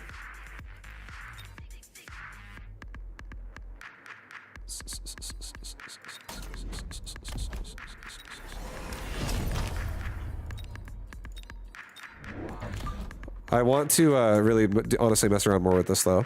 And then I'm gonna leave it not on the the line here, so we can't just get melting pointed right away, but literally put it like right here, like somewhere near the front, but still I can put shit in front of it. And I want to see, I actually just really want to see what this fucking planet crack shit looks like. This thing seems insane. It won't affect the Phoenix, so it's not the best ability here to take, in my opinion. But also, I need to change my Arclight loadout to have EMP again. Maybe I drop Elite Marksman with this. Because it's all about supporting the Abyss. That's such a good, cool upgrade, though, for Arclight. Oh, no. No, I'll just try it with oil instead of EMP. I'm just thinking out loud, sorry. I'm gonna do Disintegration. I want to try out, I want to see what it looks, just want to see how it feels. I want to see what that ability looks like. And I think behind this, again, I'm just gonna get more chaff now. Get range.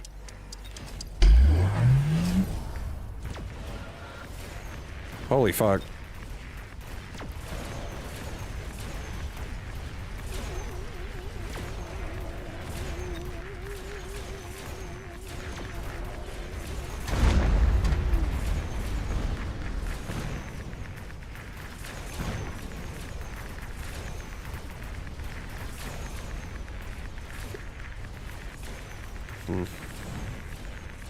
The tower is upgraded, so it's not going to be paralyzed for very long.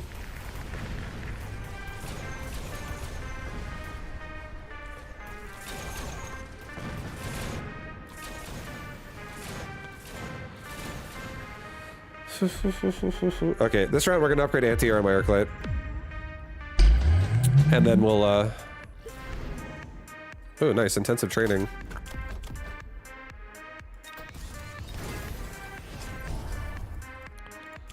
I think we sell the Stormcaller here. If I level this, how expensive is this thing to level up? 400.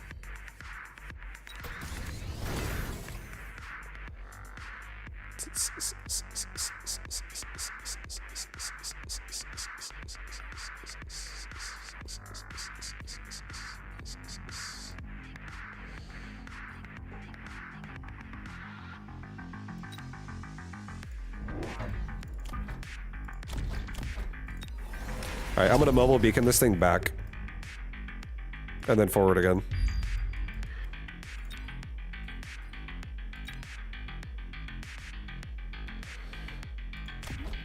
Hold, wait. No, stop. I'm gonna do this. Like, slightly up by like a millimeter. That way it shoots, it's the start of the round, and then run away. So it doesn't just get sat on by the Phoenix with the Typhoon there.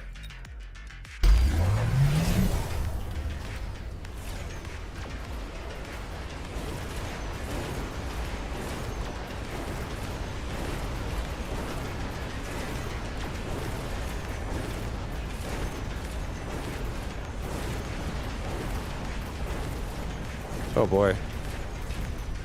Well, this went to shit real quick. I don't know if this is gonna work, guys. This upgrade really was not the play.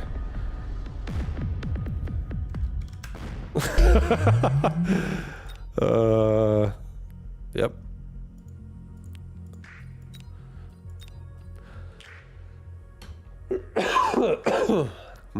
Dude, we're fucking trying to make it work, but that thing is maybe not a forcible unit either. It is extremely expensive. I have no idea what's going on with that. I feel like the ground crack ability seemed very underwhelming as well. I don't know what was going on there. I think it might not crack the ground until the first 30 seconds happens. I don't think it does it at the start of the round. So that changes how immediate of a threat that unit is so far, if that's the case. Yeah, this is the start of season whatever. I don't know what number it is. Season 2? Is it season 2 officially now? Or season 3? I don't know. Another tarantula game. Oh, wow. Just kidding. I don't want to do tarantula.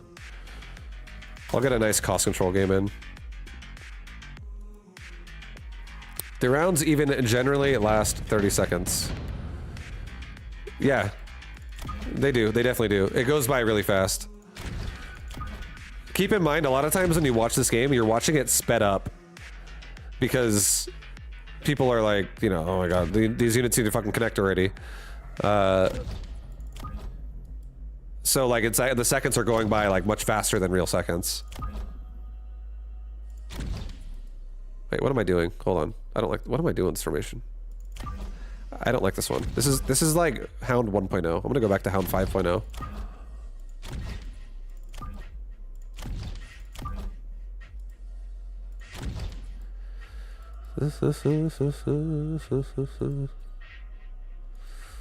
Okay, we got arc lights, we got stormy boys.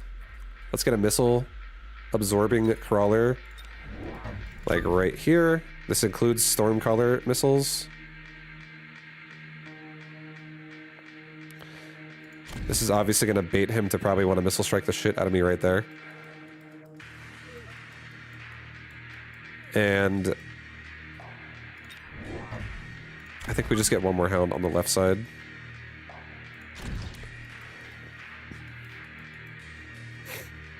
And next round I might make 2 steel balls. And 1 crawler if I can afford it because I'm cost control.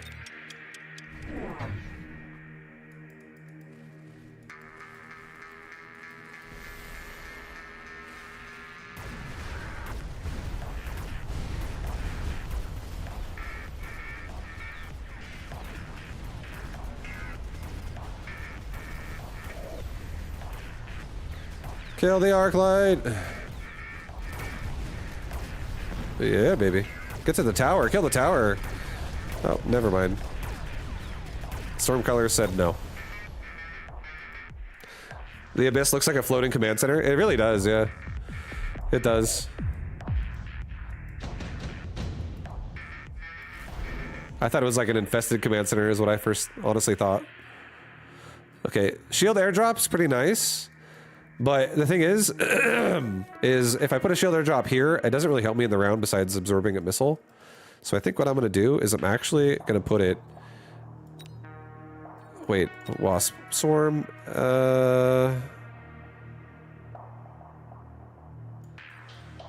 Maybe I just missile strike the middle there.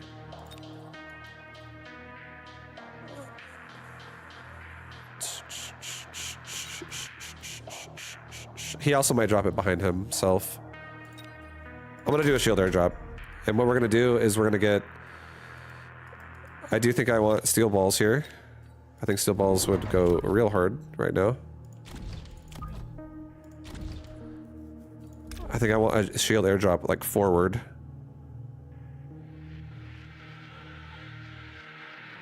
Not actually on my army. And because of that, I'm gonna make another unit in the front to grab it.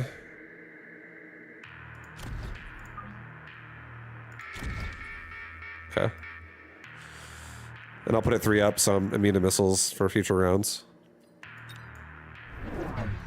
There we go. Blocked. And now my barrier is also forward.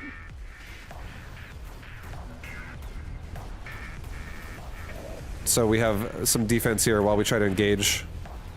It's really nice.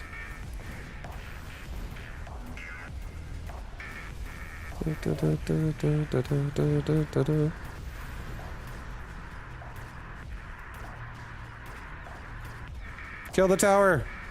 This is so massive if we kill the tower! Oh god! Good round. Good round, guys. I think that round went very well. Swimmingly. Another shield airdrop. Oh boy. I think we do the same thing on the left side. We just mirror our sides here. Actually, no. I can have a constant annoying fucking flank now in this game. That's huge, actually. Holy shit, this game's about to blow up. Why? I'm excited, guys. Are you as excited as me for this? I'm just debating what I want to put and where I want to put it. I think I'm going to put it here, and I think I'm doing triple hound. I actually think I'm going triple hound.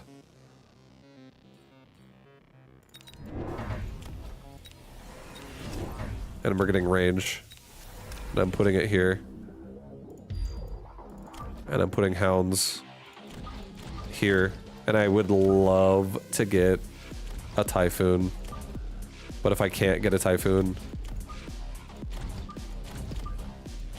that's okay. We can put Wasp in the front even. I don't even give a fuck that he has Mustangs. Wasps could just absorb damage for me here. Like one Wasp in the front.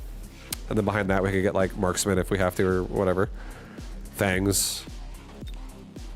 I'm gonna be really aggressive with that top right. Okay, Scorpion.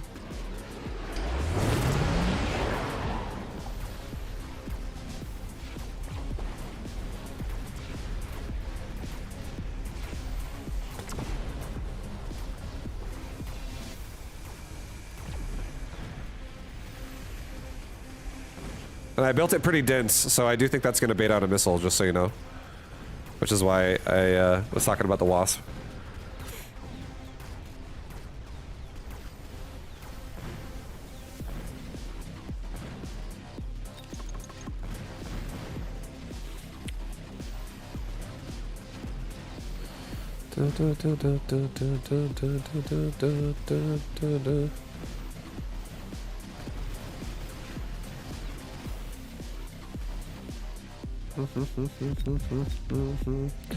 Alright, left side needs some help, but we're doing great otherwise. Everyone's starting to level up, guy. Oh, a Typhoon is here. Two Farseers for free.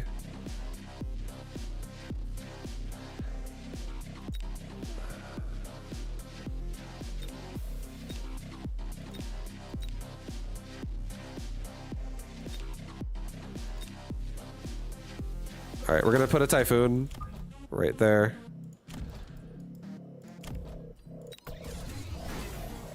And we're gonna put a Fang Squad like right here.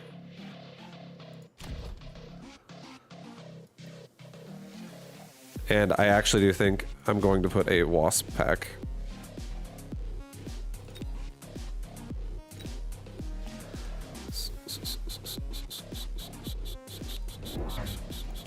Right in front of it. Like right there.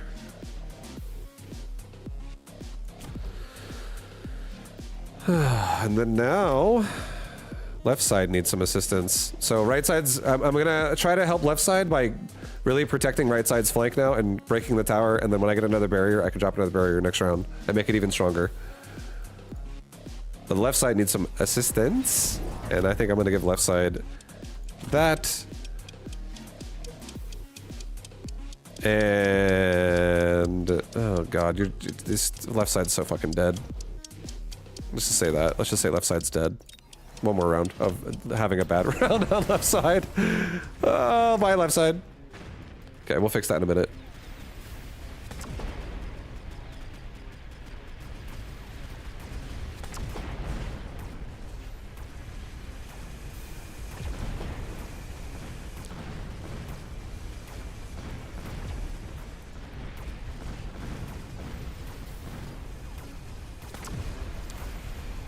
Kill the Scorpion, please, before my tower dies. Thank you. That thing's gonna wreck my barrier. Alright, we need to kill his tower and then kill everything here before my next tower dies.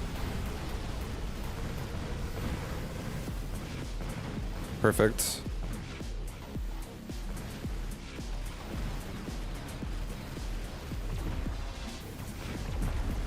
Alright, so we're getting stronger. Our right side is dominating. And we're gonna have another barrier this round to make it again stronger. And a lot of people leveled up over there. Oh, baby. Additional deployment slot. Absolutely. Drop a barrier. Level up, everybody. And let's get Mechanical Rage as well. Let's get a Crawler pack here. Let's get another Crawler pack, like right here. And let's get another Crawler pack, like right here. Just try to give fucking left side like a little bit of cover before this Scorpion blows my face off every single time.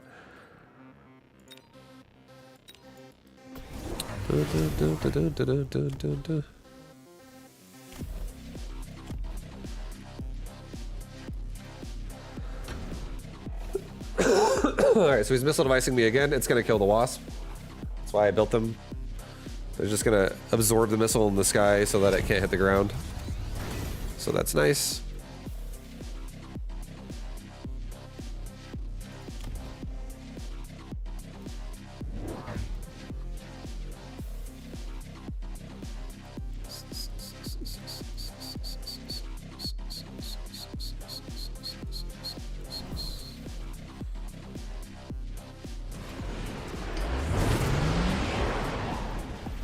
Alright, we got mechanical rage too. This changes a lot about how strong a hound is. We're gonna crush through this shit pretty quickly. Left side is doing better, right side is dominating.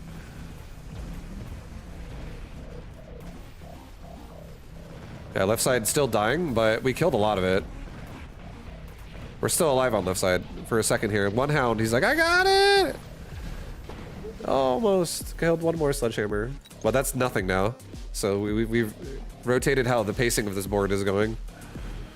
It's now, we're cracking towers super hard, super fast. It's going well, guys. I feel like a jerk for asking, but do you know any streamers that do the 4-player mode? I don't know, honestly. I'm sorry, I would say the Mechabellum list. How many people are streaming Mechabellum right now? This would be the best way to find it. I mean, you know how to find it. You know how to use the fucking UI of Twitch. But I was about to show you how to use the UI, but I assume you know how to use it.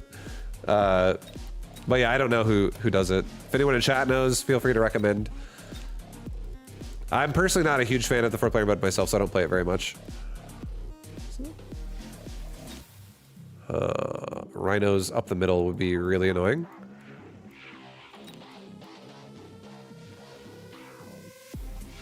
A Raiden also would be annoying. We don't have good anti-air. A Raiden would be extremely annoying.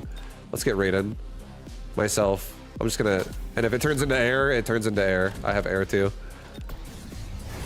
I get another barrier over here. Again, to protect these guys. Double barrier for a flank here is so insanely good. We love it. I don't want to barrier the fangs though. Or no, yeah, they kind of do actually, because they're gonna get killed by fire. Barrier like that. Alright, let's get more hounds again. Get another crawler. Get range and speed.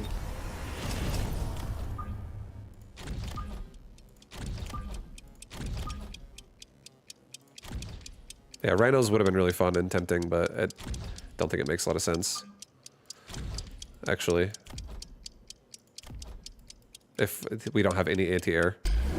And yeah, he went for a Raiden, so... Scary.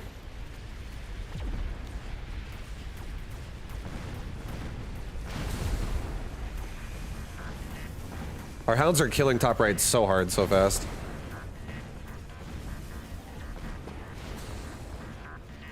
Yeah, we're breaking him really fast now. I think we got it.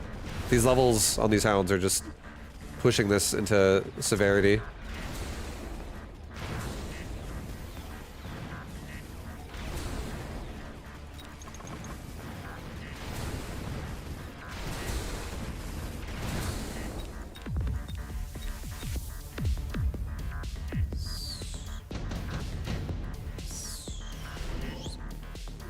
Underground threat.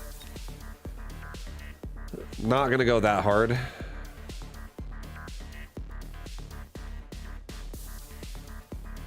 Yeah. It would go hard in the back of my base though. Actually.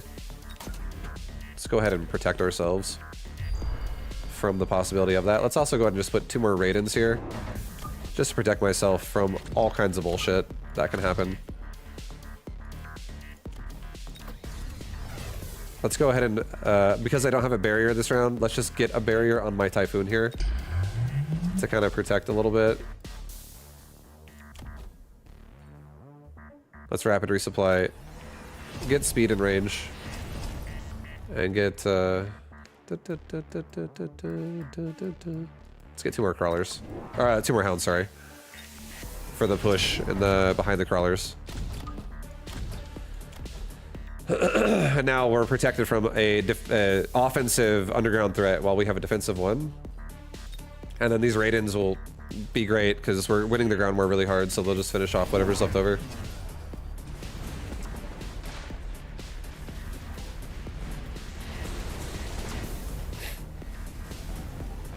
Our hounds are still killing the majority of top right, even without the big barrier there, so that feels really good.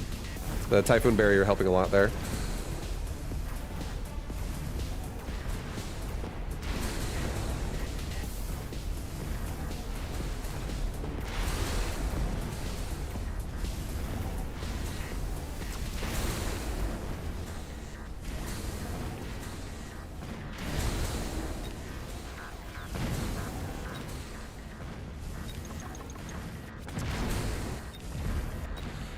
Yo, Lukey.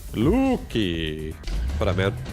Hounds just shred Arclights. They definitely do when they get levels and they get range and mechanical range, and then they also give them more range and more move speed because mechanical range also gives them move speed, and they fucking run really fast. They run faster than crawlers do when they have all that shit on, like base. They're fucking running at 17 move speed right now with that shit turned on. So. And a normal natural crawler is 16. So they start really just running super quick, and they just run up to the Arclight, and then their burst fire is just like, it's almost like a guy running up to it with a shotgun and then just blowing you away. Like it's, they chunk really hard.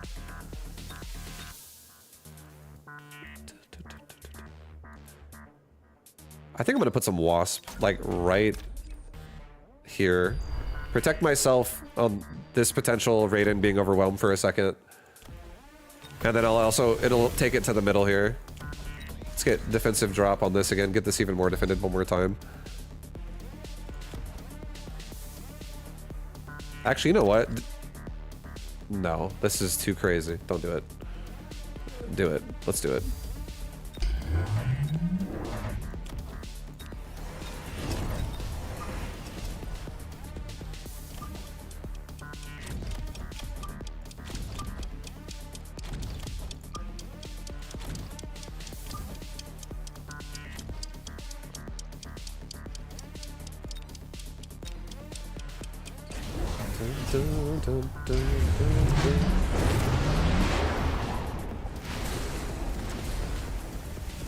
Finish!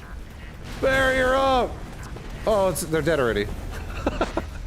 The flank was not great. I mean, it did pull things out of position though, so now I can kill the tower faster. So that tower on the left is compromised harder now. Just like the tower on the right, because the units run away from the tower. So now we double paralyze them.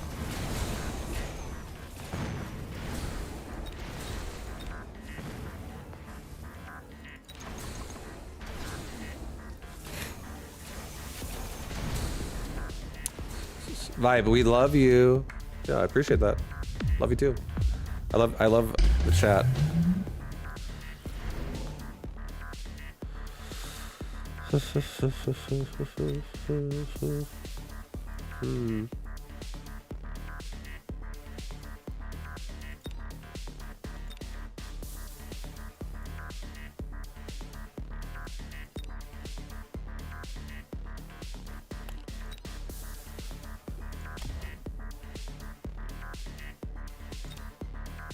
I don't think there's any reason why he's going to put barriers down. He might, but part of me wants to get the missile device and literally just go missile sludgy, missile sludgy, missile sludgy, missile sludgy.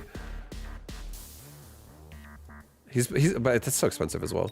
That's okay. I'm just going to take a range device. I'm going to put it on a Raiden, and I'm just going to make another a range upgrade, level up all my hounds. I'm going to put another barrier. I think top right. I'm going to give top right the love they need. Really secure that top side. Get range, get speed. Get 3 more Raidens. I'll just get 3 more of these big fat Raidens, guys.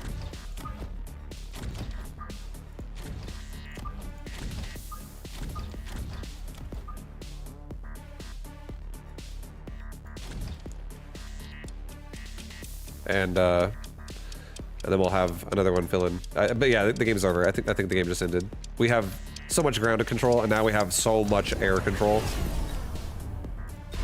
He also went for Radiance himself. He's trying to go into air now too. So he's really trying to transition here. He's going fire as well. Like with oil, I mean.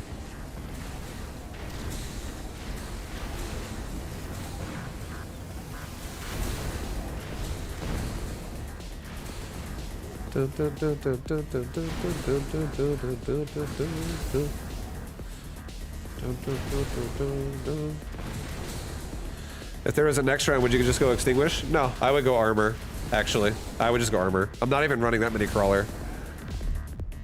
I have a decent amount of crawler, but I'm not hard stacking crawler this game. Like I have a lot of these crawlers in the front as well. Their whole purpose in life is for the missiles. Like even if I did take extinguisher, it wouldn't save these front ones. They would still die. So if I took extinguisher, it would save my one crawler behind my hounds here. Just one. And then it would also save my Mustangs, which are irrelevant. But instead, if I take armor, I not only block a lot of the fire damage on these hounds that really matter. Unfortunately, these level 1 hounds, they don't matter that much. But the high level hounds, they would just become immune to fire. Or it would be, the fire would be doing such like tickle damage to them. Because fire is 350 flat. And 60 times whatever level they are. That's how much armor I absorb of that. And these hounds are like level 4, level 5, these are gonna be level 6 now.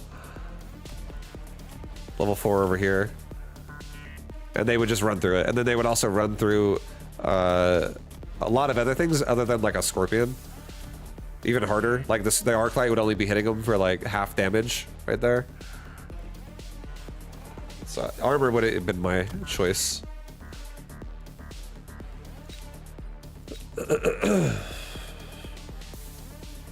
But if he needed, or like if he would have gone for something that like let's say like a lot of things like hackers with split hack or more scorpions, something that like blows away, or he was going charge shot Arclights, something like that, then I would put a lot of colors behind my hounds, and I would totally be okay with getting fire extinguisher to protect my future chaff that comes in afterwards.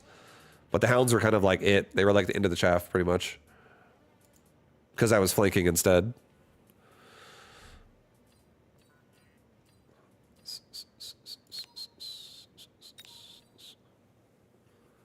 Oh.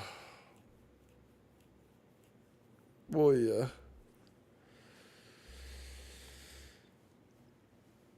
Oh my god. I'm gonna switch the music.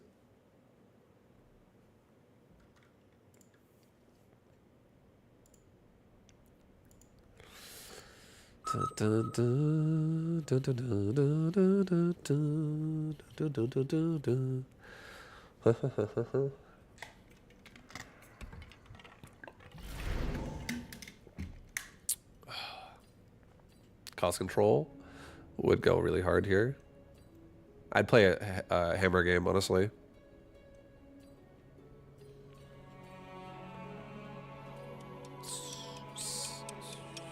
Yeah, I like it the most. I like it the most.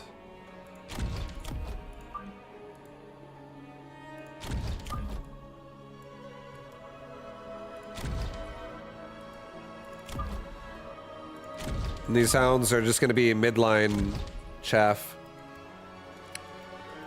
A little bit of that midline chaff.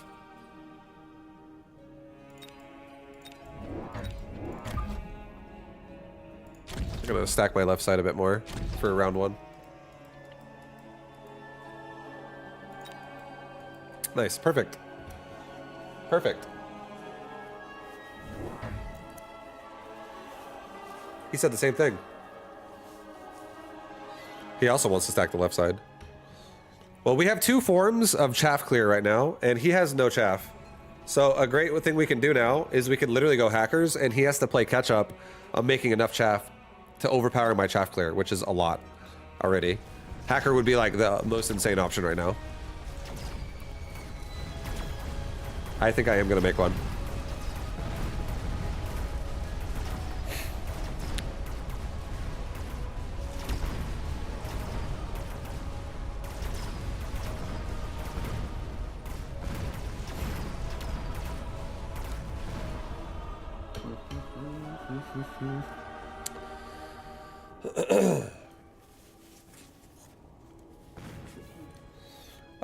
We'll see what the drops are. Honestly, if it's an airdrop, then it kind of changes things a little bit.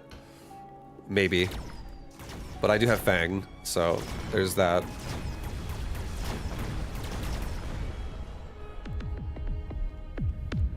Vibe, you're the best content streamer. Thank you, Turer. And Turer, I'll just, I want to help you understand. Honestly, Turer, I'm trying to help you understand. Earlier when I was like, you derailed me, I was just in the middle of like, you know, playing a game. And I thought you were telling me, Vibe, your cat's meowing. And for whatever reason, you could tell me if I'm wrong, but for whatever reason, I feel like you're telling me that because you're trying to make me feel bad for not taking care of my cat or something weird. And I'm like, wait, what? And the reason why I associate that with you sometimes is because you talked a lot of shit before. So that's why you do. I'm like, wait, what? The cat's fine. You know, and it gets weird then. But yeah, that is why my brain works that way. Okay, we're going into wait, hold on. Hold. Fucking hackers are expensive, dude.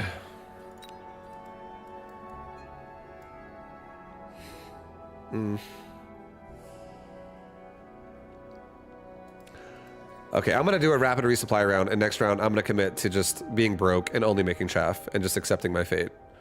So if he goes air soon, I'm gonna be sad. And I am gonna go hacker. I am going to make a hacker. I am also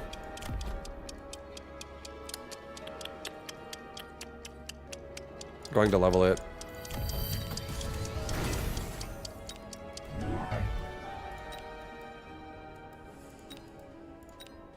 Okay, it's a god on the left side of the board.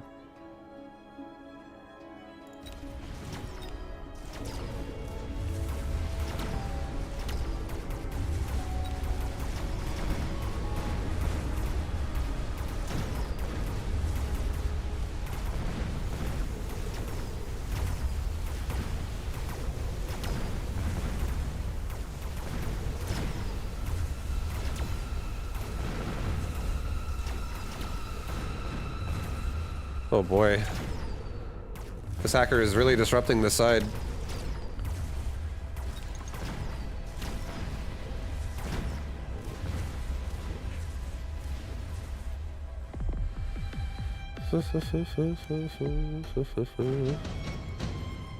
Okay, nice. Very good. A Typhoon? Typhoon would help. Well, I mean, I could hack it. It's hackable. Typhoons are hackable. Sword tarantulas. I think we're gonna go crawlers here. Phantom Ray. I'll let Phantom Ray become a problem for a round. But I actually think I'm gonna try something here. I think I'm gonna try getting split hack on my hacker right now. And then I'm gonna cover him with chaff right now, and then I'm gonna get range in the next round. And my hacker is going to go so fucking hard on this entire army. It's going to be a serious problem. A very serious problem at that.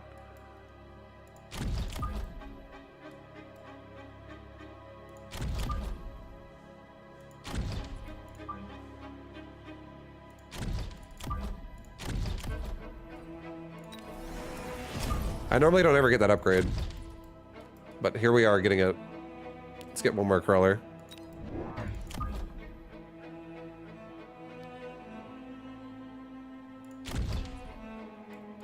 Let's also make sure we don't break to some weird random air push. Again, I want to get more chaff and also just kind of start protecting myself a little bit from possible situations of anti-air or needing anti-air. And I think I'll get damage for everybody. And there's the anti-air necessary, the needed. Well, I mean, the tower's obviously dead, but so we're gonna lose this round too. But now he's committed to Phantom Rays, and now I have, maybe I'll have time to kill, like, steal the snipers. Because I'm gonna hack shit faster now. More aggressively now. But it's a lot less safe at the same time. Holy fuck, hacker, what are you doing? It's hacking like 1 unit at a time. It's pissing me off. I feel like this is actually a terrible upgrade to get when your opponent is not melee, or not lower range than you, and not moving into you. I hate this. I suddenly hate everything.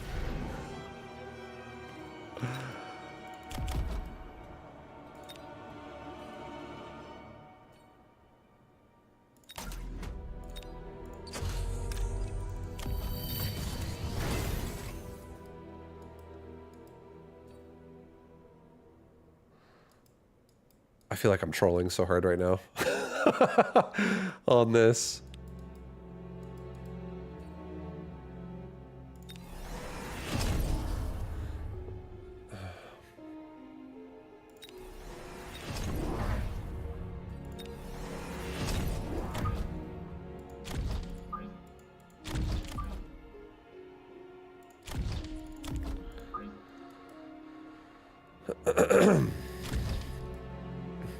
Alright, we turned this into a hacker game, guys. Hacker God. I'll deal with the Phantom Rays soon. But right now I'm just trying to deal with them with time. And just, I want to hack this army. I have more range than all of it. Let's hack it. His vertical fucking placement is actually good against what I'm doing. Because I get into range of it slowly. I just need it to, like, come into my range. Like that. Oh, yeah.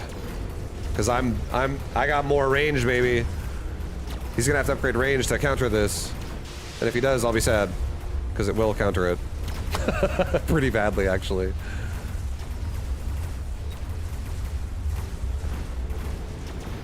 Start hacking, baby. I need those marksmen. Yesterday. Oh god, we're dead.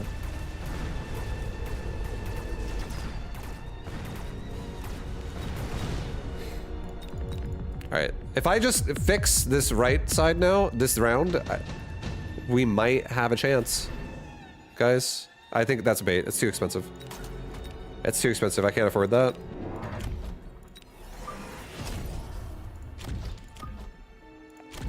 Alright, we are desperate. I'm gonna do one more rapid resupply.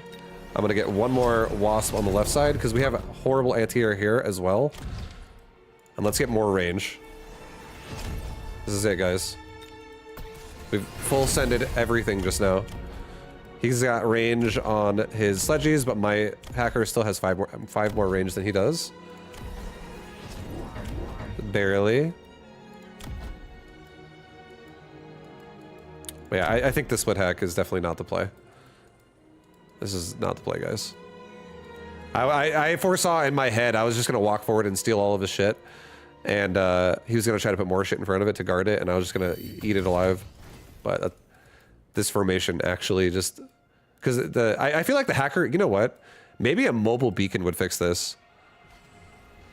I'm gonna try that. If the game is not over this round, I'm mobile beaconing my shit to the tower next time. I wonder if I just keep walking forward if it fixes that problem. If it will force that unit to do that. And then I just need more chaff in front of it again.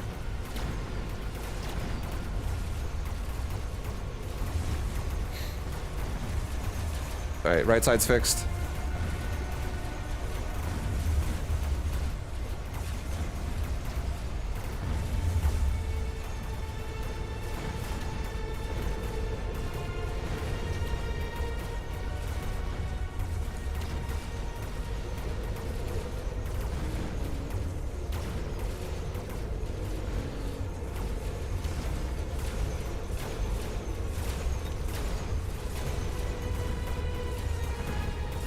The hacks!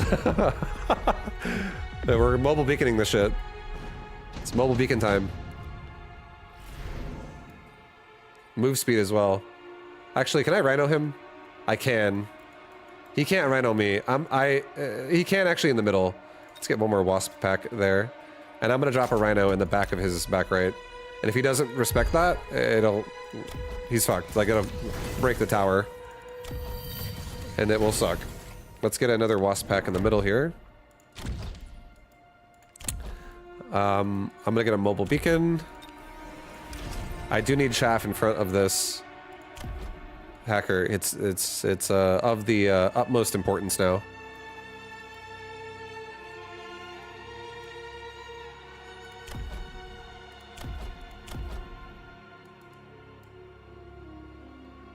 Dun dun dun dun dun.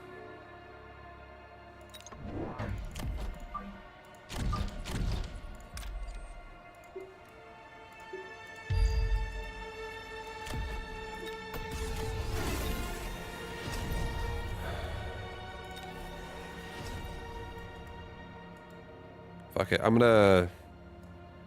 He has no chaff in the right side. I'm actually just gonna throw down another hacker on this side.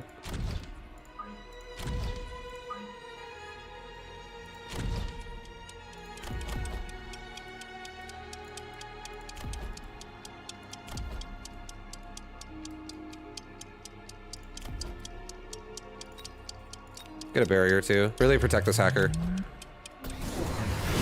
Okay, so he's got more air. We have anti-air. We also break his tower. This is a really good round already. That barrier was whatever.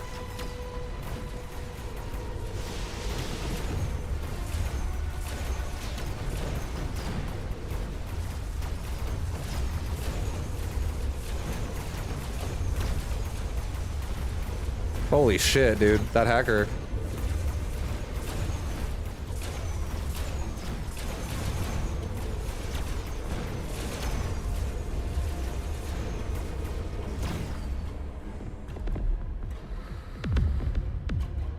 He's hacking the planet, guys.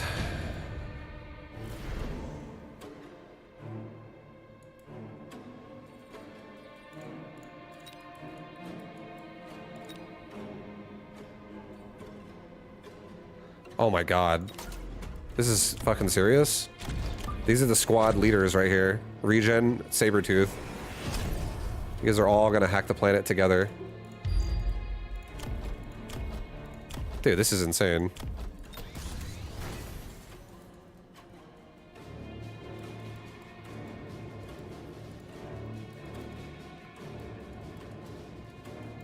I think I make a crawler pack, and I just put it up here. Just because. I can break the tower with it if he does nothing to defend it again. Right side seems like it's gonna be okay. Left side's definitely gonna have some problems. Maybe we get range on Wasp. Or maybe we just get more chaff. Let's just get more chaff.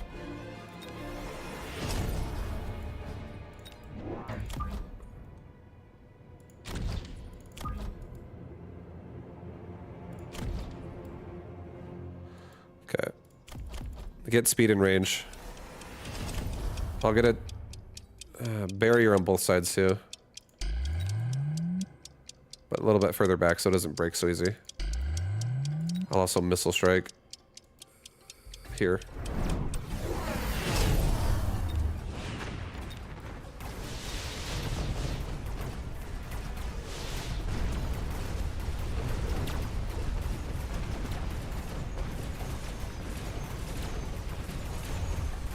Right side wins. Left side, hacker pushing up.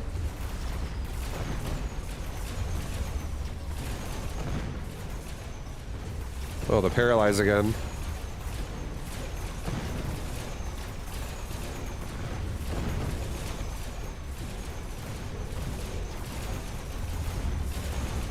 Oh god.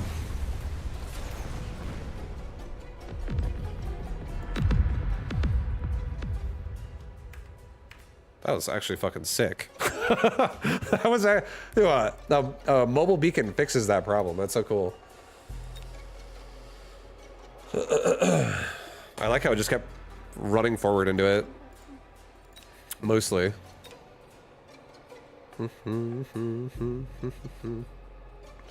Interesting hacker play.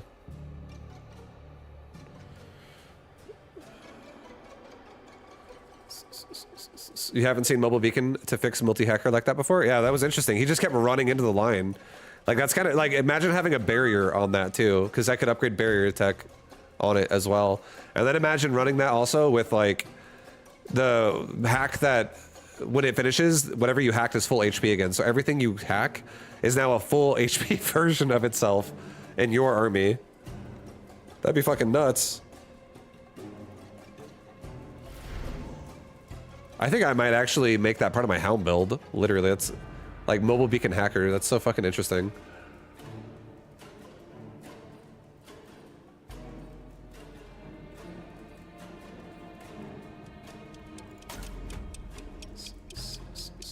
Just so it doesn't fall behind.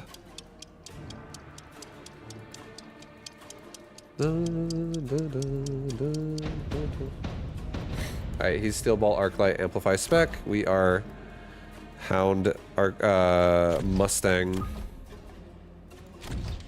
Should be Steel Ball. Or...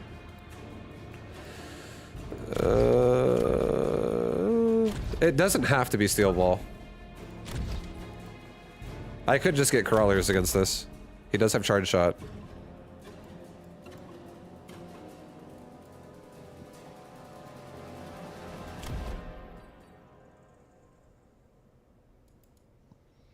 What if I field recovered my Mustangs on the right and just made 2 steel balls? And then left my Mustangs on the left. And then sell those next round. And then I just get Wasp. I think that makes me happy. I think that makes me real happy, guys. No, I don't like this formation anymore. I like this one better.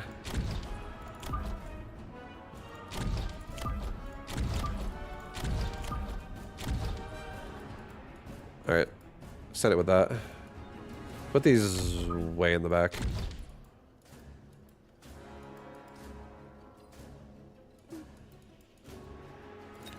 I want them to die slowly. I don't want them running into the Arclight super fast.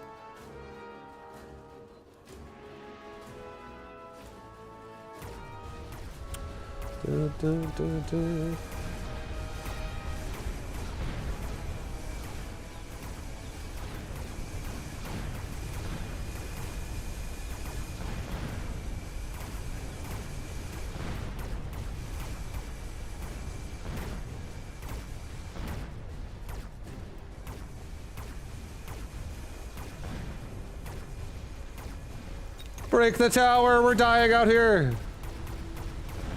Thank you.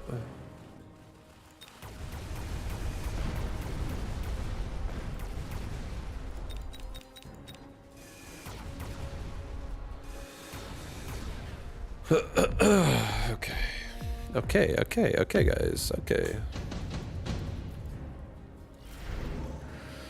Dun, dun, dun, dun, dun, dun, dun, dun, dun, dun, dun, dun.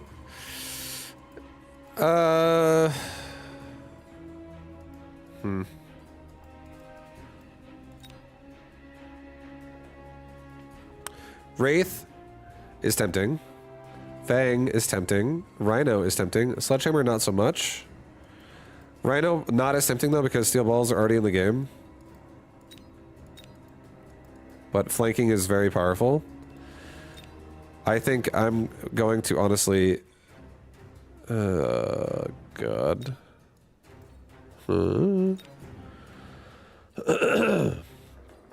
think I'm gonna get the Wraith.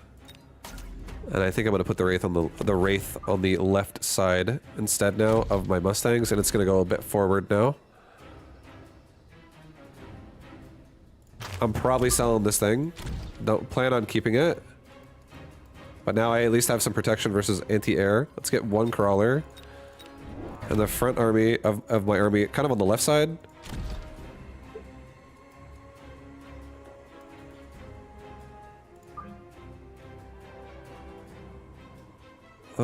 Yeah, like that.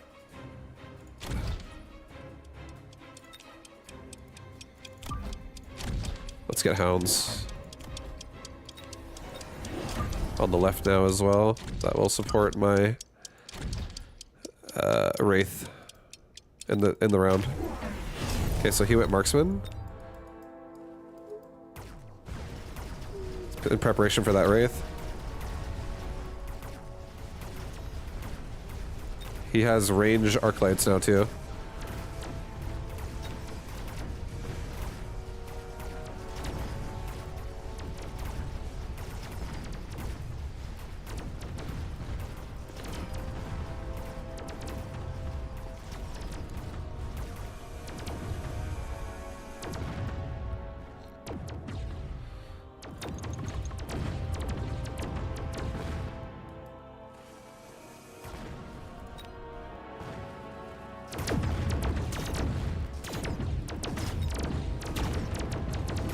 Dun, dun, dun, dun. All right, we sell. That was a very mild loss. That was nice. That was good. All right, as much as I love these, oh, he actually is selling the steel balls. Hold up, he's selling the balls. Shield airdrop suddenly became a viable option.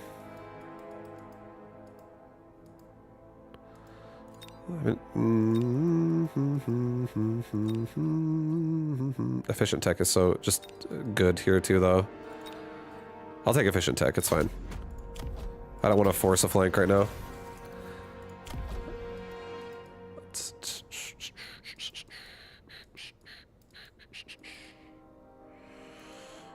Okay, so I think we're going to keep the Wraith for this round, because I do think he's just going to make another marksman on the left side. And unless, we'll see how much money, let's see how much money I have. We'll see how much money I have first. Get a crawler pack here that guards my hounds. Get more hounds. More of the hounds. I get the rage. And for 250 I can get mechanical rage, which is exactly what this thing will give me. Plus 50 as a little bit of a tip. So I can do something like get speed on high mobility. Okay. Tower crashing has begun.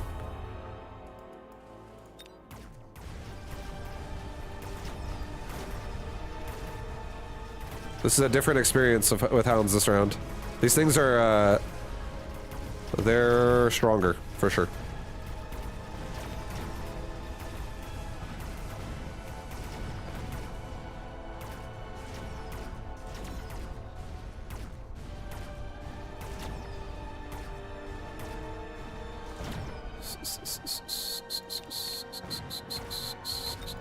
I wonder what the breakpoint of these arc lights actually with the amplify core. They're also level 2, so they're also stronger as well, to be honest. But yeah, the arc light definitely put up a fight. Strong boy. He's a strong one. That's a strong arc light. Strong boy. Regen device. My steel balls might level with that shit. Redeployment could be really annoying. But I didn't take a barrier, so I feel like it's less ideal now. EMP could definitely affect me pretty heavily. Probably should put 2 barriers down myself.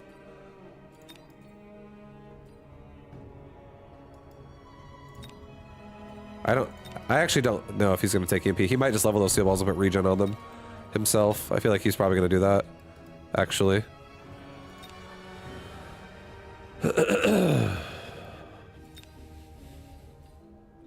I think I'll take a regen. I'll probably get a worm eventually. Put it on the higher level steel ball. Or the one that's about to level. Higher XP. Alright. Because I think he's gonna probably put regen on those balls and level them up, I actually think I'm just gonna super stack left side. More DPS, more damage, more killing, and another crawler.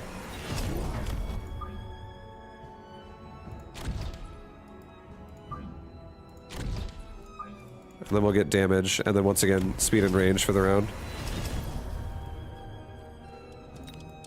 Alright, send it. He's got elite marksman now, okay. He did not take regen. Oh, there is a rhino in the back of my base that's gonna fuck my towers. That's not good.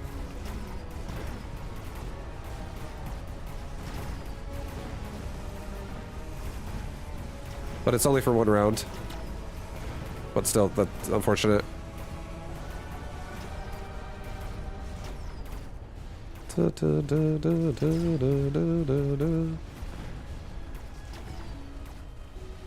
take that XP to the bank.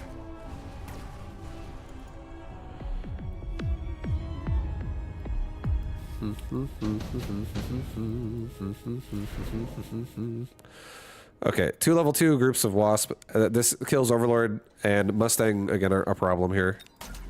With Hounds being this speedy. And just for, again, complete board coverage, we'll put a 3rd Wasp, like right here. Just in case this guy were to drop the Rhino on me anywhere again in the future. The Wasp will grab it and kill it.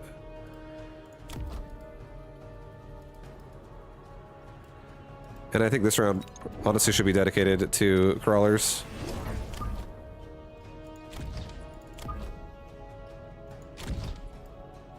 I think we should get damage again.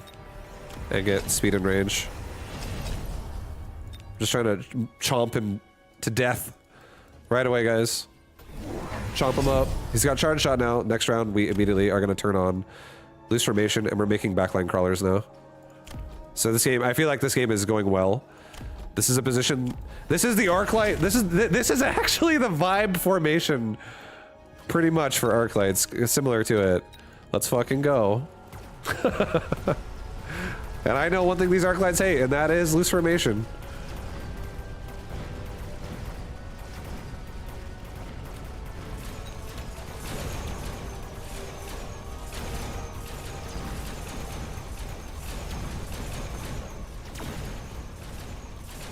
So Mustangs are probably coming next, because the Wasp are clearly winning the round. But I honestly don't think the Wasp are the problem. I do think it's the Hounds, because the Hounds are going to actually go crazy now if I have loose formation on my crawlers. So the Mustangs are going to be weak against... I think the best answer he could probably do would be maybe the big new unit that has like AoE capability. What the fuck's the Abyss? Or something else that's not Mustang. If it's Mustang, it's going to be rough. I feel like Mustang will be rough. Because I think Mustang is going to get farmed. Do I want Amp Core on anybody? I'll put it on my other steel ball. Fuck it. Alright, let's get loose formation right now. Get more crawlers right now. Get another crawler here. Get another crawler here. Get another crawler here.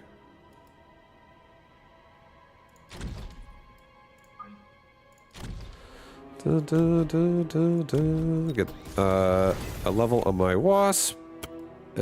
Also, speed and range again. This is a cheap build, so we can afford speed and range like repeatedly every round. It also really does amplify how quickly our Hounds kill shit.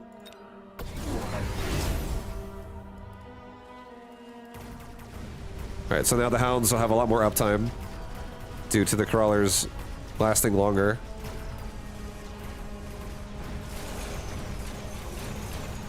Now we're like directly into that tower's face already on the left and the right.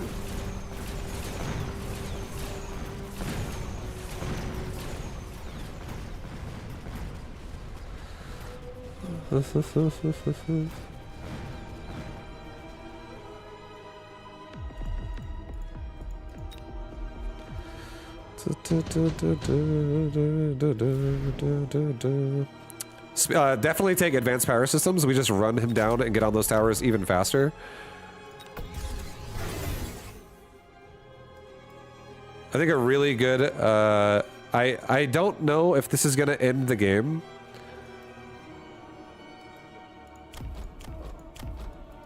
But I feel like it probably is going to end the game. Because I think what we're about to do is going to be a really strong play. And it's going to be... I'm going to be selling off this regen steel ball. I'm going to get one Hound right now. Right? Yeah, one Hound. I'm going to elite... that's not a Hound. That's a fucking Wasp. Okay. What the fuck? Oh, Hounds are over there. Lol. Guys, I'm a boomer. Bear with me. Sometimes I click the wrong button. Elite recruitment. 2 Wraith. And I'm gonna get Wraith armor and speed and range. Honestly, did not mean to click the fucking Wasp, but it's fine. And put the regen on the side with a Amp Core Mustang. And now his Mustangs are just gonna be literally not killing crawlers in the front anymore. They're gonna be shooting at armored up Wraith, and all my Hounds and crawlers are gonna run over his Arclights. And this now, I think, makes a problem where he can never actually protect his towers. It'll be really, really swarmy, even more than we just had a second ago. Okay, well, it was warping in, so the armor wasn't done yet. But next round it will be done, so it won't die. The Amp Core was enough to kill it with armor-piercing bullets for him. But now the towers are even more exposed. We just pull Mustangs out of position, So they're not killing crawlers, they're instead shooting at the Wraith in the back. And once the tower breaks, it's over.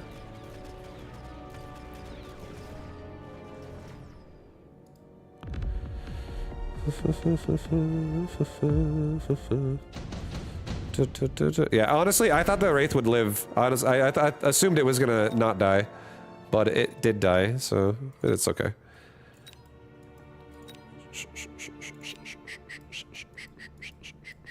I think, again, we have another... oh, I feel like 3 rhinos up the front would be fucking sick.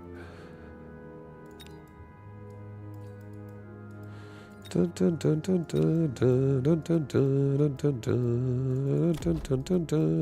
that is kind of like what Arclights farm against right now at the same time. I think we just add 2 Phoenix, and this is just going to guarantee that they're going to be alive at the end of the round. The Mustangs are not a problem right now. Level up all my hounds. These Wraith are going to be annoying as hell. Let's just add more like middle board coverage here. Let's elite recruit out a bunch of hounds and get armor. Or I guess not get armor, sorry, get range and speed again. Let's make this mid die faster now. Let's sell off this other steel ball. Put it on my Wraith over there.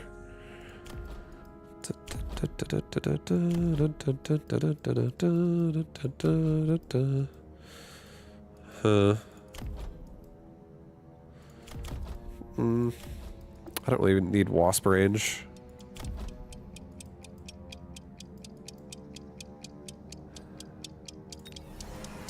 I think I just give myself a barrier on some of these crawlers that are going directly in front of the tower, so he can't missile strike it. Just forever, because I'll always run out of it, but just making sure it doesn't get missile strike, I guess. I had extra money there.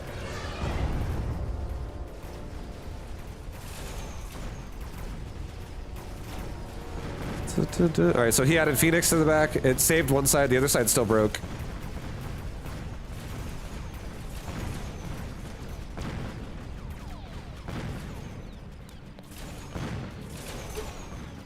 Nice. And he is upgrading his towers. So the towers break slower, which I don't think is a bad idea. But I think it's just too much. I think it's too much, and he's gonna not be able to withstand the push now. Because the reason why it's too much is because we're literally leveling every fucking round because we're winning rounds. And now we could really stress his bank account out even more by doing a lightning storm. He has so many problems to fix right now. I don't. So if I go lightning storm and I put it right here and I just roast all of these middle Mustangs and whatever else happens to die here too, we catch really all of the chaff clear, and he can't really put barriers here and here and here. Definitely going to be a rough round for him.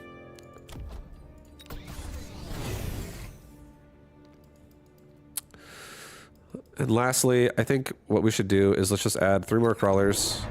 3 more crawlers. Let's get armor on hounds, and let's get range and speed, and 1 more barrier for the middle of us, right here. Rapid resupply.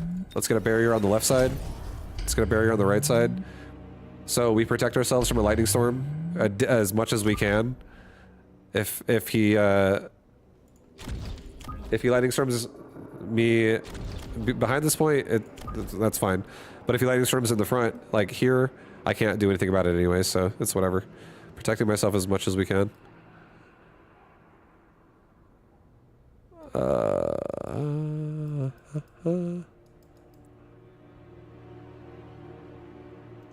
Alright, I'm gonna put crawlers in the front. And that Wraith is actually gonna stay alive a lot longer because, yes, the Mustangs are gonna kill it, but the Phoenix are gonna shoot into my crawlers instead. That Wraith might actually kill this Phoenix.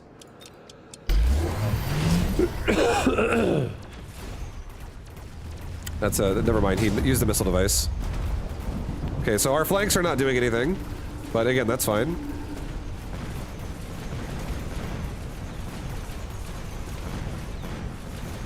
I think we have enough to break him here. The hounds are too much.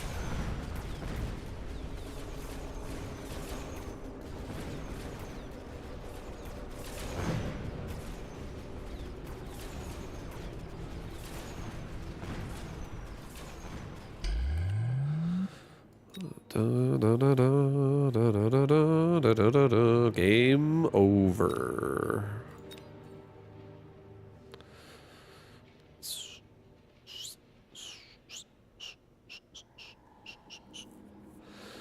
That is many dogs. It is a lot of dogs. We love dogs. I love dogs. I love cats. Let's do the dog and cat build. I would do it. Where's the cat mech? I want a panther mech or something.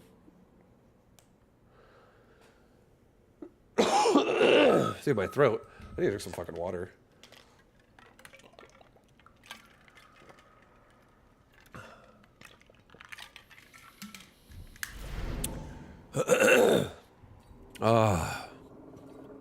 There we go. A little bit better. A little bit better. Speed spec with Stormcaller this time. Really good. Not bad. We'll take it. We'll take it. Okay, he's elite spec hammer crawler at the start. What does he have? He has regen. He has rage. Dun, dun, dun, dun, dun, dun, dun.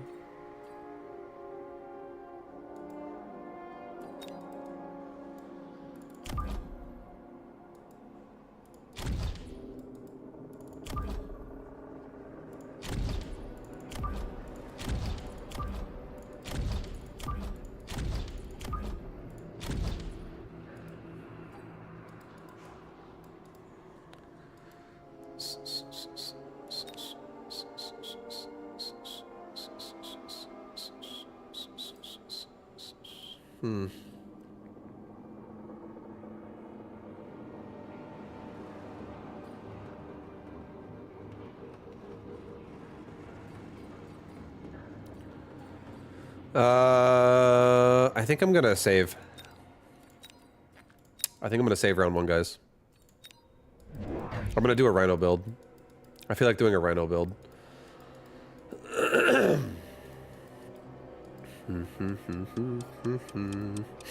He's going for hounds.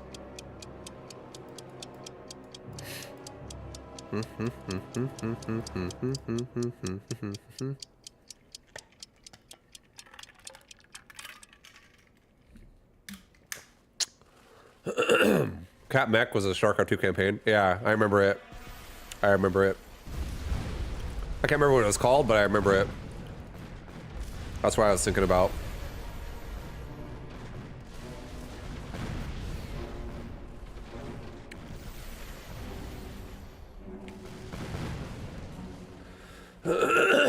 Holy shit.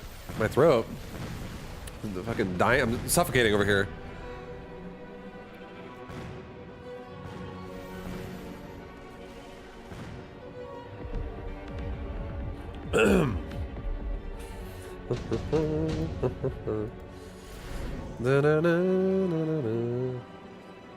We're taking Berserk Rhino.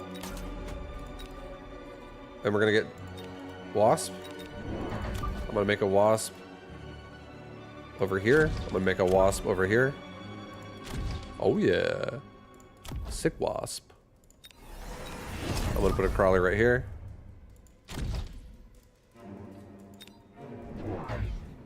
Dun, dun. I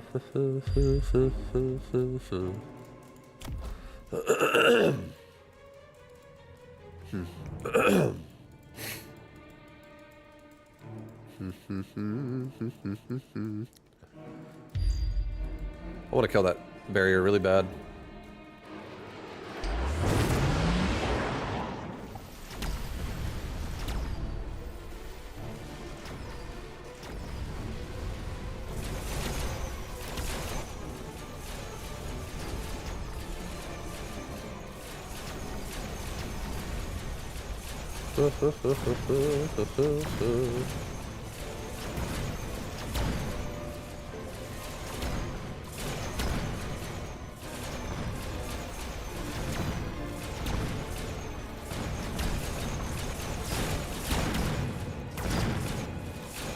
Oh no, my tower dies first? Oh boy.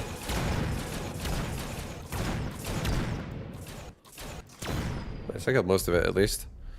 How you doing, Sassy? What's up, man? Hi, hi, hi. Hey, what up? Amplify core.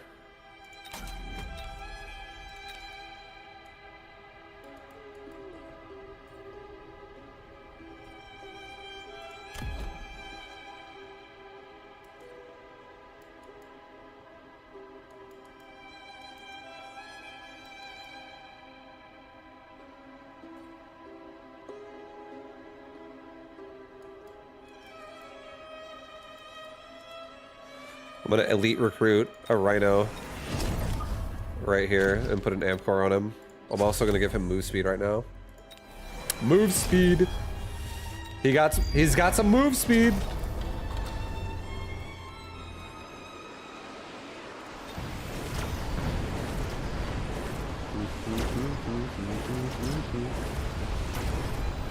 All my wasp died.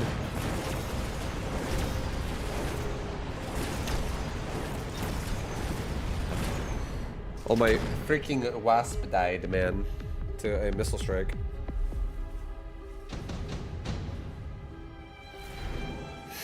Typhoon, 100%. 100% Typhoon.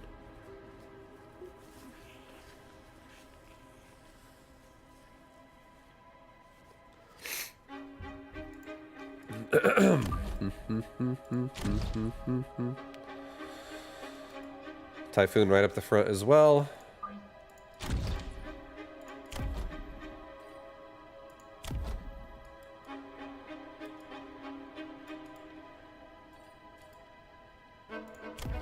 We're gonna get armor on Rhino, and we're gonna get another Typhoon and a Rhino on the other side of the board here.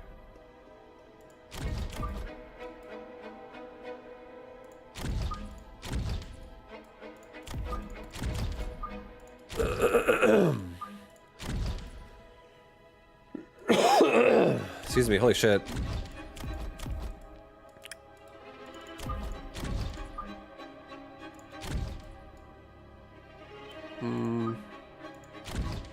It's fine. Do that. Just send it.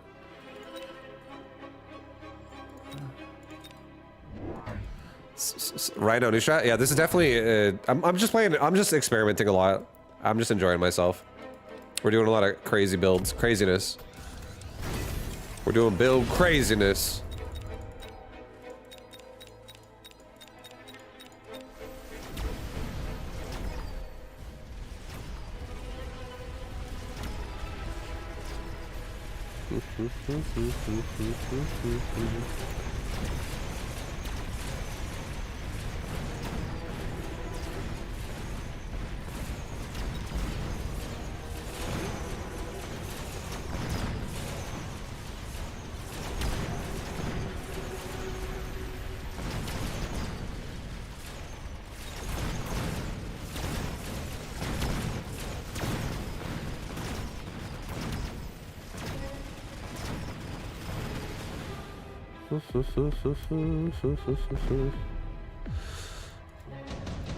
Okay.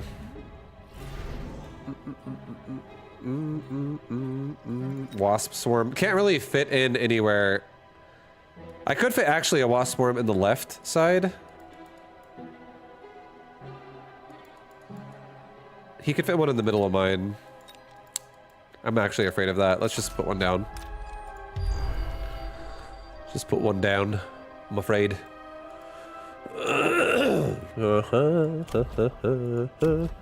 Alright, so we got Fire Badger, we got Sledgehammer, there's no charge shot.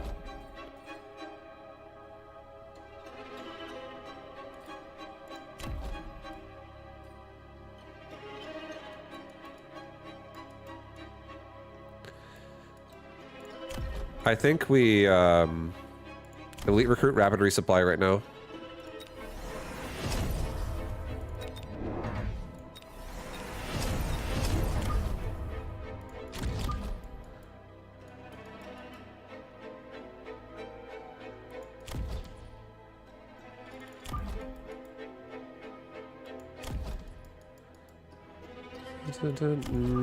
How aggressive do I want to be?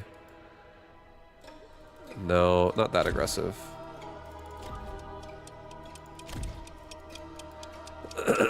Yeah, I'm gonna do it on the line more. All right, let's get an armor upgrade.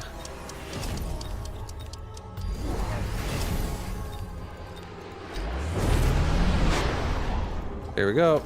Here we go, guys. The pain train's coming.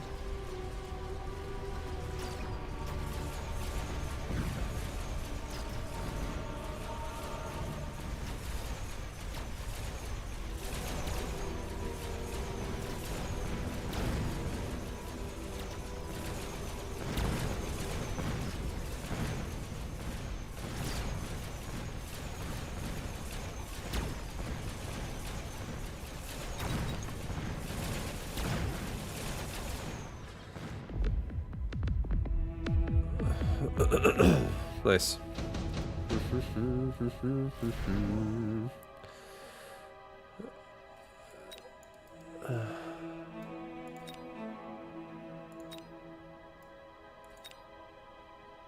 A melting point might be on the right side.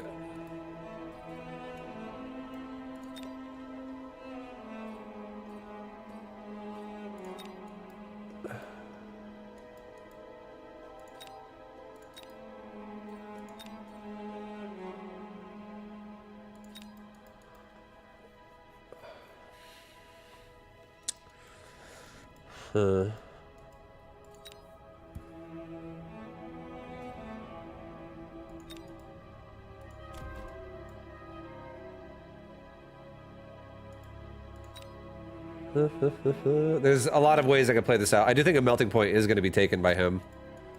I do think this is going to be melting point for him. So I'm kind of feeling like throwing out some phantom rays in the middle here. Level up. Level. Oh, fuck. I think I'm doing crawlers, honestly. And I'm getting speed on everybody.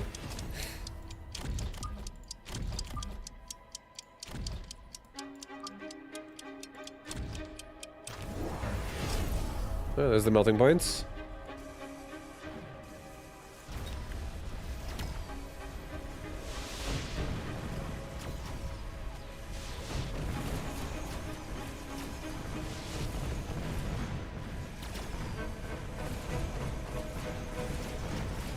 We don't really have any real push DPS with our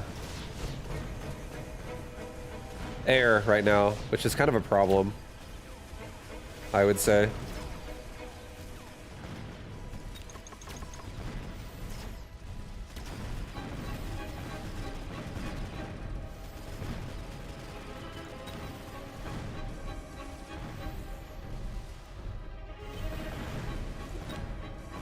I really feel like if I get damage on my wasp, I could actually probably make some more shit happen here. Okay, an orbital javelin.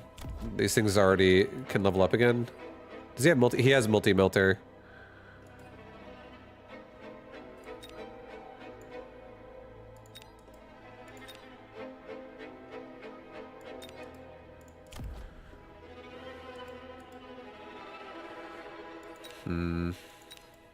I don't really feel like I want level 5 crawlers.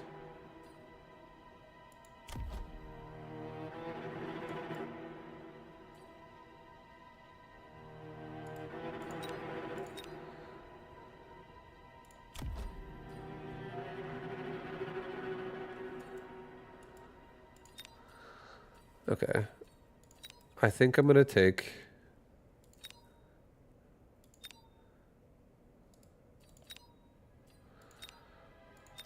Oh my god, this is... I'm just gonna javelin in the middle here. Get rid of some of it. I'm gonna get photon coating on my rhinos. I am gonna level my wasp.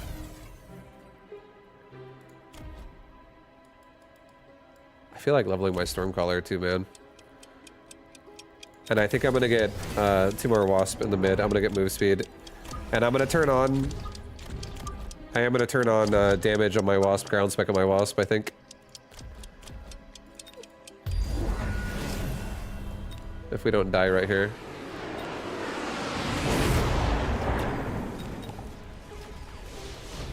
Oh, we should also level up anti-air or armor on my Phantom Ray. That would also keep the Mustangs busy forever.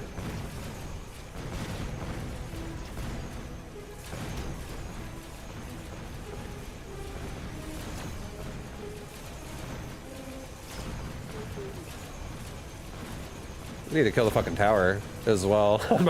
Mobile beacon might serve me well.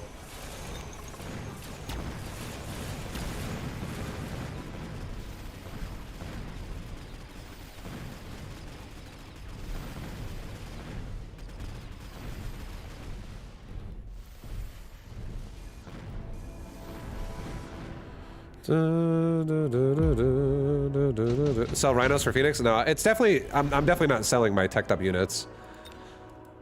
I don't want to do that. There's no fire badger on the right side. I think this underground threat could go really hard on the right side.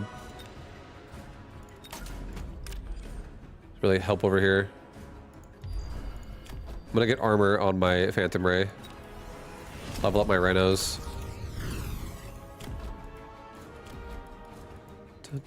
I do think we level up our Wasp. I do think we get ground spec on my Wasp. I think that'll actually make a world of difference. How fast shit dies here.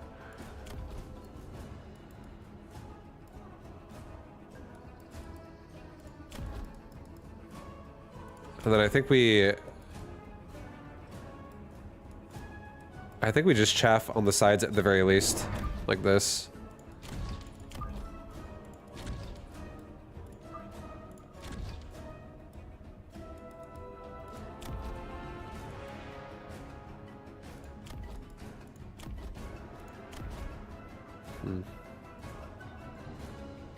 Kind of feel like leveling my Typhoons and just sending it with speed this round now. He does have artillery. The Wasp are definitely gonna be punished by that pretty hard.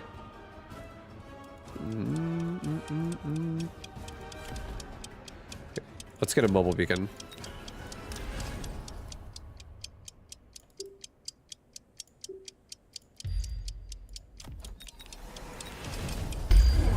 Nope, that's okay. I have a lot of air, so even if I put barriers down, I'm still gonna get hit by a lot of it, but putting a barrier down would not have been the worst idea.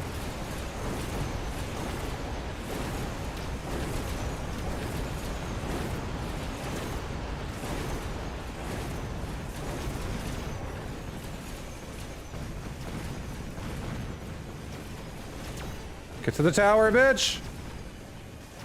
Yes. I think we're dead though, either way.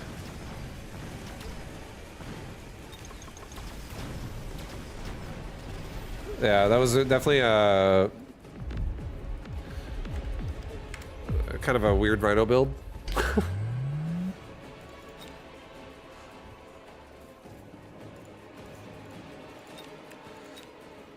Something I could mess around with more in the future. Yeah, I think I got like sidetracked in that game and I started really deviating into different shit, but I really feel like I should maybe have made more of an emphasis on Wasp that game earlier on.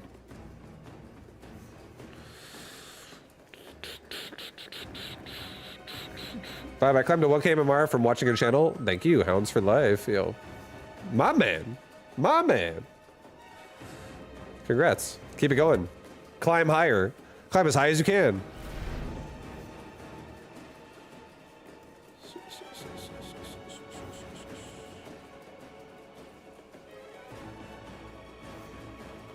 Yeah, we'll do another. I think Typhoon spec suddenly now looks juicy to me. It looks more tempting.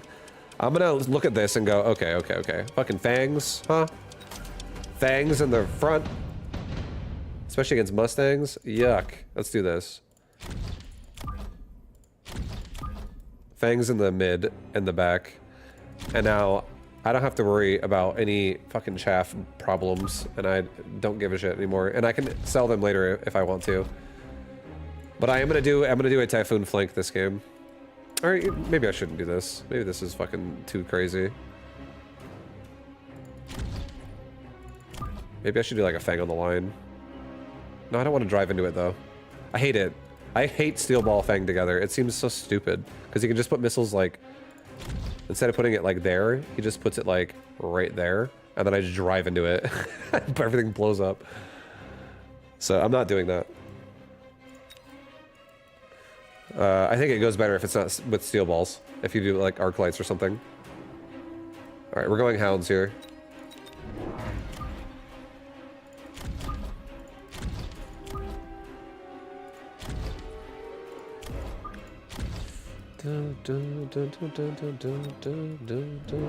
Oh, hello. How are you? How you doing?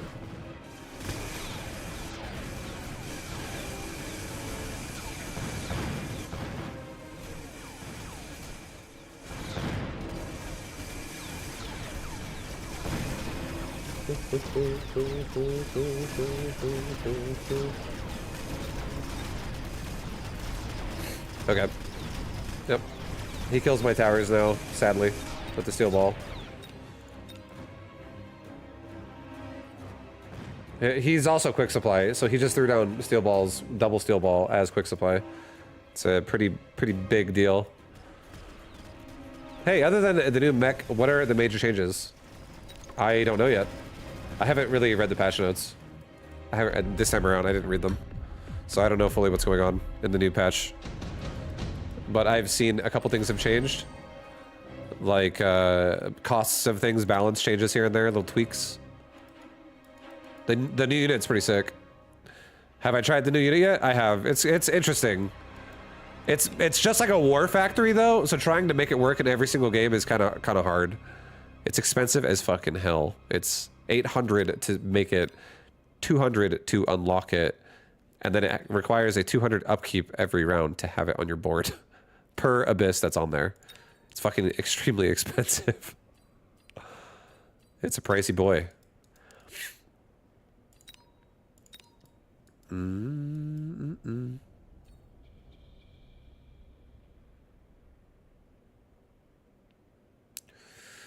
right, we're gonna do this. I'm gonna try and get really creative here, guys.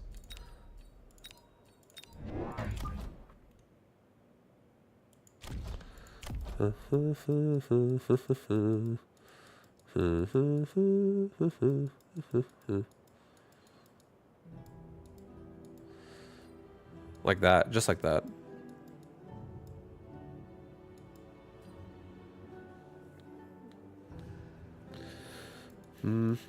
See, that's it. Now I'm gonna be doing a mobile beacon and dragging him around his base more in the future, and pulling these balls backwards. I don't want to actually mobile beacon right now though, because there's nothing mobile beacon that I like.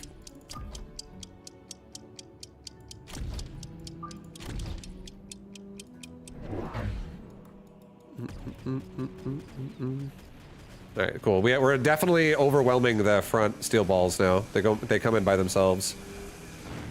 He's got sledgehammers in the back.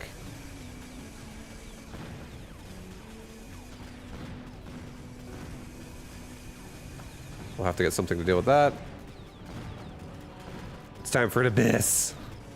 Nope, no abyss. I'll be happy if my Fangs can make it to the missile this round. Come on, Fangs, you can do it. Run, Fangs!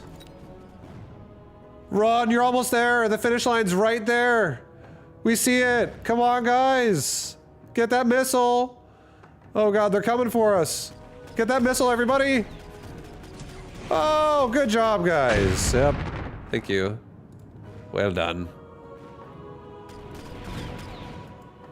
Even a couple things were left over. But I'm happy with that. I'm happy with that. Dun, dun, dun, dun, dun. Oh boy. A rhino, huh? Scorpion is really tempting right now. It is.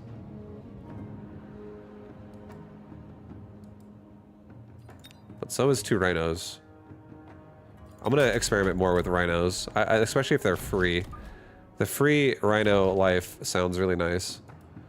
Let's take these crawlers and let's mobile beacon like this. Let's get range on my hounds. Rhino into balls. They're going to be sold. I'm not keeping them. They're going to be sold. Just it's a free investment that's going to be breaking towers. Because it costs 0.99 to, or yeah, just 0. No, not 99, just 0. Just fucking 0. It costs 0 to make them.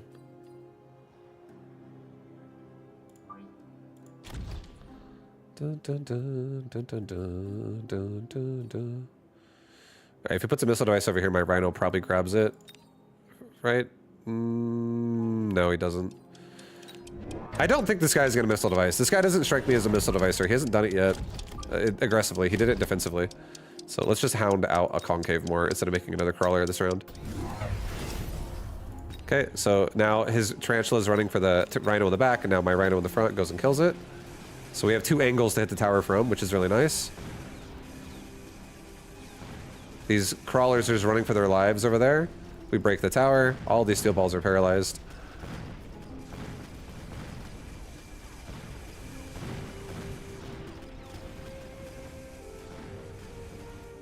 Our rhinos even killed that tarantula while it was paralyzed as well, so that one of them leveled up. This actually was an amazing investment. That was a fucking powerful round. That rhino round right there, what a play. Those rhinos did work. Berserk rhino? No, that's bait. That's bait. That's bait, guys. That's bait. That's bait if you tell me. Tell you what. I'll tell you what.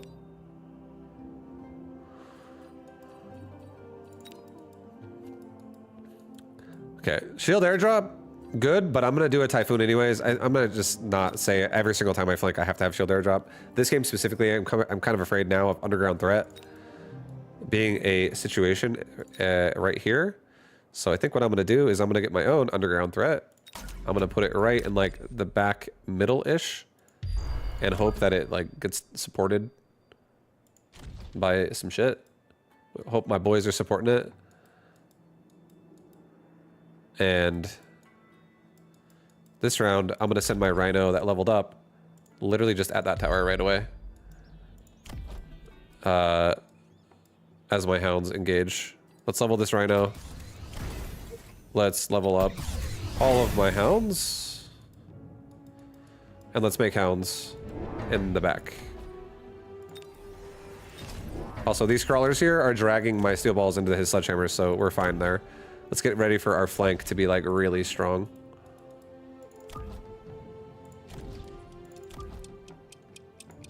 Okay, really tight little nook there of Typhoon Hound. And our rhino's now bubble beaconing the tower. There's a melting point right there to stop it. Okay, that's fine. That's an investment. That's investment right there. That's a melting point investment. Our little Typhoon squad on top right is going to become a problem next round. It still is actually a problem this round, even though it was his first round. Our left tower might break to these crawlers from the underground threat. Looks like it will, but everything is dead for him. So now I'm just going to get paralyzed. Nothing's happening. You going to sell your rhinos now? This round, I'm going to sell top left. Next round, I'm selling top left rhino. And then I'm going to mobile beacon my right rhino further to the right. I'm going to just run away from the melting point. I ran deeper into his line, but now I'm just going to rely on my hound DPS to just have the rhino get in there and distract mustangs and stuff.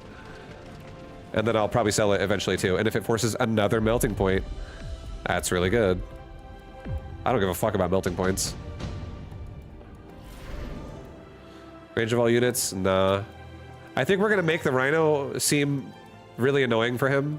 Extra annoying. And I'll eventually put the regen device up on my Typhoon up here. But we'll put the repair device here on this rhino. We're going to run the rhino to the right like this. And then just run directly into that fucking tower. We're going to get a sell device now. Sell off this rhino here. Level up my hounds. We're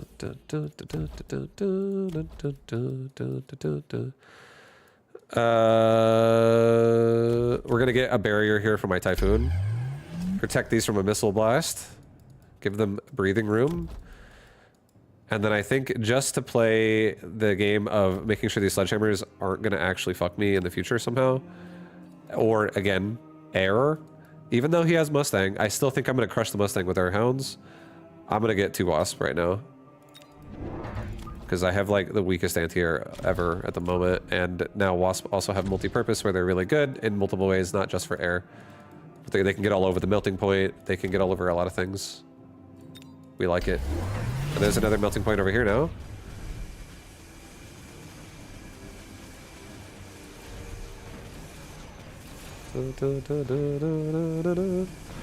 Alright, so yeah, he's made more melting. He's got 3 melting points now.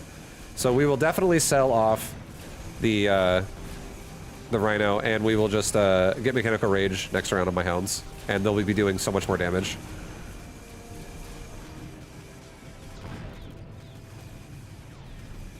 I actually really like the Rhino play we did this game. It was so fucking sick, actually. It could have been a little bit better, but I feel like it actually put us into a really good position right now.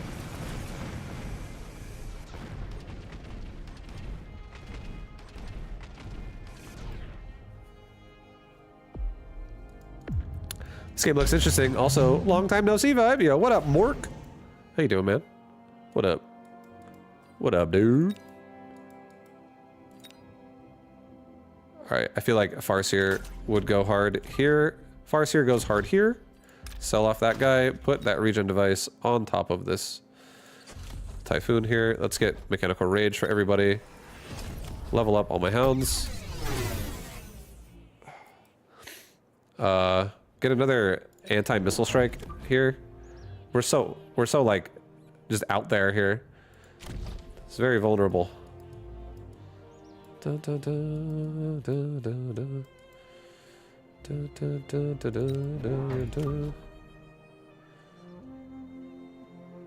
Alright, let's also get another crawler behind, just something to help on the right side.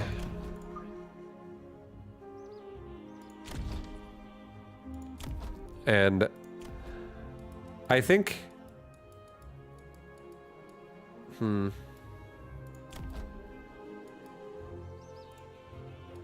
I want to level these balls?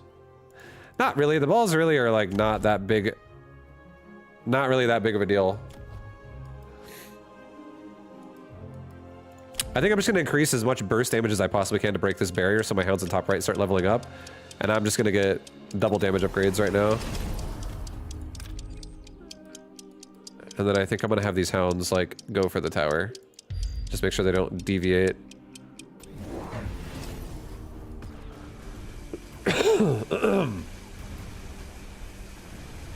Come on, hounds, break that bubble and start killing some Mustangs. You're good enough to do it. I know you can do it. Oh, God.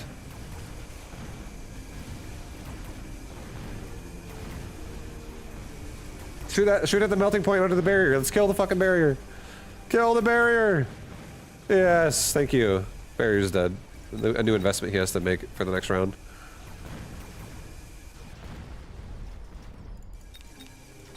We should probably also put like a Fang in front or something. That just like absorbs some of the hits from the melting point for just a second.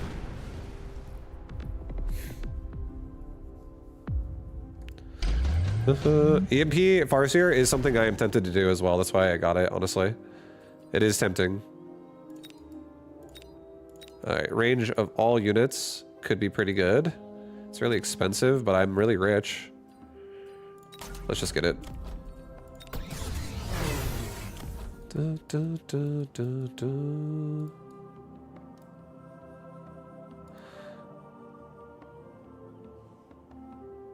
Alright, let's put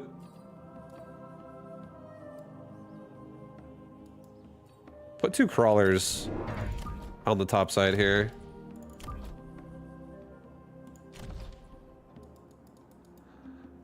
Actually, no, don't do that. Do a crawler back here to help this side. And let's actually put a wasp up there. Because the Mustangs don't have an angle on the Wasp if I put the crawlers there. Or on the top side where they are. And I can put Wasp in here, and the Wasp will actually take a lot of the beam damage away from the barrier, and it'll give my Hound some time to actually kill shit. Dun, dun, dun, dun, dun, dun. I think we leveled this pack of Wasp. This pack of Wasp will instantly go here. Just kill those right away. And let's get range and speed for everybody.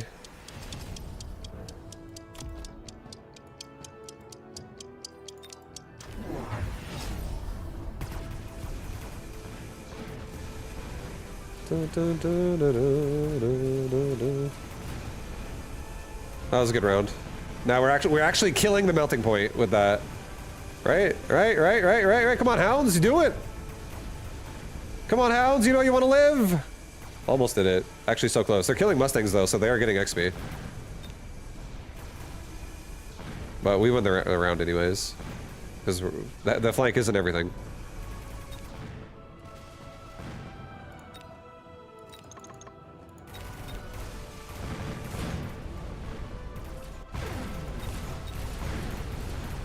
No Abyss. Without Abyss, you can't rule the Mechabellum skies. It's true.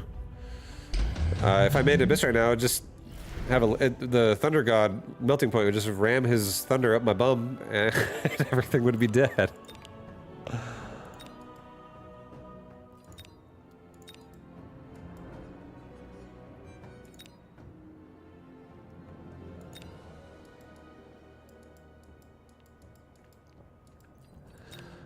You know what it's time for?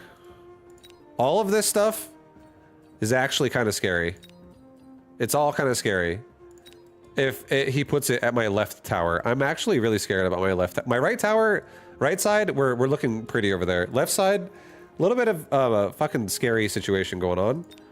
So I think I'm actually going to take the Phoenix, and I'm going to put the Phoenix like this, and like this. And now I just have a... You flank me, your shit's dead. And if you push the line, I'm also gonna get a nice crawler. That'll be right here. That'll just hold up shit for a second so I have a chance to react. We'll also put our underground threat crawlers right here, right in front of this big fat melting point to just make it attack those instead. Let's mobile beacon my Wasp down here just so we don't go for the I want to go for the sledgehammers, not the crawlers. Get range and speed. I'm gonna elite recruit this time. Hounds again.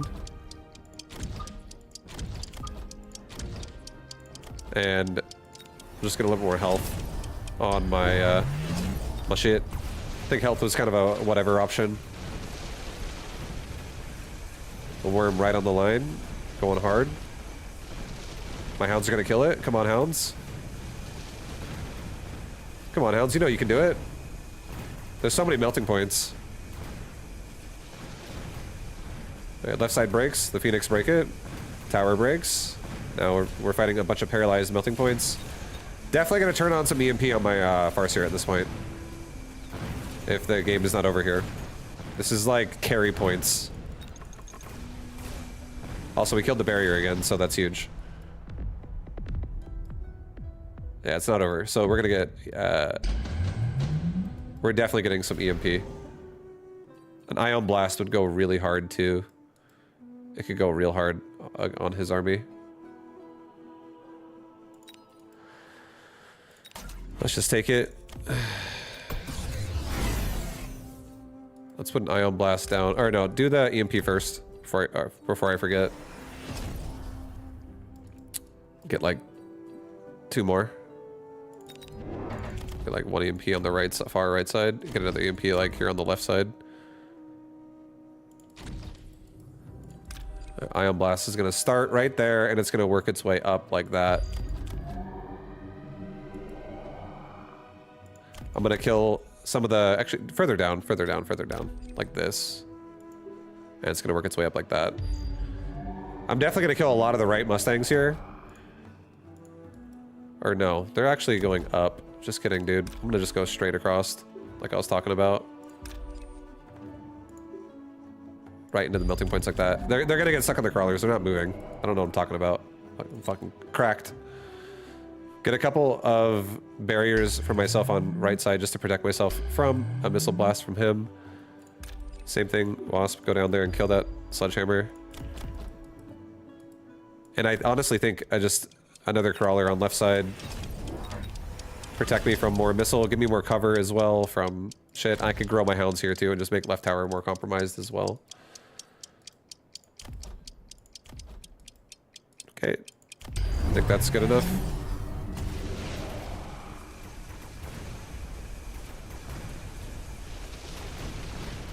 Nice, the worms are holding me out of the beam, so that's nice.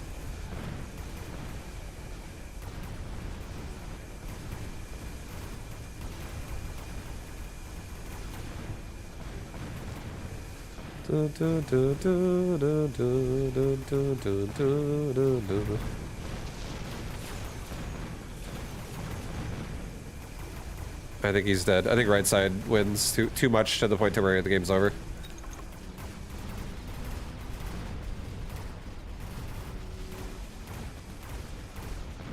Maybe? Maybe not. Oh my god, his EMP went off like as a projectile as I EMP'd him, and then it like EMP'd me, and then his EMP wore off, and then he was un-EMP'd. What a battle. Another fucking ion blast. Oh boy. What's ion blast right here?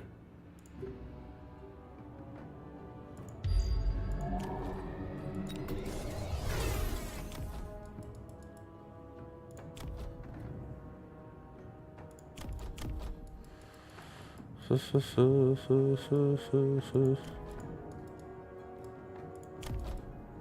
got a lot of Mustangs on the left now as well.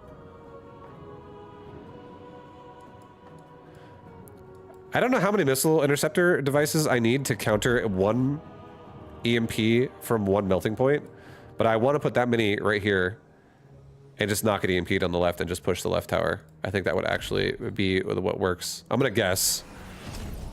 This is a guess. Because now I also have crawler coverage over here. Let's get range speed. Let's get a couple of AM devices over here. I'm gonna guess 3 AM devices.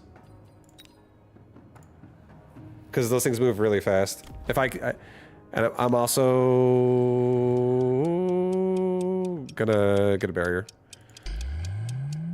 And hopefully I don't want to get EMP'd. I want the tower to break instantly. That's all I want. Let's get range on Phoenix. I didn't move my Wasp down, but whatever. We also should have put a barrier on the right side, but again, it's okay. I think left side's gonna be a big problem.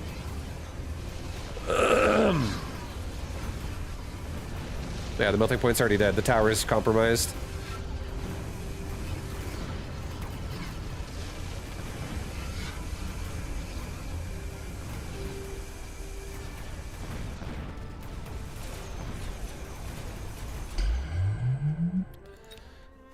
Nice. Vibe, do you have a beginner's guide for this game? I'm going to make one. I'm just really busy, and making one of those is something I should do, but I also want to do it in a way that I like it. So I haven't done it yet because I'm experimenting a lot with the game, so I really understand the game like a lot, not just like my build. I don't want to just make a guide for arc lights. I want to make a guide for the game.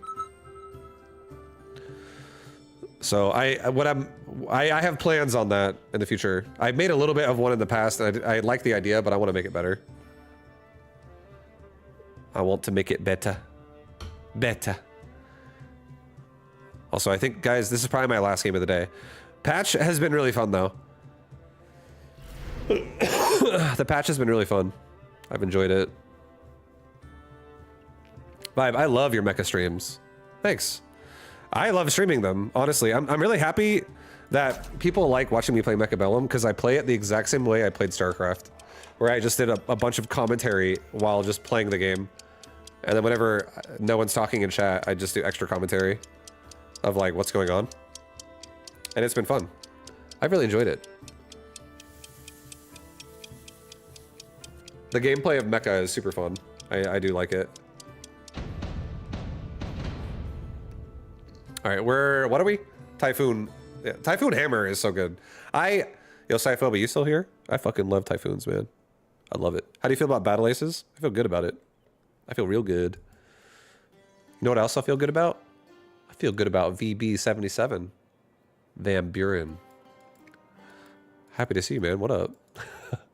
How you doing, bro? Hope you're having a good day. Vibe, did you say you came from SC and SC2? Yeah. I was root Vibe in that as my main alien, or like my main name. You're working a lot and then you log in and watch Mecha to chill. Oh, hell yeah. Glad to hear it. Nice.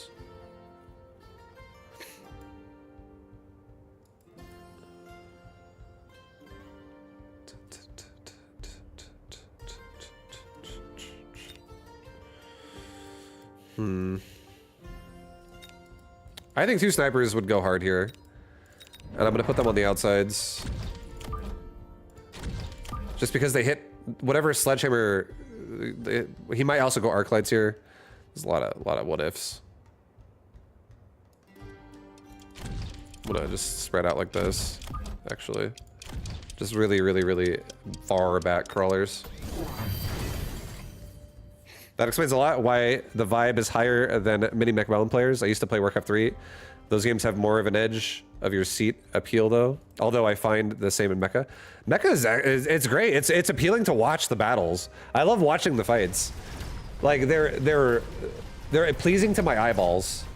I feel good about it. Whenever I'm like, ooh, I made this work. There's definitely a lot of strategy in this game. And there's a lot of... This game has a good balance designer.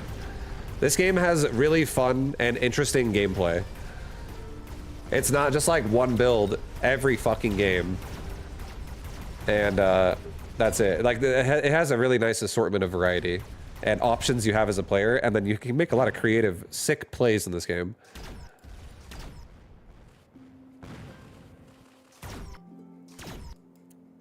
Perfect. Kill that level 2 big boy. Yeah. Oh, baby. Marksman was a good choice.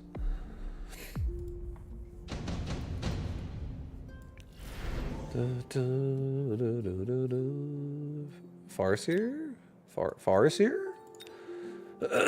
Do I Farseer? Do I Hound on the side and then make him make more arc lights? He's probably going to make more arc lights either way because he's level devising them. Are we? How are we with the... We're so fine with the Rhino. We don't give 2 shits about that. He does. Rhino pretty hard here. Or pretty good here. Hound, not bad. Farseer, nice, because it gives me anti-air, but I have Typhoon coming anyways, so I think Farseer is kind of redundant. Because I already also have Marksman, so I think we have all air covered for now.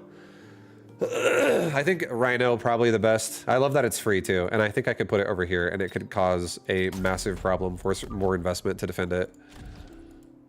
Could be good, could go hard. The other thing I could have done too is I could have skipped this round, and I could have leveled up my Marksman and got 2 more sledgehammers. But that's just being super greedy.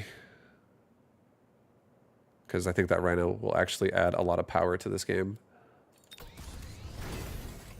Let's add another sledgehammer pack to the right. And let's increase the power of this side, who is fighting a blue arc light. More chaff clear. Let's also add a little bit more chaff myself on this side as well. Protect my tanks a bit better. What is this? Oh, Farseer down the mid. Oh, shit. You like the game before the often random drops? It added too much to the economy to the game? I think the drops are great, man. Honestly. If I'm speaking as honest as I can here, I think the game was too redundant before, and I think now the drops actually make a lot of variety of game. I think when drops first came out, I think they were way too much. Like, I think they've done a great job balancing it over time, and now I feel like it's in a good place. But when they first came out, it definitely had some stupid drops. Like, it'd be like round 2, and there's like a level 3 fucking Rhino. Like, that you could just fucking take. And you're like, oh shit. I got level 3 Rhinos now. We're just gonna fucking blast off here. Remember, that was one of the most stupid cards. I hated it. But they've really balanced it a lot since then. It's much better than it used to be. I feel like it's in a really good place. Yeah, but Sean, what up, man? Hey, how you doing?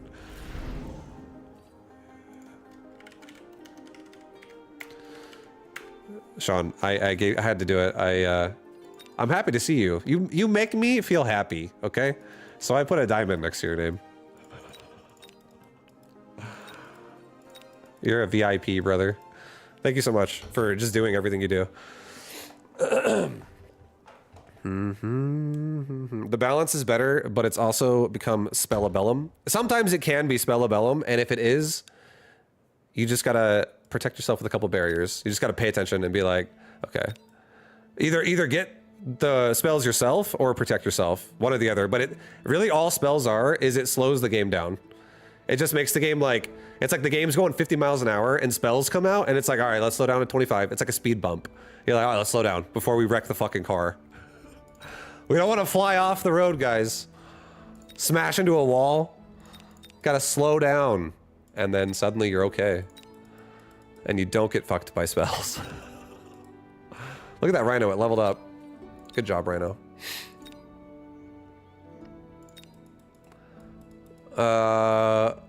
Oh god, dude. Laser sight's so tempting. I think it's gonna be mostly about sledgehammers though. You know what I'm gonna do? I'm gonna get another Rhino. I'm gonna drop him right here. I'm gonna level that Rhino up. I'm also gonna get 2 more sledgies to prepare for the follow-up. And this tower is gonna break, guys. The Bash brothers are coming. Here they come. Oh, I see you have a wasp.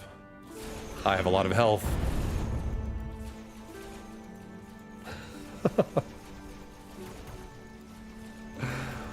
Here we go. Yep. Get into that tower, boys. Breach it.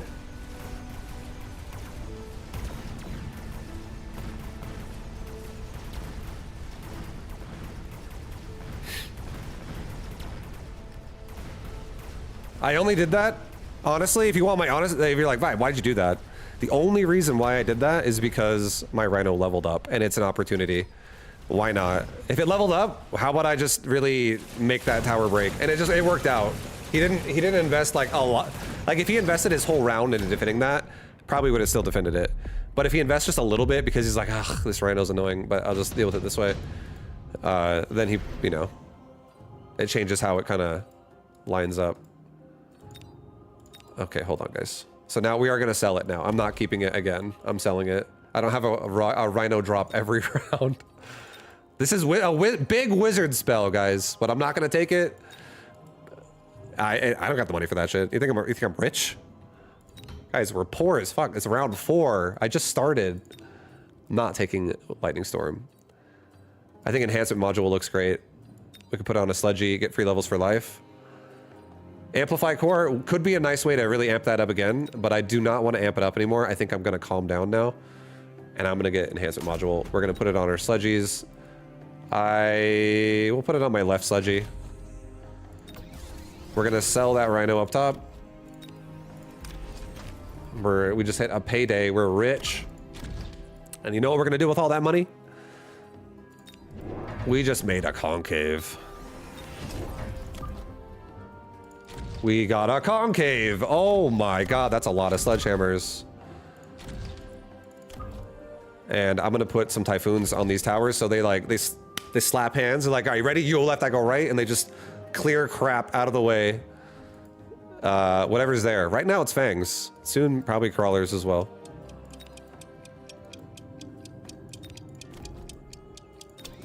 And we're gonna start that round. We're gonna start that round in a big way. In a real big way, guys. Look at this beautiful sledgy game. It's developing nicely.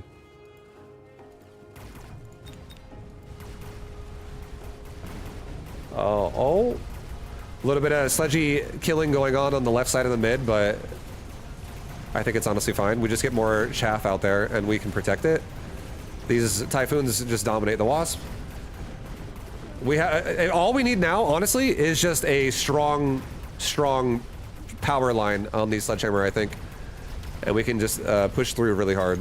So levels and upgrades is what we're looking for right now. Levels and upgrades, boys. Levels and upgrades. Also, we need to fill in the gaps here, I would say, in our army, just for a second. Improved Tarantula is... it's crap right now, guys. Don't take it. Electromagnetic impact could be pretty good. I could shut down his arc lights, but I'm not afraid of him, so I don't really care. Does he have charge shot? He does not have charge shot. So they're gonna have a really hard time catching up when they're behind like that without having anyone to do damage. Wasp Swarm could be pretty good on his right side. I could pull the Fangs out. I could kill some crawlers. I do think the Wasp would still kill the Fangs if I upgrade enhancement range. And we kill the tower. I'm literally just gonna do that. It is literally a play we could make right now if he doesn't add any other defense there. Get range now, so we don't somehow forget. And then this round, I do need to make a Typhoon. We're more protected from his Wasp Swarm now on the right side, and also protected from Chaff. We kill it quickly, get rid of it fast, and we make another Fang, and honestly make another Fang. And only because if I wasn't doing this Wasp play this round, I would not do this, but because we're doing a pretty big round here, I think I'm also going to do a rapid resupply. And we're going to give our Sledgehammers an upgrade. We're going to afford something big here. I think out of everything he has, damage would be nice, but I think Mechanical Rage would go really hard, so would range. I think we're going to go with range. And the only reason why I'm going with range mainly here is because we have Marksman that'll kill any leftover air if he makes any. And if I get range, my tanks will soak up as much XP as they possibly can. He predicted the Wasp Swarm. He put it on the right side, so he counterplayed it. Good job by him. But yeah, now my Sledgehammers, even if I lose the round, I just farm XP, and I'm willing to take a loss round just to secure a victory, because I have so much fucking health right now. I want Sledgehammers living as long as possible, so they just soak everything. And if I win, it's just a nice byproduct of being ahead this hard. Just making sure our sledging build doesn't get countered and reversed. And yeah, the sledges with range go so hard. They let a lot of other things die, but the Typhoons are going in front anyways, so it's not a big deal. Hounds could go pretty good right now. They could be nice. Wraith would be good. He doesn't have anything for Wraith. I could put a Wraith in top right, and it goes uncontested. Unless he puts Phantom Ray up there. Oh shit, dude. Oh fuck. Maybe not. Maybe we don't do it. Maybe instead we accept the fact that we have a lot of ranged sledgies that are going to have Mechanical Rage. So any ground unit here will just get clapped by them. And maybe we just get our own Phantom Ray, so we just get a little bit more anti-air, and we put our Phantom Ray on the sides. That way, in case he flanks me, it doesn't take forever for my marksman to kill it. And at the same time,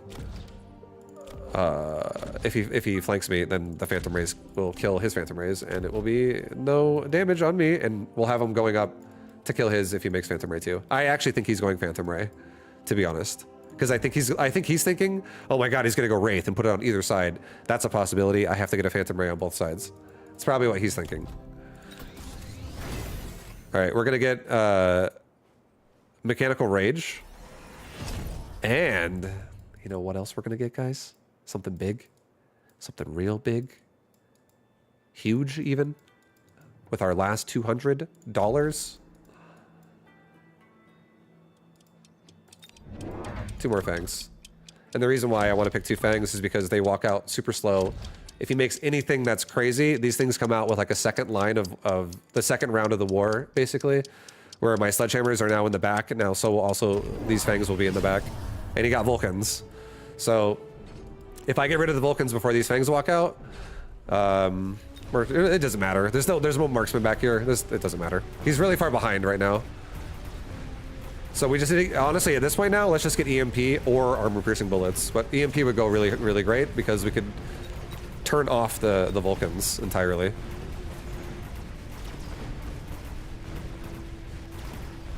And he just double-tech them.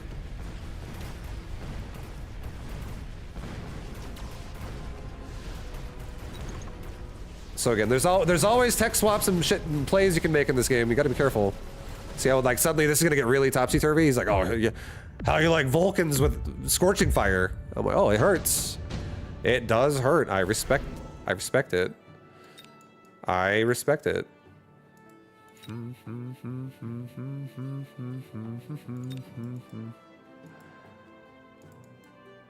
And I don't think we need these Phantom Rays, so there's a good chance I'm going to sell them. I think we just skip the round, honestly. I don't want any of this. I don't have giant units. I'm going to get EMP on tanks. It's way better. Wraith, I don't want to make Wraiths right now, and I don't give a shit about redeploying. So skip. Get EMP. I think we're going EMP this round. And I think we're going to get barriers because I'm going to give myself a little bit of protection here from him EMPing my tanks. We don't want that. And also it gives me a little bit more protection anyways on my chaff.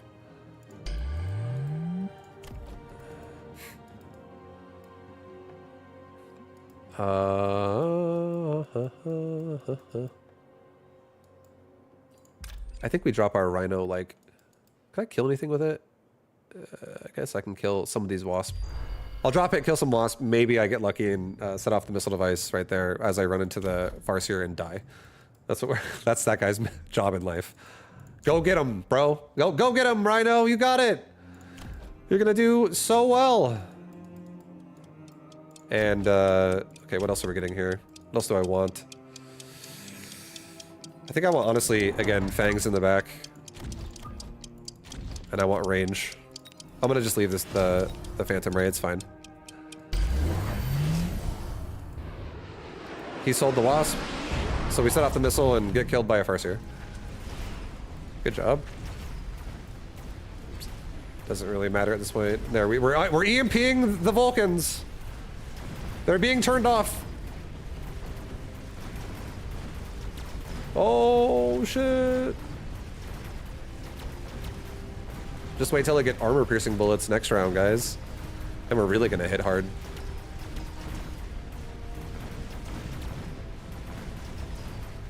Now here comes all the fangs. A lot of the Vulcans are dying, but they're gonna die at a much faster pace when I not only level up, but also upgrade armor-piercing. It's gonna change everything about how we fight a Vulcan. Basically, the Vulcans are going to walk forward and just explode. That's what's going to happen. The only way he deals with what I'm doing is if he gets like a lot more chaff in my sledgehammer's face. That's the only real problem I could foresee happening. Oh, he's dead. I'm just kidding. I forgot to look at the health bar. It doesn't matter. We were still going, guys. I was still going 100 miles an hour. I was on that train. That's a sledgehammer for you. Gets you excited. Gets you pumped up. Really pumps up that MMR as well.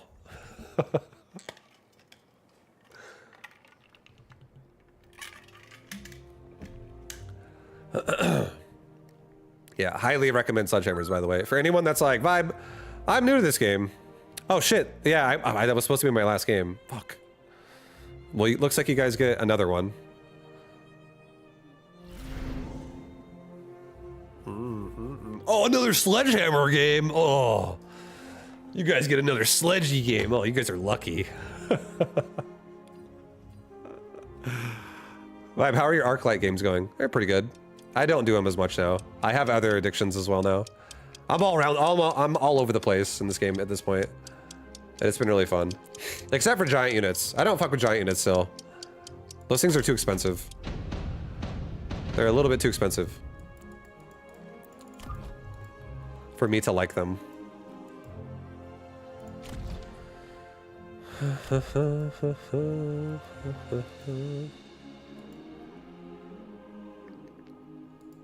Aerial specialist.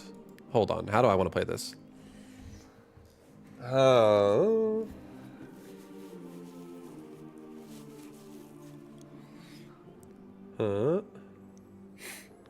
One sec, guys.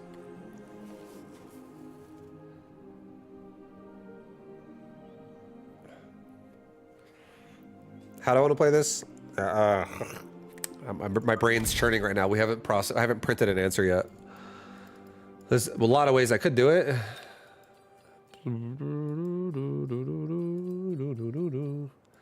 I do think I want to commit more to Hounds this game overall. I think we're just going to send it round one. Like this. You ready? We're straight up getting 5 hound start. A five hound start. And I think what I'm going to do is I'm going to position my first sledgehammer pack right here, which I'm going to sell this game, just so you guys know. I'm going to sell that shit next round. That shit is not staying. Are you fucking kidding me? Look at that. Look at that formation. It's horrible. But it baits the missiles for the Stormcallers, so my hounds can actually engage the tower without dying. Unless they're outside, and if they are, well, I'll have crawlers next round anyways. But there we go. Now we have Stormcallers all looking at sledgies right now. Really giving me some freedom here to push into him with my hounds. And these sledgies are fast enough to dodge a decent amount of missiles. Then we got sledgies on the left, which will be sold in the round after, which are guarding my tower for a minute. Get on that tower, baby! Oh, yep. Yep. Gobble, gobble, gobble, gobble, gobble. Now we can just charge in, and now my sledgehammers from behind are actually flanking the Stormcallers, which is great.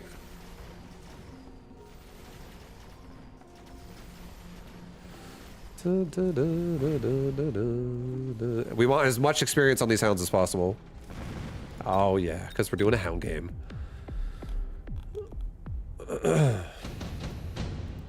Okay, so there's a lot of potential vulnerabilities here. Extended range Sabertooth. Well, that's new. Range by 30, decreases HP by 40, attack by 20. That's actually fucking sick. Yo, that's an interesting.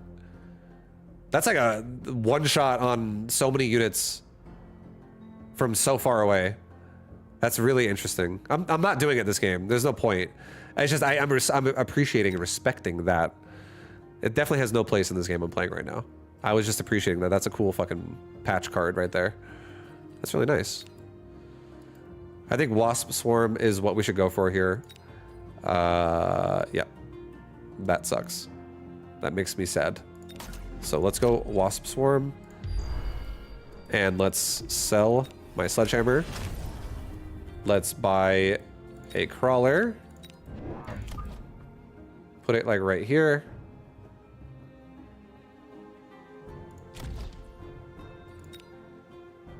A little bit more to the right. Like that. How far is that away? He's probably not going to put it in the corner. He's probably going to put it like right here or something. So, and that's still, is that bait? Is that bait? One more to the left. I want to bait some missiles here, guys. Okay, I think that's bait. All right, we're going to get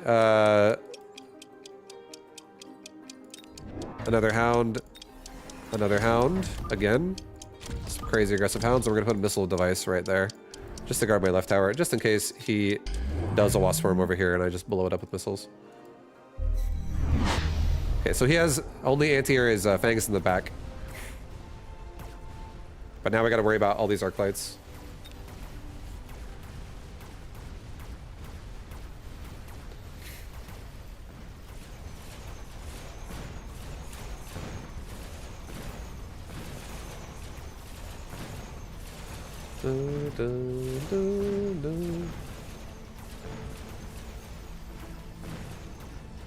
Alright, so we killed the barrier. That's a huge win for the round. That barrier is expensive this early in the game. And we still killed most of the units. I'm happy about that. The barrier is a massive fucking investment this early. I was already kind of sad having to make a missile because I was afraid of a wasp on the left side. I almost wanted to not do it. But we did. Excuse me, sorry. Don't mean to scream in your ear with my throat clearing. Okay, Scorpion could go pretty hard here. It could. Scorpion, good. Tarantula, also pretty good here. Not as good, actually. Fuck Tarantula. I'm not going to get baited, even though it's level 3. Just hack that thing. Or one-shot it, or two-shot it with Scorpion. Rhino could go hard too, but again, I don't have any anti-air now. So I think we need to take the free Phoenix. I think it's just simple. Simply put, I think we need some Phoenix. I also think we can sell off these sledgehammers here. And now that we have that extra money, let's double level this hound. That got a level. Good job. Let's get another crawler in the middle. And this crawler will be more vertical, kind of like on the line. And we will also get a mobile beacon for it. And we will do a little bit of dancing. A little bit of dancing. And let's get 2 hounds on the left side now, because now we want to make sure we also don't get like overwhelmed on these Phoenix and they just break, like crawlers break the tower or something. Don't want that. Now get range on everybody. Oh yeah. Wonderful. Wonderful news. Everyone's getting stronger. What's the difference between a scorpion and a tarantula? A scorpion is designed to kill chaff. A tarantula is designed to kill chaff. A scorpion is designed to kill everything on this planet. That is a ground unit. It hits really hard. Scorpion shoots really slow. It has a decent splash size, but it shoots really slow and hits really hard. Tarantula shoots really fast and hits relatively medium to weaker. It definitely hits weak if you compare it to a tarantula to a scorpion. A tarantula would be considered hitting weak because one does like 10 times the other one's damage, or like 15 even. It's a lot, but it's like one shot obviously. So the tarantula's going to shoot a lot between attacks for a scorpion. So it's really an attack speed thing. Okay, improve Wraith, not a problem. We got Phoenix. We're fine. We're protected. Photon coating. I'm not running it like a Rhinos this game. Again, Berserk Rhino, same thing. I'm not really running anything big, individual. We're mini. We're a mini, not individual. We are like a Zerg Swarm here. So we're gonna get... We could EMP. This could be annoying for future rounds. This adds a reason to have to make more barriers, and if he does make a barrier, we just break it immediately, and that would go really hard for us right now because we don't have mechanical rage yet. So I think I'm gonna just turn off all the tech on these guys and break that barrier. Let's go ahead and let all of my crawlers run down and to the left, except for Mr. Top Left, who's gonna run north in case he missile devices it. So it doesn't AoE all my guys. Let's go ahead and also now add a crawler pack on the left side in case we get missile device here. It also adds chaff coverage from the Scorpion. Let's get another... Honestly, I think at this point we should just get more crawlers for a second. Let's get crawlers there. So I can absorb a missile if he puts it on the side, and also it just will create more chaff that I run with. Let's get more chaff on this side again behind. Let's just really punish the right side right now. Let's get damage. And I'm not going to get range and speed temporary. I'm just going to save. I'm going to be greedy. I don't actually think I need it.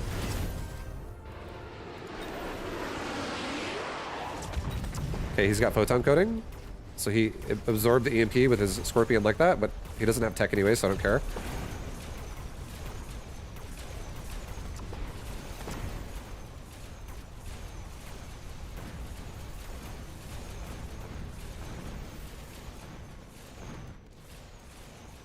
Alright, our missile device is gonna hit the Wasp, hopefully. Thank you. I knew that would happen. I'm just kidding. I predicted that.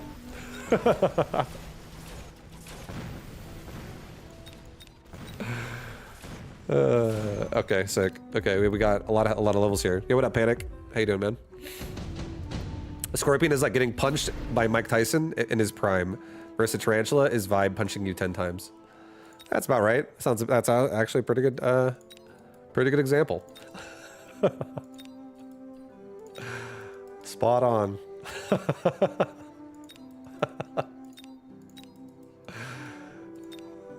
All right, we got HP of all units by 30%.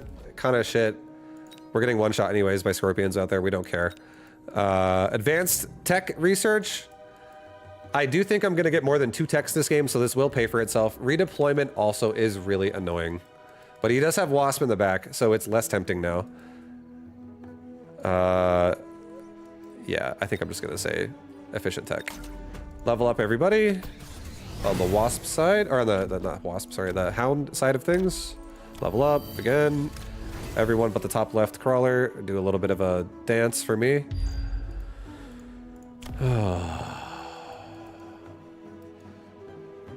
I'm gonna not worry about air one more time. And I'm gonna get mechanical rage so I can run these Scorpions into the ground. And I did just get crawlers last round. I think I'm gonna get some more damage this round. You know what? Actually, Crawler, change position. Bro, you're gonna go like this. You're gonna go down a little bit, actually, so you avoid the missile even harder, and you're going straight into those fucking Stormcallers again. And we're getting more hounds on the left side now. We're gonna push this left tower. I'm not gonna worry about the Wasp this round. I think I can kill the... Okay, there's an abyss.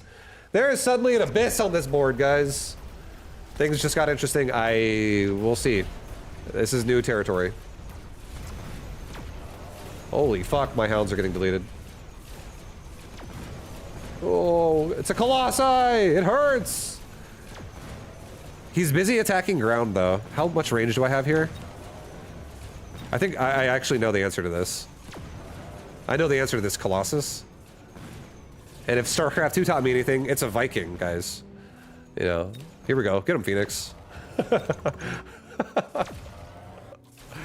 I already lived this. I've already lived this life. I know what it's like to lose Hydras and Zerglings all day. Yo, Panic. Gifting at 12 months of tier 1 to day 9. Thank you, Panic. I appreciate that. And Dana, and Sean, officially welcome to the Vibes Raiders. Welcome, dude. Happy to have you. A melter? Yeah, that's what a giant user says.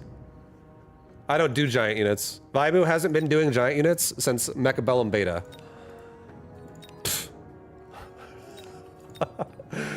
No, I mean, it is tempting. It's only 50 bucks. You know, it's 50. I could kill it and it's over. But the reason why I'm not going to do it is because I could get something else and I could just get anti-air instead. Because it also then covers everything, like the Wasp as well. And if he does more Wasp behind it, I can just get a lot of air units. So I think what I'm going to do is I am going to... I'm going to do this. I'm going to do a big fat worm right here. And I'm just going to send it literally right up the front, right into that tower. And he's going to turn right and go right to the other tower. And he's going to be underground a lot of times because there's not really a lot of chaff in the middle. Now we're going to get Wasp, and we're going to get Wasp, Wasp, Wasp, Mass Recruit, Wasp. We're going to recruit another Wasp. We're going to put a Wasp here. We're going to put a Wasp here. We're going to put a Wasp here. Closer than that, actually. A little bit closer, a little bit closer. Everyone, don't be afraid of your neighbors. All right. I got Wasp range for aerial spec. I got speed and range, range and high mobility for everybody on the ground. But now the Wasp are literally gonna just hopefully not get clapped by this big unit. We made mass air, so he can cleave it. But I think my ground will push faster. Let's see. Where's my worm? Is he dead? Where the fuck is my worm at? He's right there. He's not really doing anything. He's just pretending to do something, so he's gonna get his ass sold right now. Fuck that worm. These hounds do the job. Hey worm, I saw you did nothing. Guess what? You're fired. Get out of my army.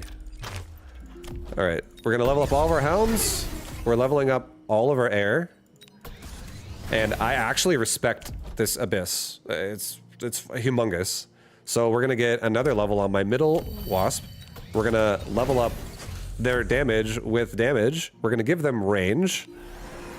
And now these guys are gonna annihilate that air unit in the front there that I'm kind of afraid of. Let's go ahead and also EMP this thing. Let's turn it off. I'm actually suddenly really glad I got EMP. And look at this guy, he's going for the sky. He's going for the fleet. So yeah, this is why I went Wasp. I was just like, let's cover all the air. Let's not just like worry about the one guy. Let's worry about it all. And not only do these guys cover all air, but they also cover the big boy. So I'm happy. We're really happy about that. I'm gonna hit the Wasp with it in the back behind it so we can like slow them down so he's more vulnerable faster. And let's get something else that baits out Colossus Fire here. Let's get a crawler pack. Let's get a crawler pack.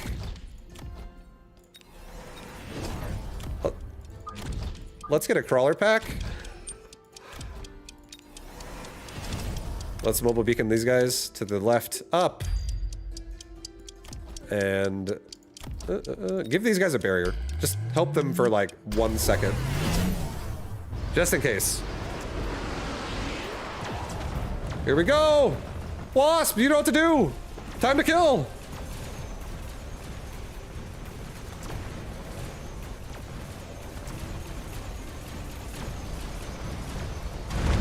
Oh, God. It's working. The towers are going down. The wasp are killing everything.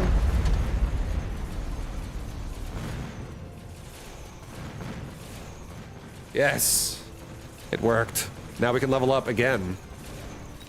His wasp build overall is energy shield and ground spec.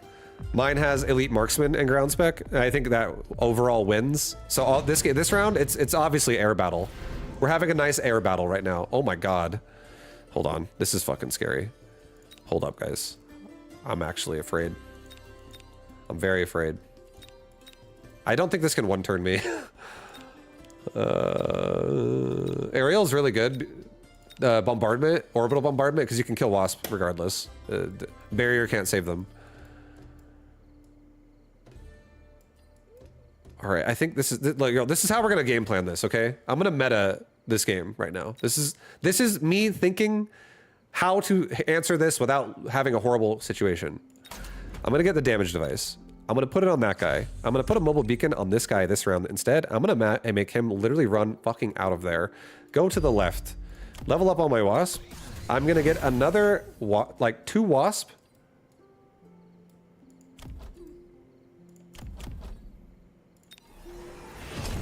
Two wasp on the right. Like far right. And now these wasps are literally just gonna hopefully overpower these guys over here because we have good range and stuff. And more numbers at this point. And we're gonna, because I think he's gonna bombard middle to the right here. He's gonna try and hit my wasp as well, but probably put his bombard right there. That's my guess. Because of that as well, I'm gonna put a nice barrier right there over my hounds. Level my hounds. Rapid resupply. Get a crawler. Again. Let's get a crawler for the left side. Help him out a little bit and get range and speed. Alright guys, let's fucking see this. Alright, well, I meted myself. I do think the wasps are what dictates this game winning or losing right now, so I don't think it matters that we're not there anymore. It's not great, but I think that even though they're out of position, they're still going to be in the fight later on, and I think that they'll win the game because of that. Or the round, rather.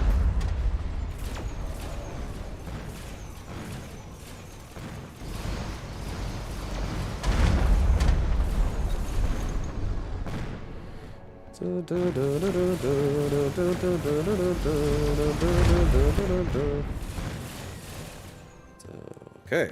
Oh, holy God. All right, we're leveling up this guy again twice in the middle. He's a big boy. He's huge. He's a big boy. All right, we gotta be careful here. A typhoon flank could go so hard right now. It would suck. A typhoon flank could actually be really, really annoying.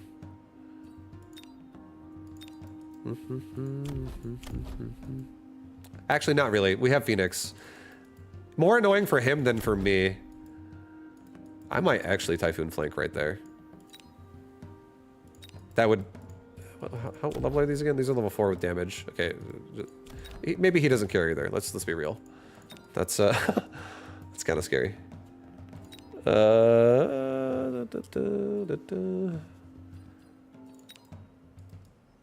think more bodies on the field. I'm just gonna make Mustangs.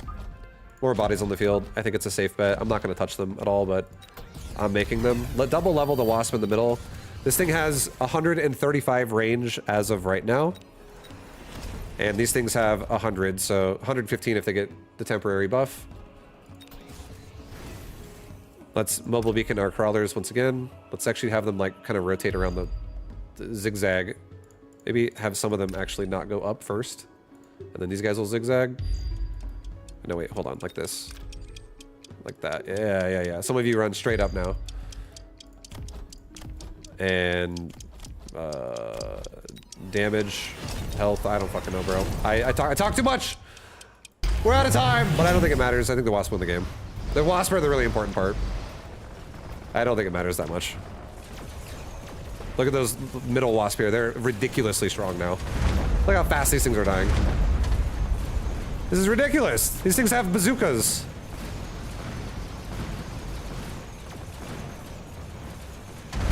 Thank you, Sean.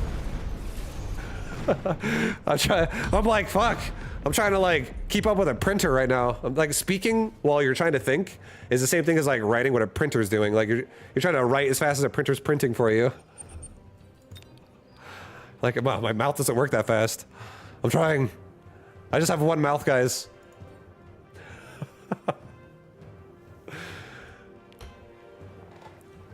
Can you explain how to think of the Hound? I literally cannot ever make this unit work ever. I think the Hound, the best way to describe a Hound is all it needs. There's other upgrades that the Hound has that makes it have really good utility moments in the game. But those only really matter, in my opinion, when your Hound is leveled up like a little bit. I guess I don't run Incendiary, but maybe that's a little different because you have level 1 Incendiaries like killing chaff and stuff, and that doesn't really matter. But in general, what I'm trying to say is armor and range and mechanical rage are all really level dependent, but the biggest one out of that's level dependent is armor, because it makes it literally just hard counter like a ton of units in the roster of this game once it levels up to like level 5, level 6. But a Hound is also like a unit that all it needs is it needs something in front to take damage for it, and you just have to identify what kind of damage your opponent has. Is it burst damage or is it AoE damage? And you try to put the opposite in there. So it pairs really well with steel balls and with crawlers. So if they have things like Arclight, suddenly steel balls are really good. If they have things like Sabretooth or like Marksman, crawlers are suddenly really good. If they have like Mustangs again, you know, steel ball is really good. Just if you think about like whatever they need in front, it can just be there, and you don't even need to invest into the steel balls. You don't even need to do it. Like you don't need to like make armor on your steel balls to make them good. You just need a couple rounds where your Hounds are stacked up enough to where the damage is bursty enough, which is why I build the Hounds the way I do. It's spread out enough to where I can avoid Mechabellum a little bit, but also it's stacked enough to where they're so dense that I really fucking burst wherever they are. And the Hounds are literally not only chaff clear, but when they're stacked enough like that, they're medium unit clear as well. And once you level them up a couple times, they start actually winning these weird trades where you're hyper invested into Hounds and your opponent has to hyper invest into defending Hounds to deal with it. And the beautiful thing that it happens that I've noticed is some of the like really good counters to Hounds can be countered by certain things that pair really well with Hounds. Like Hound Hacker is one of my favorite styles of Hounds, because some of the things and Hound Wasp is also insanely good. Like those 3 units together are really, really, really effective.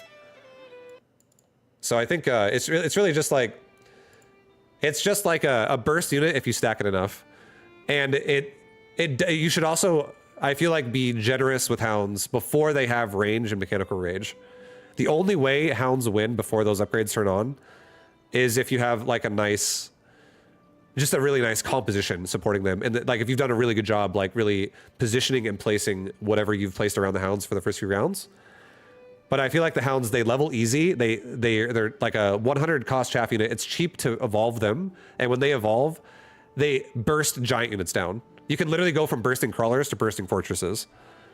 It's ridiculous. And once they have mechanical rage and once they have a range, they can kill the line so quickly that you can have squishy units follow them like Wasp, because they run so fast and they kill the line repeatedly so fast that you push the line so quickly back to like Mustangs that they don't have a chance to shoot at air because they're just getting run down in their face. But it only works if you stack them. You have to stack Hounds to make that actually like even happen. Because if you just have like 2 Hounds in an area, it's a lot different than having like 9 Hounds in an area. So when I stack them the way I stack them, it really, like I said before, it really incentivizes missiles, which is a lot of times why I build it in a way where it's like I show a round where it's super vulnerable, and then I compensate the next round by band-aiding the spots that were vulnerable with crawlers or something in the front that baits out missile devices. And then you just make your opponent fall behind in like the tempo game of like how much money they're investing into dealing with your hounds. I feel like it's another way to look at it is like if it's like ZVZ and it's like Muta versus Muta, and it's like, oh we have the same gas, but this guy made other gas cost units, and now suddenly the Mutas like have a little bit of a tipping point and they win. It's like the same shit, same concept, where if I make him invest money into temporary gains that aren't going to actually gain permanent gains, the hounds gain enough permanent gains and they just literally have like a critical mass of winning the game. They shut everything down when they're like level 5. It's if they're paired with the proper thing. It's fucking nuts. Because they threaten the tower so hard, so fast. And that's kind of how I see a hound. That's what I think of a hound. Overall.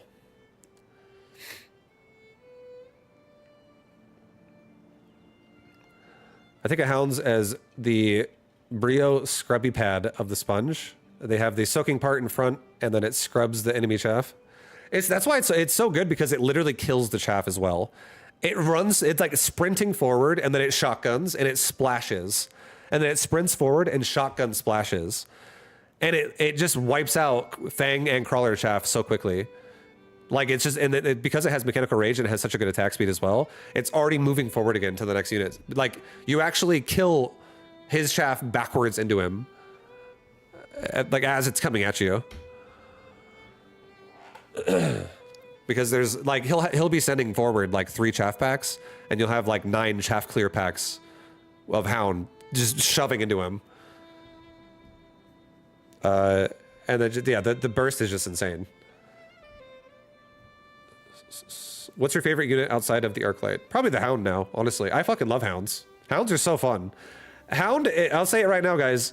Hound is the unit that made me like aggressive playstyles. I explore aggressive playstyles so much more now in Mechabellum because Hound exists.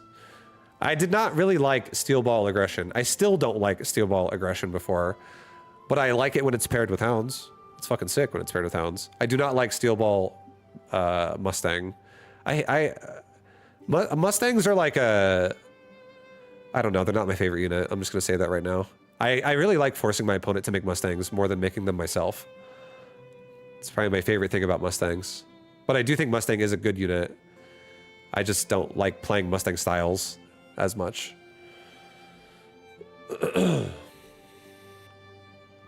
It's crazy, you're already at 1600. You wanna know something crazier? I'm on a fucking dip right now. I'm actually like, my peak is almost 2K. I was 1992, literally like fucking 5 days ago. But a new season tanked your MMR a bit. Also, today was a exploratory stream. I did a lot of crazy shit today. Today was like a day of just discovery, just trying to discover some crazy fucking shit on the new patch. And it was really fun. That's the thing I love about Mechabellum, is discovery in this game is actually super fun. Vibe, when you're messing around with playstyles and units, do you force it to see the unit in different situations, or yeah, sometimes, yes. Or are you always trying to play more meta? No, I do force it. I absolutely force it. Like, there'll be games where I'm like, this is a fucking horrible time to make an abyss. I literally just did this earlier. I was like, this is not when we should be making an abyss right now, guys. And then I made one, and I was like, let's see if we can make it work. And that's how you learn if, like, holy shit, I should be making this all the time, or no, it sucks ass. It's actually just dog water, you know. But I do obviously play meta to a degree. I have like, basically, let's just say it like this. This is how my brain works, okay, as a gamer. I am a flowchart that is, it goes really, really long. It's really long. It's a long flowchart. Because I do a pretty good job of routing a path I like and memorizing it, and then discarding paths I hate.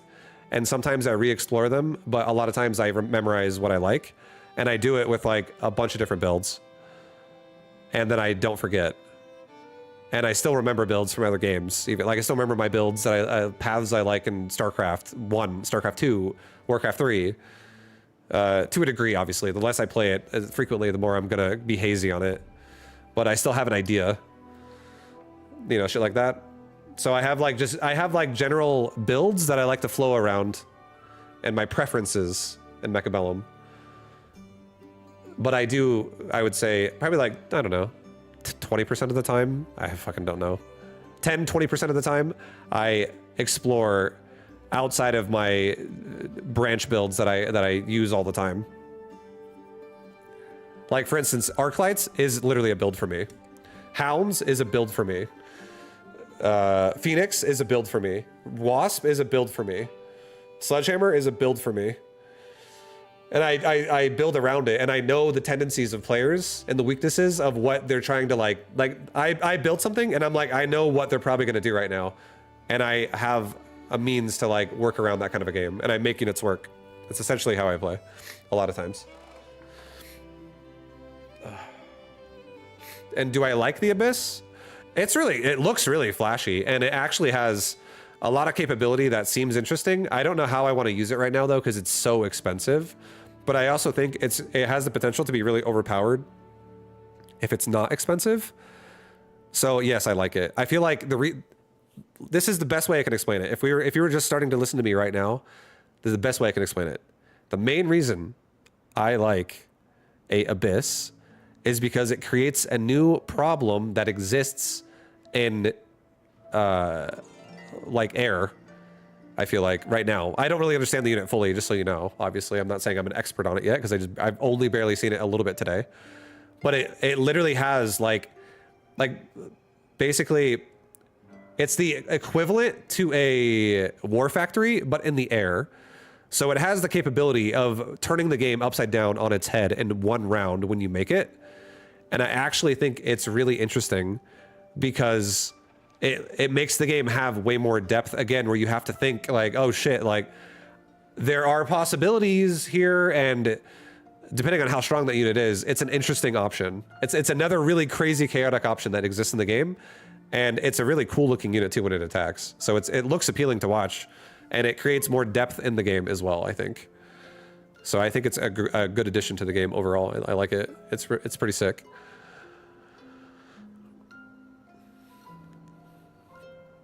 It looks like a mechanical Starcraft overlord that fires Colossus beams and Valkyrie missiles. Yeah, kind of, yeah. That's it's sick, honestly. If you haven't seen it, when you do eventually see it, it's pretty cool. But guys, I think I'm gonna call it a night. I think I'm gonna wrap up because I'm gonna edit my shit out now and post it. I might just honestly post the entire Mechabellum session today. This whole session was really fun. I'll call it like discovery phase, new patch discovery builds or some shit. Because there's so many games that I want to edit out. Maybe I can go back and do individual ones, but I think I might just actually post the entire session because it was nice. But if you guys liked any of the builds, or if you want to watch more of my builds, you know what you can do? You can follow the stream, and you know what that does for you? That allows you also to be part of this community that gives you lots of things, strategies related to gaming. At least the ones I play. Not all games, guys. Sorry. I'm not a one-stop shop for everything. But yeah, I play Starcraft 2. I play Warcraft 3. I play soon Path of Exile. I'll be playing that tomorrow as well. And I'll play some Mechabellum as well this weekend. But I think the rest of the weekend is going to be PoE 2 for me. I'll probably go back to split streaming next week with PoE 2 and Mechabellum. Maybe with a little bit of Starcraft 2 splashed in there as well. And that's going to be kind of my next week. I don't know how long PoE 2 is going to last, for how long I'm going to want to grind it, but I do want to play it. I definitely am enjoying PoE 2. It's really fun.